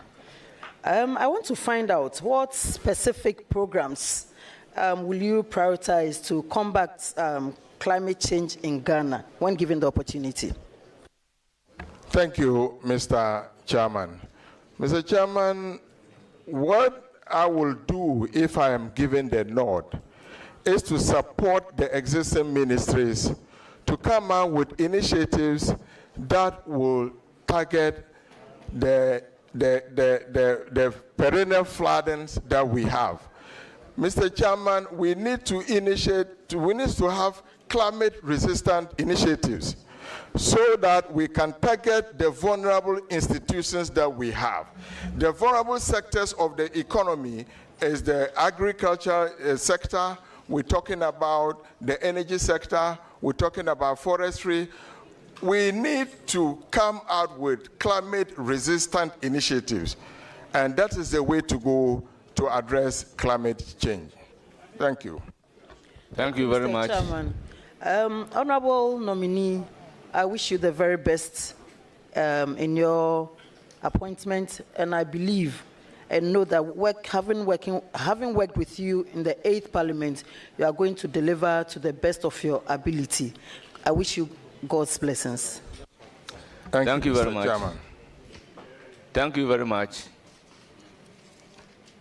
The indication is that the rest of the members do not really have questions for you. I will therefore proceed to recognize your revered guests. On my list is Alhaji Hassan Ligbi, former Managing Director of Metro Mass Transit. Honorable Alhaji Mohammed Muniru Limuna, former Agric Minister. Mrs. Vida Elham Isifu, spouse of the nominee. Damata Isaka, Narelugu Gambaga Constituency Women Organizer, NDC. Dauda Yakubu, Chief of Zablugu. Baba Seidu, Senior, brother of the nominee. Chief Suleimana Adam, leader of the Yangbon Ura's delegation. Chief Akara, leader of Nairi's delegation. Chief Wundana Chimisi, member of the Nairi's delegation. Langbisi Kabona, warrior of the Nairi. Thank you very much for coming. Honorable nominee, you hear from the committee, you are hereby discharged. Thank you.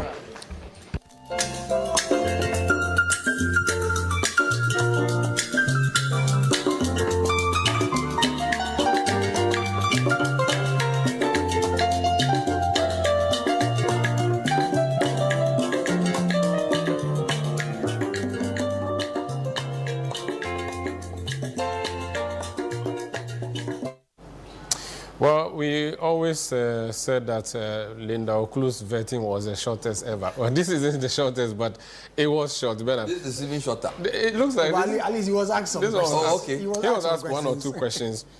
And so this is what is going to happen. And for those who are just joining us, the NPP MPs on the Appointments Committee have staged a walkout. They say they have a difficulty with the formation. They actually said they have recused themselves, which is not technically a walkout.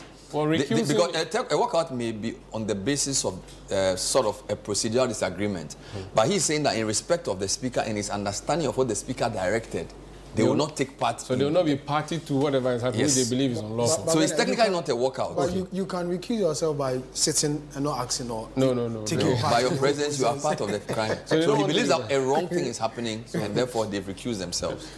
This will be Frank Gardner. Sorry, that's Charity Gardner, who is the nominee for. Frank Gardner is for BBC I think it's the Ahafo region. Yes. Let's take the oath.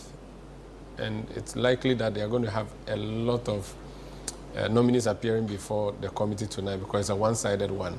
And when they don't have questions for you, which we've heard from the nominee that just went past, this one too may not have a lot of questions, and then we keep proceeding. Let's wait and see what happens next.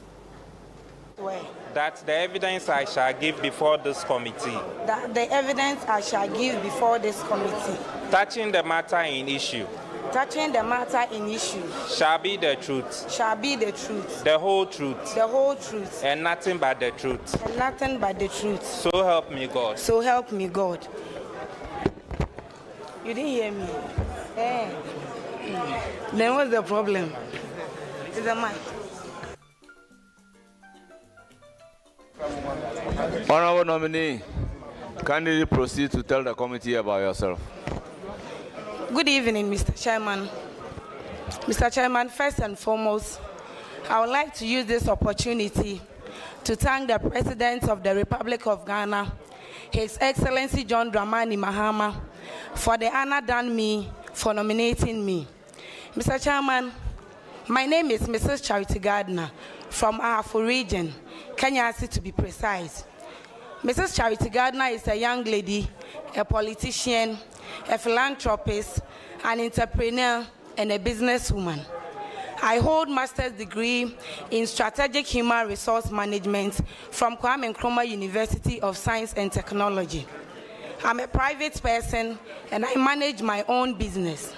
I am the director for Freematch Limited Company. Previously, I have worked as a constituency executive member in the Sutifi North constituency. I have also worked as Deputy Regional Secretary for Ahafo region, and currently I am the Regional Women's Organizer for Ahafo region. Mr. Chairman, I am married to Mr. Frederick Gardner, and we have 2 kids. I worship with ICGC Kanyasi Peace Temple. We have 2 kids. Mrs. Gardner is teachable, and I'm ready to listen from all angles. Thank you, Mr. Chairman. Thank you very much. I proceed to give the floor to Hadia Ladi. Thank you, Chairman. Mrs. Gardner, a nominee, congratulations. Thank you, Honorable. I'm so happy, at least, to have seen a colleague woman being nominated. Is someone calling me? Being nominated. And I believe that your competence cannot be underestimated. That is why you have been nominated by His Excellency John Dramani Mahama, who has made it a point that at least 30% women would be in his governance. With this, there are so many young girls around, not only within where you live or stay, our schools especially, most of them are going to look up to you because they would wish to be like you. What will you do to ensure that you encourage the girl child in school and those women in the market who sell morning to evening and sometimes will not make it even any money for the following day? What are the few things that you will do? Please don't go too much. I just want something small to give me that message. Thank you. Thank you, Mr. Chairman. I think all we are talking about is empowering women.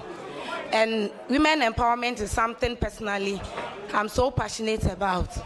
That is why I've set up a Charity Gardner Foundation to support the children, women, and the youth in my region.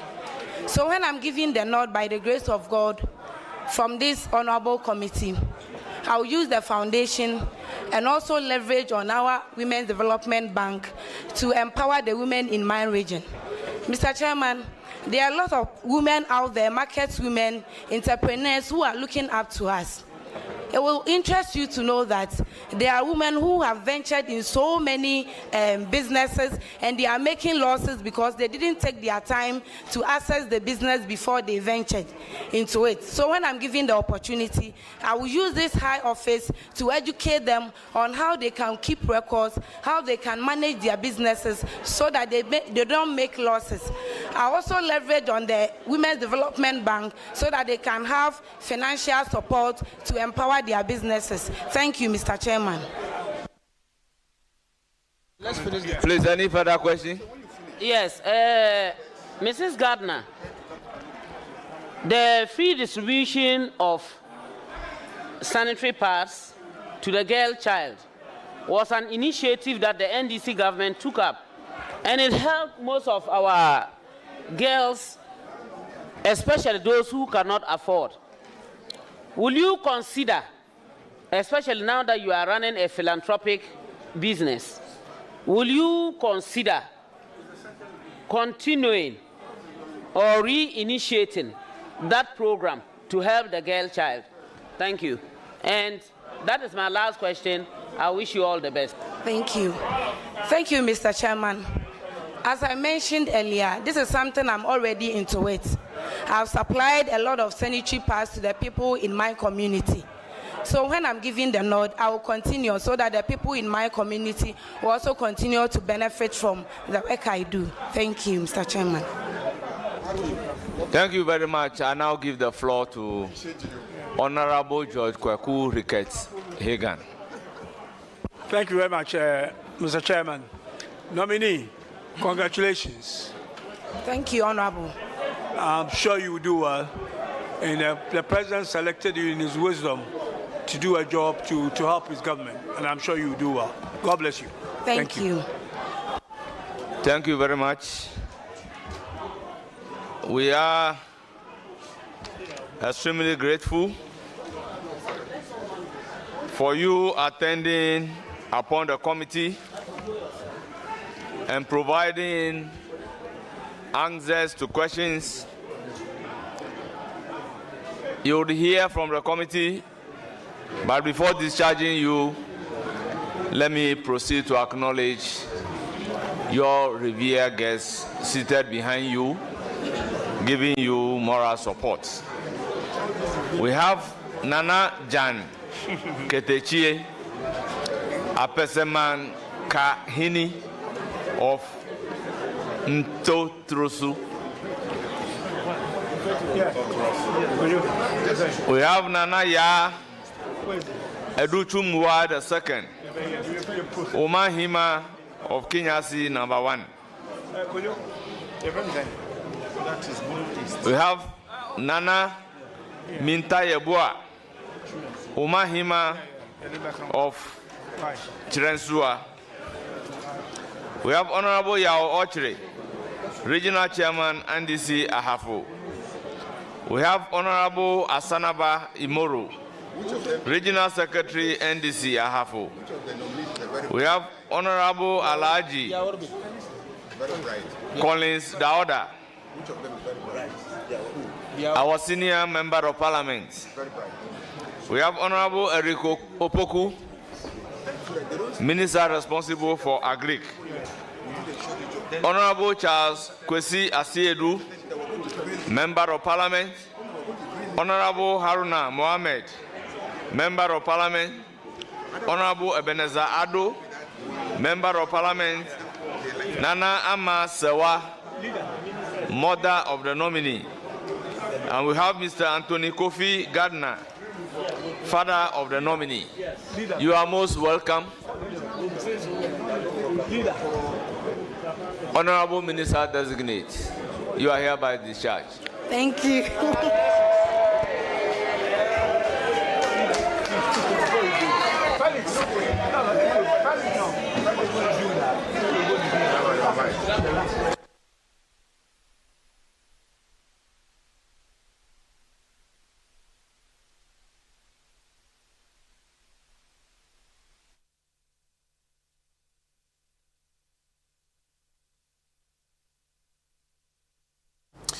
Well, this is don't call me vetting. It's going as quickly as it can. And so I think, what, a few minutes, we've already seen 2 nominees come before the appointment committee. 30 minutes. The nominee for sustainability, I thought should have spent a bit more time because it's a very critical ministry that came up in energy, it came up in environment, it came up in lands, it came up in foreign affairs. So I was thinking that even though the minority had left, they should have given him a few more questions to give us a sense of what he was going to do. This one I'm not surprised because regional ministers, typically when they appear and the committee is not constituting the minority, it wouldn't be that heated because Ahafo region may not have as many issues as, say, an Ashanti. But I'm surprised that the former MP for Naleru Gambaga, who came in, spent less than 10 minutes, because his ministry or his portfolio is a very critical portfolio in where the world is. So I'm surprised, but I'm not surprised about this one. So you see, I think that we would have gotten substance from the committee if the minority had remained. Yes. Historically, we know that the questions come from the opposition side. Yes. If NDC is in power, we don't expect NDC MPs to ask questions. If MPP is in power, we don't expect MPP MPs to ask questions. Unless the nominees ministry like roads or finance, where everybody wants to have an interest, ask a question to register, and also because they believe that there are things that that minister has to do for their constituency. That's true. And that's why the minority should have stayed. You see, I understand why Alex Afenyo-Markin led his team out. They don't want to be part of a quote and unquote a wrongdoing. However, as committee members, you are guided by the chairman. The chairman is a speaker. The chairman says he has ruled that you should stay and do your work. If there's going to be any repercussion, it will be on the head of the chairman. So I think they should have stayed and done it. Or they could have gone into conclave to discuss it and possibly place a call to the speaker to be sure. Yeah. Because, as you were saying, there were 2 opposing thoughts. And looking at what happened yesterday and what everybody had said, I felt that, but to be fair, the kinds of ministers coming to be vetted are not as high profile. But you see, Bernard, I don't think they needed to even call the speaker, who is the leader of the House. He's a majority leader. And he has come to the committee and said that when the speaker adjourned, I walked him out to his office. Yeah, but and that's he not told formal me, communication. I know, but he has come to communicate to the committee. And if he's the leader of the House, and that's why he has that privilege, and he comes to say that ABCD is a direction. The speaker is a leader of parliament. However, he takes no instruction, but guidance or advice from the leader. So I thought that they should have stayed so that we can see some thoroughness, because tonight we are not going to see any thoroughness. Now we have another nominee standing already, being sworn in. He's with Savannah region, John Mahama's home region. Let's take the oath and then see what questions they have for him. This committee. Touching the matter in issue. Touching the matter in issue. Shall be the truth. Shall be the truth. The whole truth. The whole truth. And nothing but the truth. And nothing but the truth. So help me Allah. So help me Allah.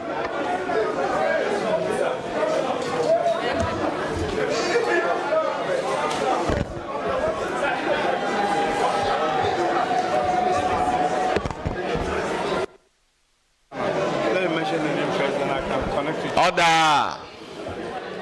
Marshal, please clear the floor, the corridor for us.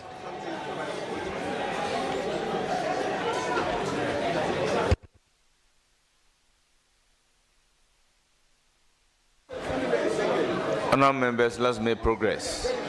I call on Honourable Hajia Ladi Ayamba to start.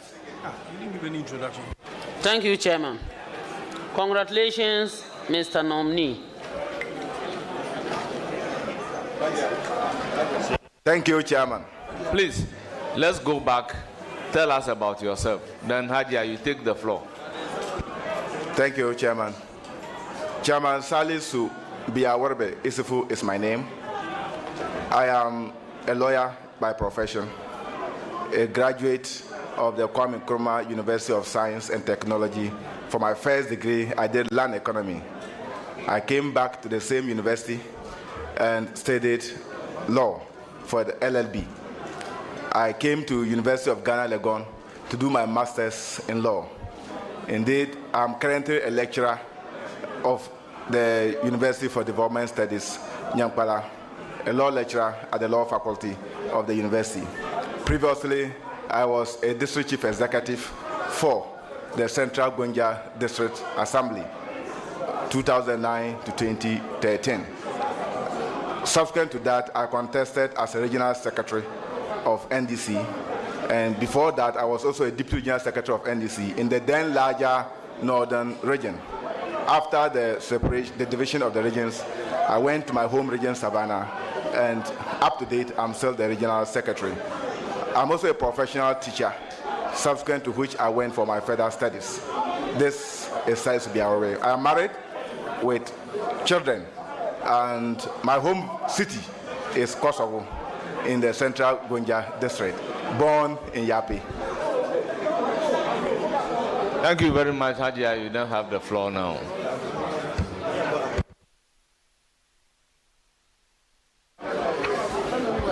Thank you, Chairman. Congratulations, Honorable Salisu.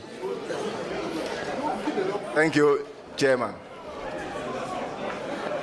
From your profile and the information you've just given us, it means you've been around for quite a long time in the party. You have worked, taken up various positions, and I will say it means you have learned to at least do the work for the people.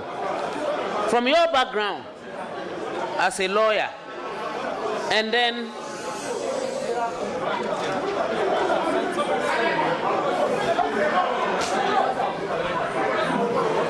our revered guest, do you really want your nominee to be vetted? Do you want the nominee vetted? If really you want the nominee vetted, take your seat in silence.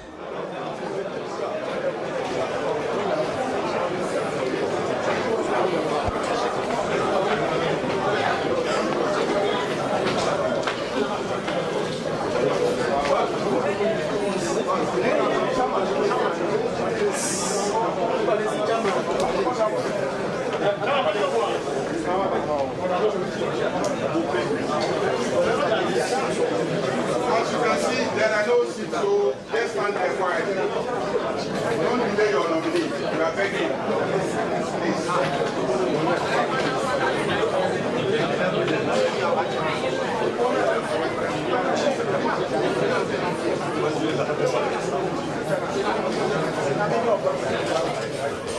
Honorable Haji Ladi, please proceed with your question.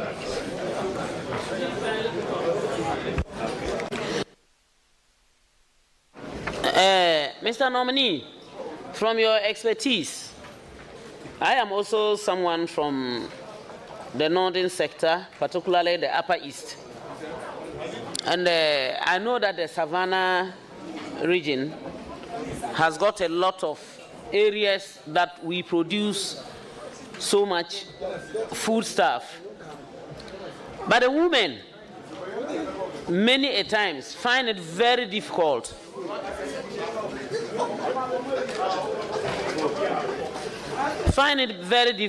to acquire land in order to also do some farming.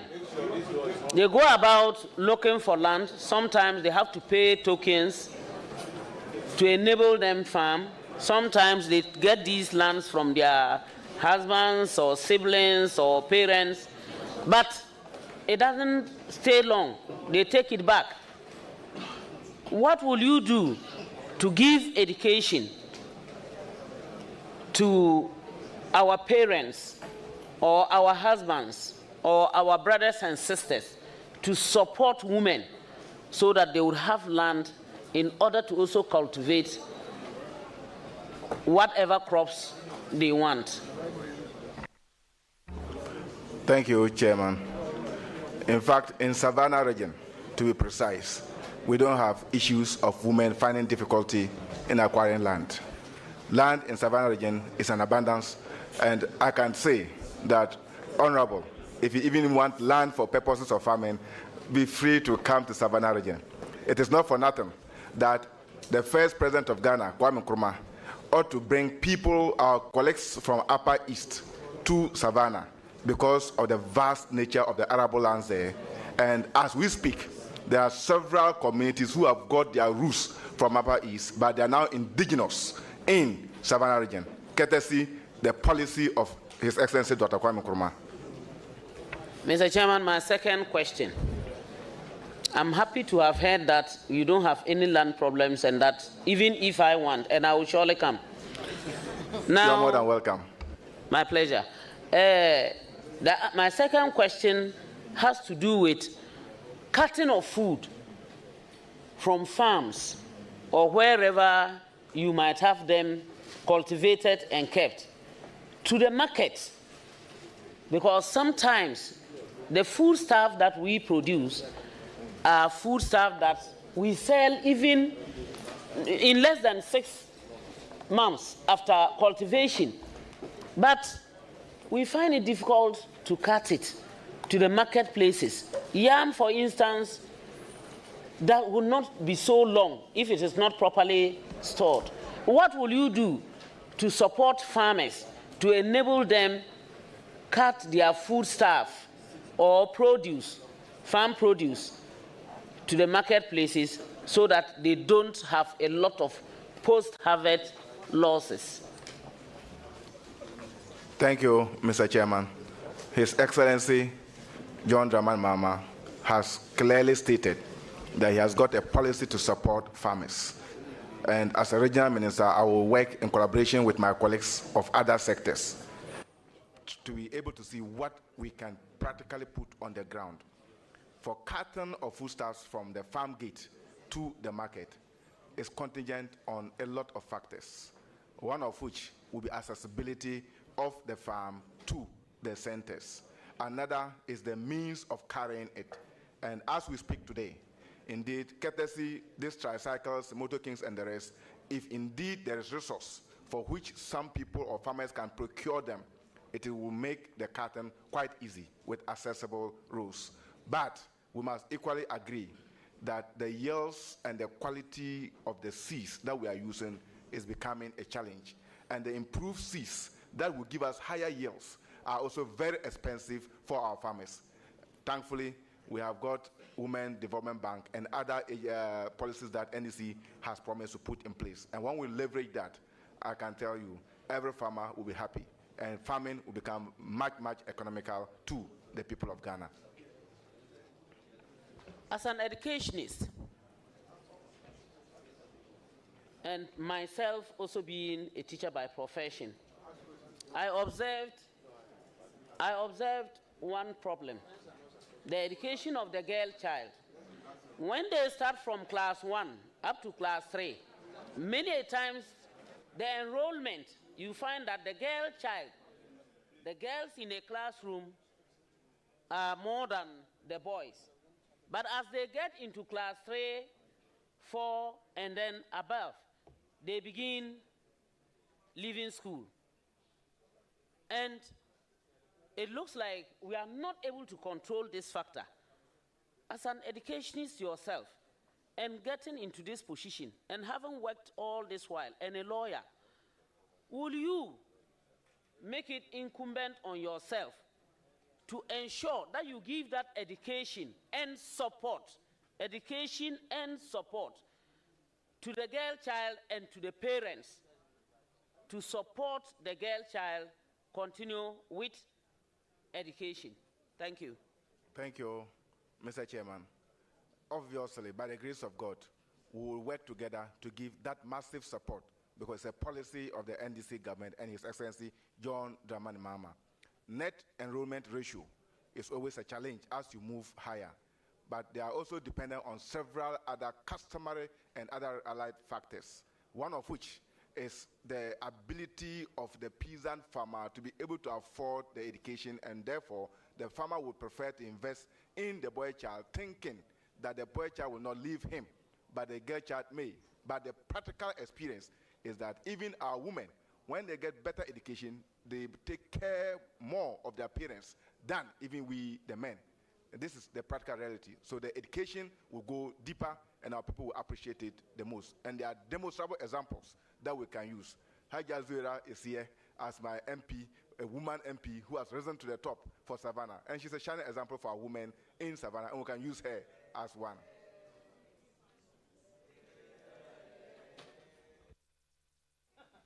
Thank you very much. I appreciate, and I am really happy to have heard those responses.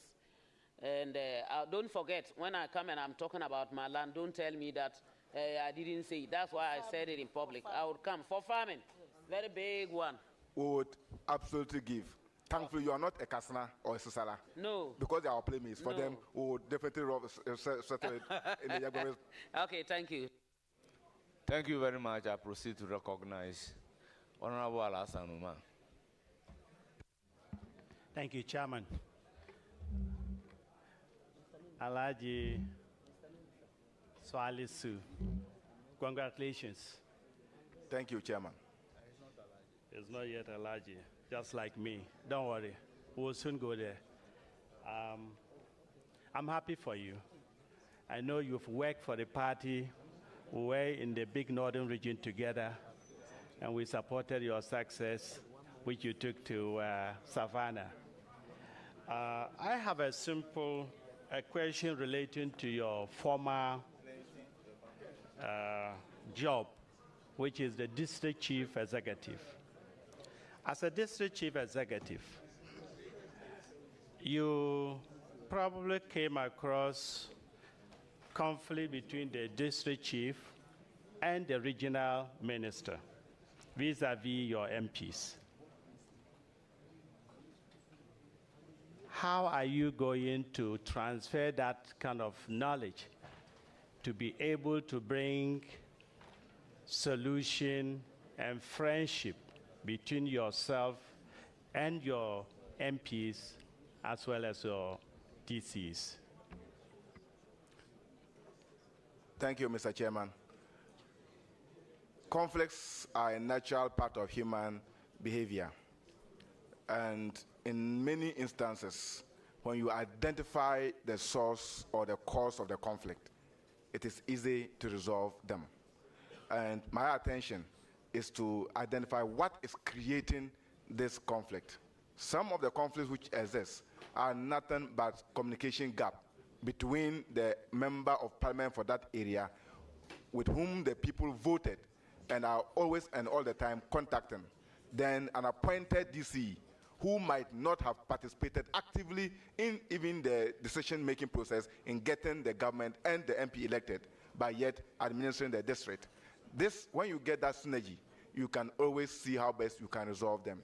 But I can tell you that it is not always a problem of the MP or a problem of the DC. Sometimes even their supporters can create some kind of conflict without their knowledge, knowing very well that some of them will benefit from the conflict between the DC and the MP. So analysis of the conflict is a pure way to get the best solution for it. At the end of the day, we must work together as one party, one government, and ensure that the people get the best of the all development. This is the principal objective, and I will ensure that we will do that. More so, with my background in alternative dispute resolution, I would obviously be at the helm of affairs by the grace of God. Thank you. Mr. Chairman, I'm satisfied, and thank you. I wish you well. It's now the turn of Honorable Mahama Shaibu. Mr. Chairman, I'm exceedingly grateful. Honorable nominee, Esipo, congratulations. Thank you, good. Mr. Chairman. New region, diverse cultures, slow pace of development. Just tell us how you combine these three in accelerating the development of the region. Thank you. In fact, it is true.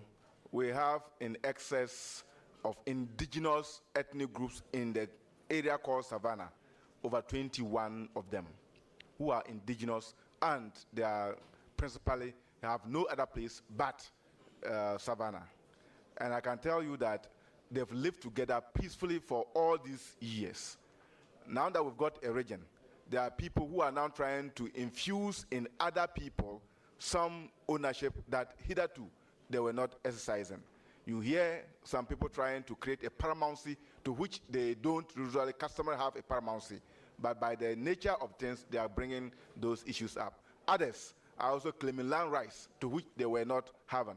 All this must be documented and see to it being done appropriately, and the necessary advice and institutions will be made to do that. But if it is that of Savannah, I can tell you the people of Savannah are disappointed. We called for a region to be created, not a name change. We wanted development. Unfortunately, we have seen nothing of that. It's just changing the bottle, but the same wine. And that is the reality. We will make sure that we'll get the best. For example, in educational development, we are last in the country. In power, we are last in the country. In human resource development and governance, we are last in the country. A lot of the indicators are not giving us a good picture. And this is the 2024 report that indeed this level report is indicating to us. And this is a challenge for all of us to be able to see how best we can improve the lives of the people of Savannah. And together, we shall succeed. Thank you so much. My advice, work closely with your MPs, and then you will be successful. Thank you so much, and I wish you all the best. Most grateful, Chairman. I will now call on Honorable George Kweku Ricketts Hagan. Thank you, Mr. Chairman. Nominee, Honorable Salifu, congratulations. Thank you, Chairman. I just have a couple of questions here for you. First one, and then I'll do a follow-up on it. I'll give the whole question to you. Do you have boundary disputes between the districts in the Savannah region? Chairman, yes, there are. Okay, so would you tell me tell me those ones, and then tell me how you resolve them? Mr. Chairman, no. It is true that as a country, after the 1988 district creations, there has not been a conscious effort to name the various electoral areas and communities which form a district. What we do have is to mention an electoral area. And the interesting aspect of it is that there is that challenge of people trying to assume that customary jurisdiction is coterminous with administrative boundaries. And this is creating a problem. In the creation of Savannah region, indeed the LI came, but there's no boundary demarcation of the Savannah region. So there's a tendency of people to live at some other jurisdiction and think that they are not part of the Savannah region, or they are part of Savannah region. And a typical example is that of Daboya. We have a community in Daboya where there's a principal speaking Mampurli population who are on Gonja land and have been in the territory of the North Gonja district. Some are claiming that they will not even want to be part of North Gonja district, but they claim their part that they settle is not part of the West Gonja, but that of Northeast, which obviously is a cause of the fact that there's no clear-cut demarcation. We have Boundaries Commission, and we have got Cadastral Mapping and Survey Department of the Lands Commission. If we engage them, we can appropriately delineate the various district boundaries. If need be, we can go back to the Lab 1 or Lab 2 the Lands Commission used to operate to get customer areas, delineate properly their customary boundaries. And with that, we can get a long-lasting solution to the issue of boundary disputes. Thank you. My second question, I realize that revenue generation, by your district assemblies are quite low. So, as a regional minister, what would you do to actually support the assemblies to improve on their revenue generation? Thank you. Thank you. Thank you, Chairman. It is true that if you don't have a proper identification of the revenue basis of your district, you record low revenue generation.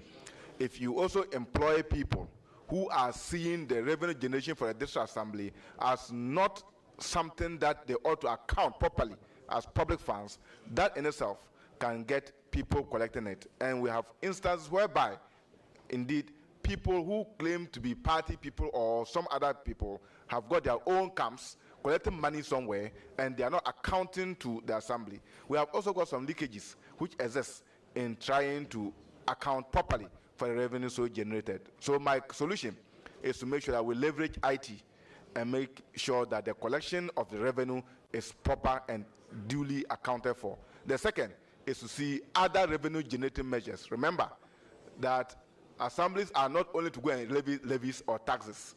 they can also invest in productive businesses through which they can yield the dividends for the assembly. This is part of the issues that I'll put out to my assembly people and for them to adapt.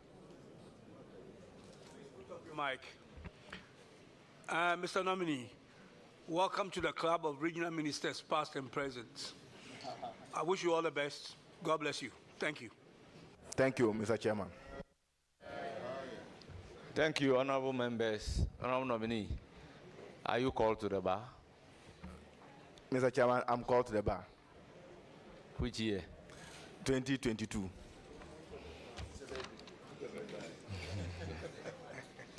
Ghana bar is what I'm talking about. He understands. Senior understands. People are saying Pito bar. This is Ghana bar. Very well, very well. We have senior Ayariga here, so I won't mention my age at the bar. Honorable nominee, thank you very much for attending upon the committee and providing answers to questions asked. You've answered the questions very eloquently, and it is my belief that you work very creditably and reliably for the responsibilities ahead of you. May I proceed to recognize your invited guests. First on my list is Seydou Kelly, Damango Urana, Damango Ura, Mankpaura Jakpa, the first. Mr. Adams, Yangbon Rice linguist. Alhaji Seydou Imoro, regional chairman. Lawyer Salma Adams, spouse of the deceased. Spouse of the nominee. Chairman, I'm so alive. Are you interested? Statement withdrawn. I'm alive. Statement withdrawn. Spouse of the nominee. Spouse of the nominee. Honourable members, we have Soku Yahuza, regional organizer. Ali Babakari Kasim, regional treasurer. Kansa Urache, Queen Mother. Oliver Hawa Yaya, lawyer Mohammed Amin, Gonjaland Youth President. R.A. Jalil, Regional Communication Officer. Honourable members, forgive me, I just went through a letter of administration to be moved by my junior lawyers. So sorry. You are welcome. Thank you very much. You are discharged. You will hear from the committee. Most grateful, Chairman.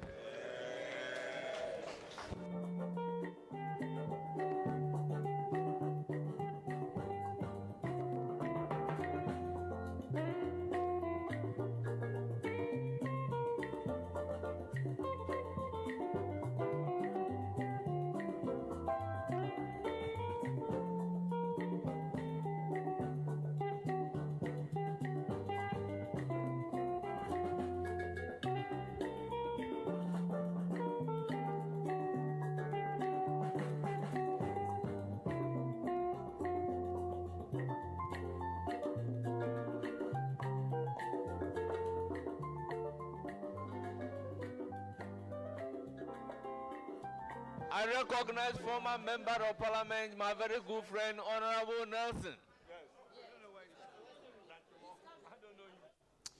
Well, so there you have it. This one would be perhaps longer than the last two. The person who has been nominated to be the Savannah Regional Minister, the home region of the President John Dramani Mahama, Biaurebe lawyer, called to the bar 3 years ago, appearing before the committee, answering questions. And indeed, he took a number of questions from the one-sided committee of appointments, which has been vetting now. The issue is that the NPP side has decided to recuse itself. So all MPP members on the committee, led by Alexander Afenyu-Markin, their leader, decided to recuse themselves. They believe that the committee should not be sitting because of the decision that was earlier announced by the Speaker of Parliament, which announcement saw to the suspension of 4 members of Parliament for the next 2 weeks. And so what we are expecting or suspecting is that a lot of the nominees who have been penciled for vetting would go through with cheeky ease, if you like, because it is their party that is vetting them, and typically we do not see a lot of hard questions, for want of a better word, from members of the same party. And I have seen Felix Kwachio-Fosu, who's been named the government spokesperson, Minister of State. I've seen him sitting there at the committee. I don't know if he's going to be made to swear an oath, Bernard. It looks like... Yeah, it looks like, you know, in the initial list I saw, he also have been vetted tomorrow, on Saturday as the first nominee. But it appears because of the speed with which this is happening, they could bring his forward. Because the original list, there were about 2 regional ministers to have been done, Charity Gardner and Savannah, and then Felix Kwachi was to follow Saturday morning. Yes. But it looks like with the absence of the minority, it's gone faster. So, but it is not him in the seat now. Yes. Someone else is the one who has been... so I'll need to just refresh the list and see who the next person is, because they appear to be wanting to clear everything. So what, the schedule for today was to have had at least 4 or 5 more regional ministers. Yes. Now that does not include Samuel Kojetua Blakwa and Akando, who were interviewed, who were vetted yesterday. Earlier. That was a leftover. So Charity Gardner was the last from yesterday who was vetted, and then the nominee for sustainability. So the official list for Friday, 1, the minister nominee for Savannah. He was supposed to be the first, Salisu Biaurebe, who has just finished, Esquire. The next person should be Wilbert Petty Bentum, Minister-Designate for Western North. Yes. So it appears that's Bentum being sworn in. Yes. The next person would then be Felix Kwachio-Fosu for today. He's going to Minister of State Government Communication. Then Joseph Nelson, Minister-Designate Western Region. Then we have Kwabna Minta Akando, Minister-Designate for Health. He has already gone through. So what I suspect would happen is that now that Bentum is the one being sworn in, we have Felix Kwachio-Fosu next and possibly Joseph Nelson, and they may call it a day. But let's go to the committee, and I'm going to leave you, Bernard, now to continue with the coverage. We're going to do this until CNR, and we'll bring in with so you'll come in live at 8 with the news. In the next... I'll be holding the fort until you come. Yes, please, in the next 20 minutes or so. So I'm recusing myself from the show. I'll be back. All right. School, GSTS. I completed there and later went to the University of Science and Technology School of Mines at Takwa, where I trained as a mine surveyor. There I worked with the Ghana Cocoa Board initially. In fact, before coming to the university, after 6th form, I worked. But I came to the university, went back and taught in the Dwabosu Senior Secondary School, and in the process, I stood elections and won as an assemblyman. And while I was working as an assemblyman, I had a privilege to serve on a number of subcommittees, including a work subcommittee where I was the chairman, and automatically, by the statute, I became the technical, the chairman of the technical evaluation team. I also served on environmental subcommittee, and also member of the statutory planning committee. Mr. Chairman, I later went to do my MSc when the school now changed to University of Mines and Technology. After that, I had the privilege to work with the Ghana Minerals Commission as a staff in the small-scale mining department. After working for some time, I left and joined an international organization called Solidaridad.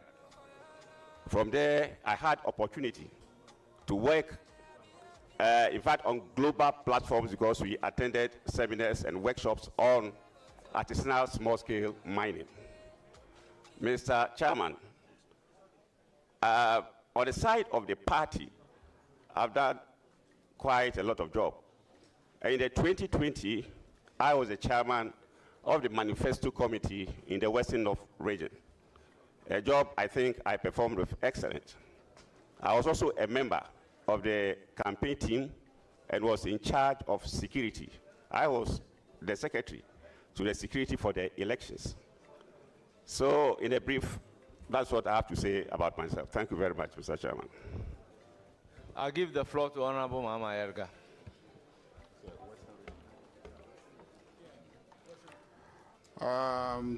Let me congratulate you on your nomination to the post, if you are approved by this House, of Regional Minister.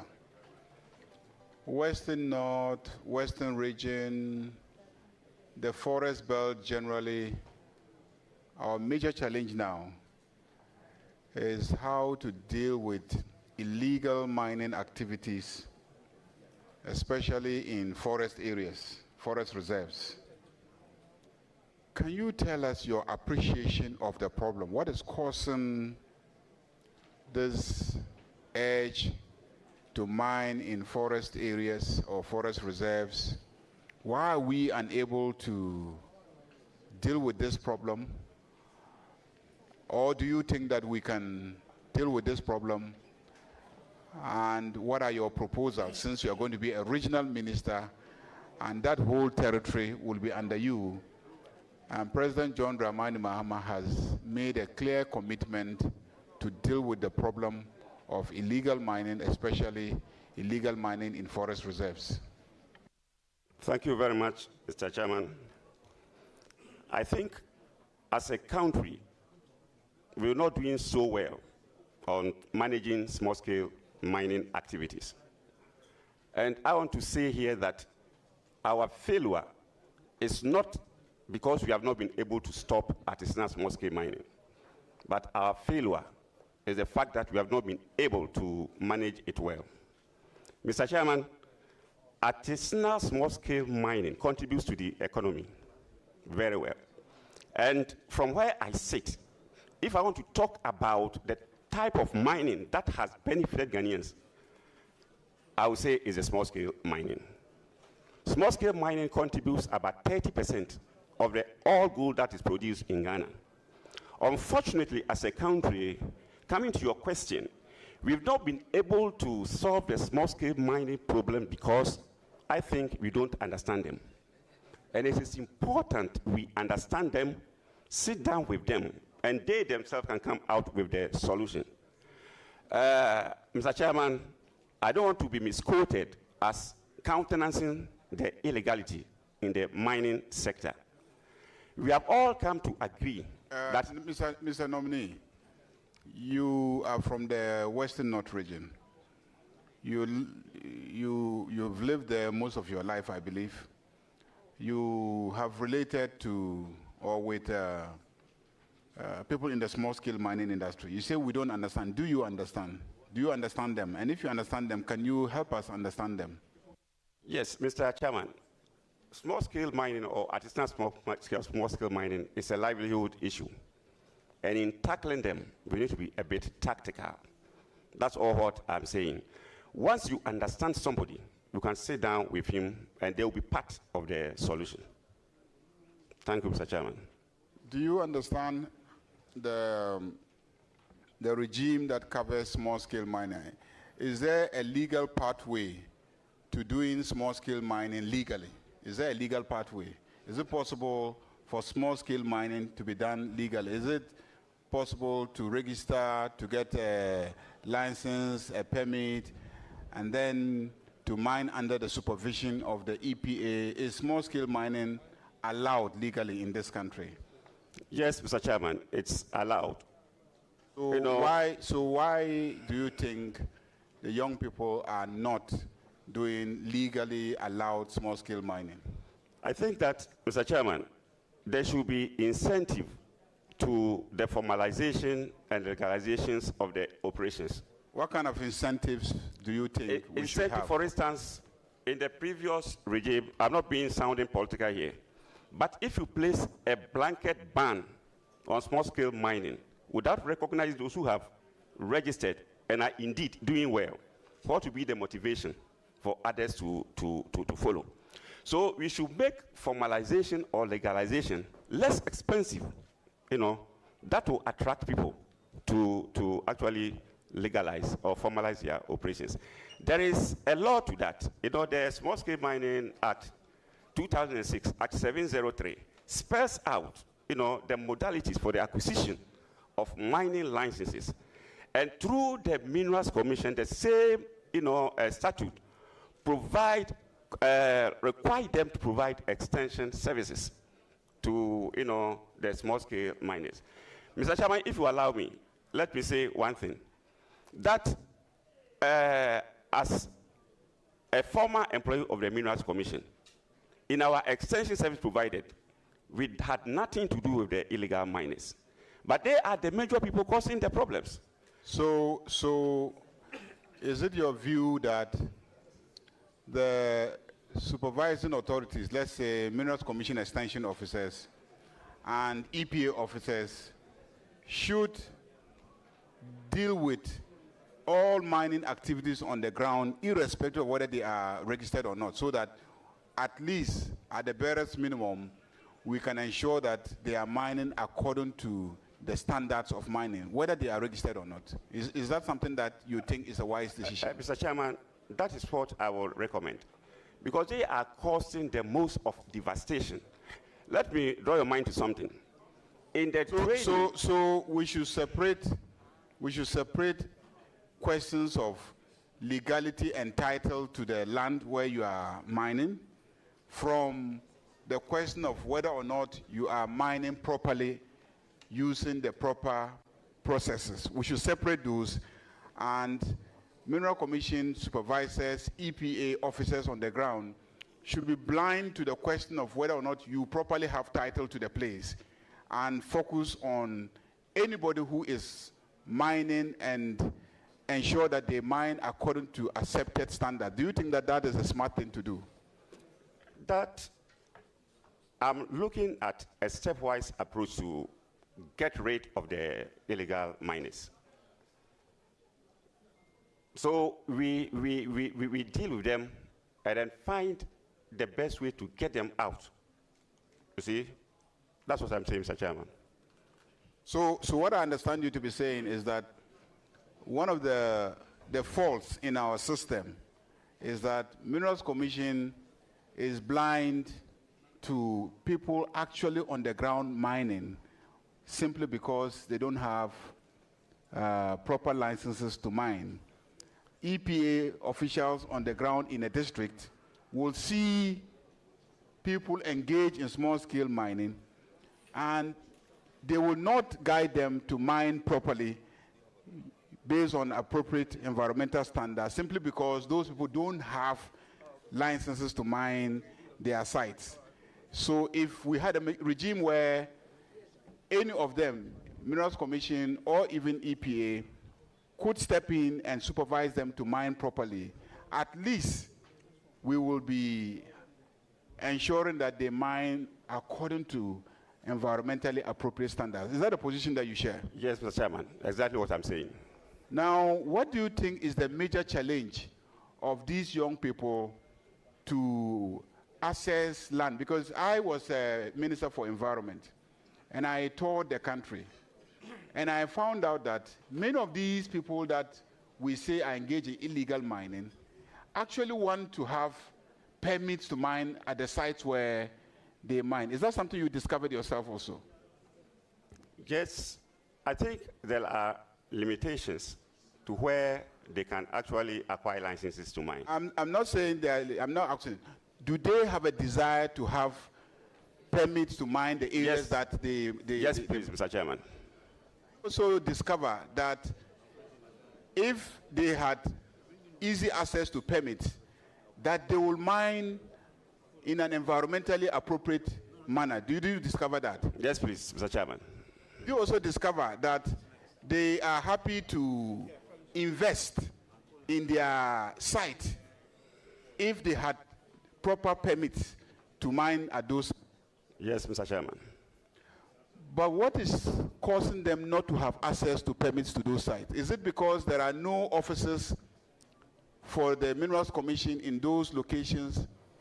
Or is it that people at the Minerals Commission have already mapped out all those sites and plotted the names of companies And when these young people go there and they want permits, they are told that the site is occupied. And then they also then decide to resort to illegal, so-called illegal mining. Is that something that you found out? Yes, actually, the Minerals Commission, Mr. Chairman, have blocked out areas for small-scale mining. And most of these miners go outside the blocked out areas.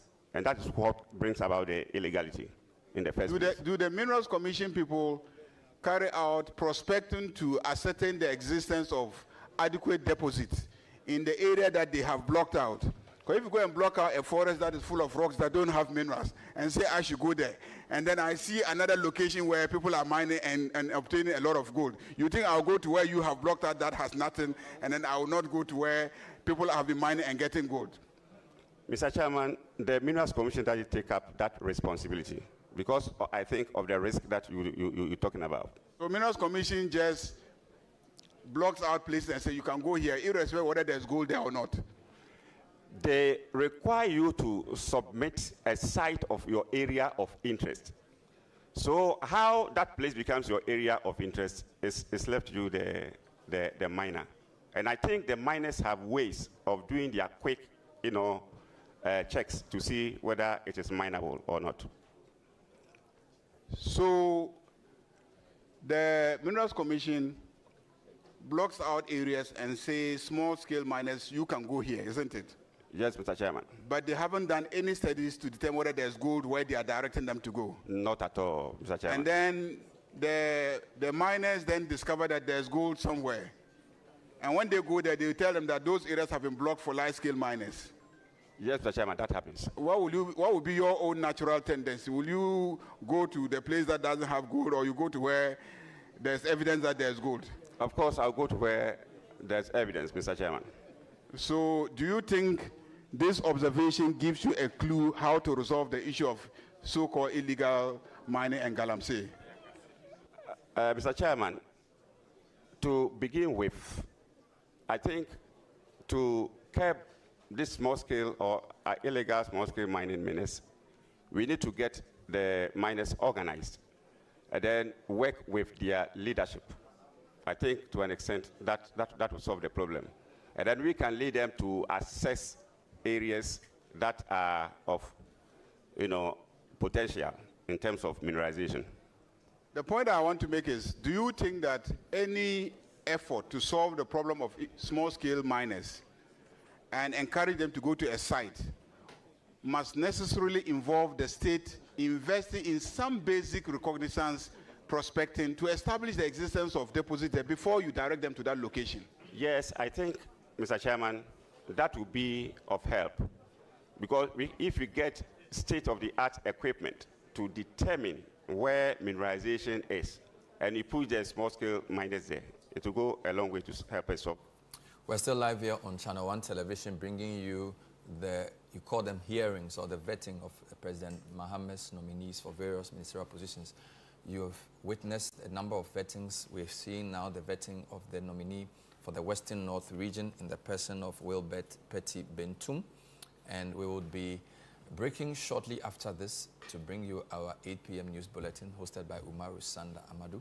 We understand there's one final of you just tuned in. The minority side of the vetting has left after some disagreement about what the speaker's ruling on the floor meant. So after this vetting session, we'll take you straight into our news bulletin, which will bring you other highlights of what has been a very eventful day, culminating in the vetting of the foreign minister nominee, Samuel Okudzeto Ablakwa, who was vetted for over 6 hours. Stay with us on Channel 1 Television. The various localities that I find them are...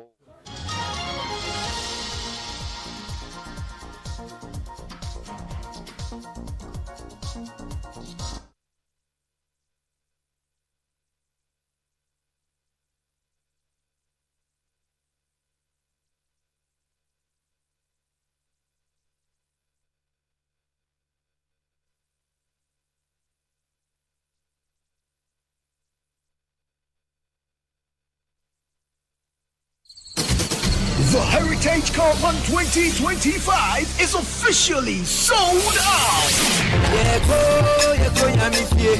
Thank you for your patronage. Now get ready for an unforgettable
E25.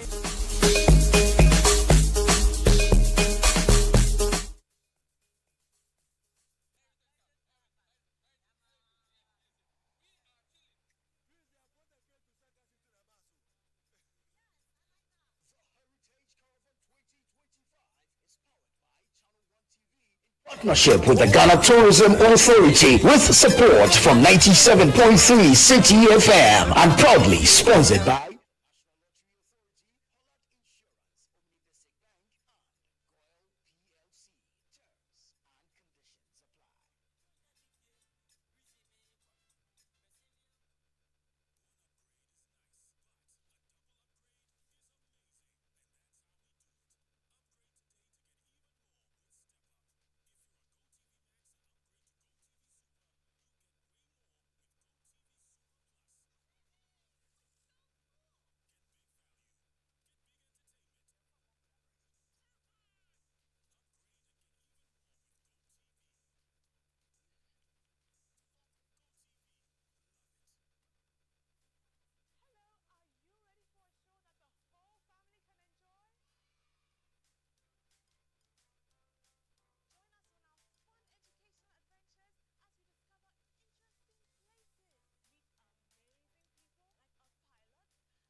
I know it's your father's house, but it's been willed to me. I own this house now. You call this a house? This thing? Don't worry, eh? Go to a better place. Oh, don't worry. Okasawa. Why you who say you want to move me and say tea bread? What the number one now? What they but we need to We are very, very okay. Oh, very, very okay. We okay, I'm packed. Hey, Kaka, you good? Shall I talk? Not the right paper. I pass finish. Menya bema opese oye me ho ade. Crossed by blood. Oh, I crossed by blood.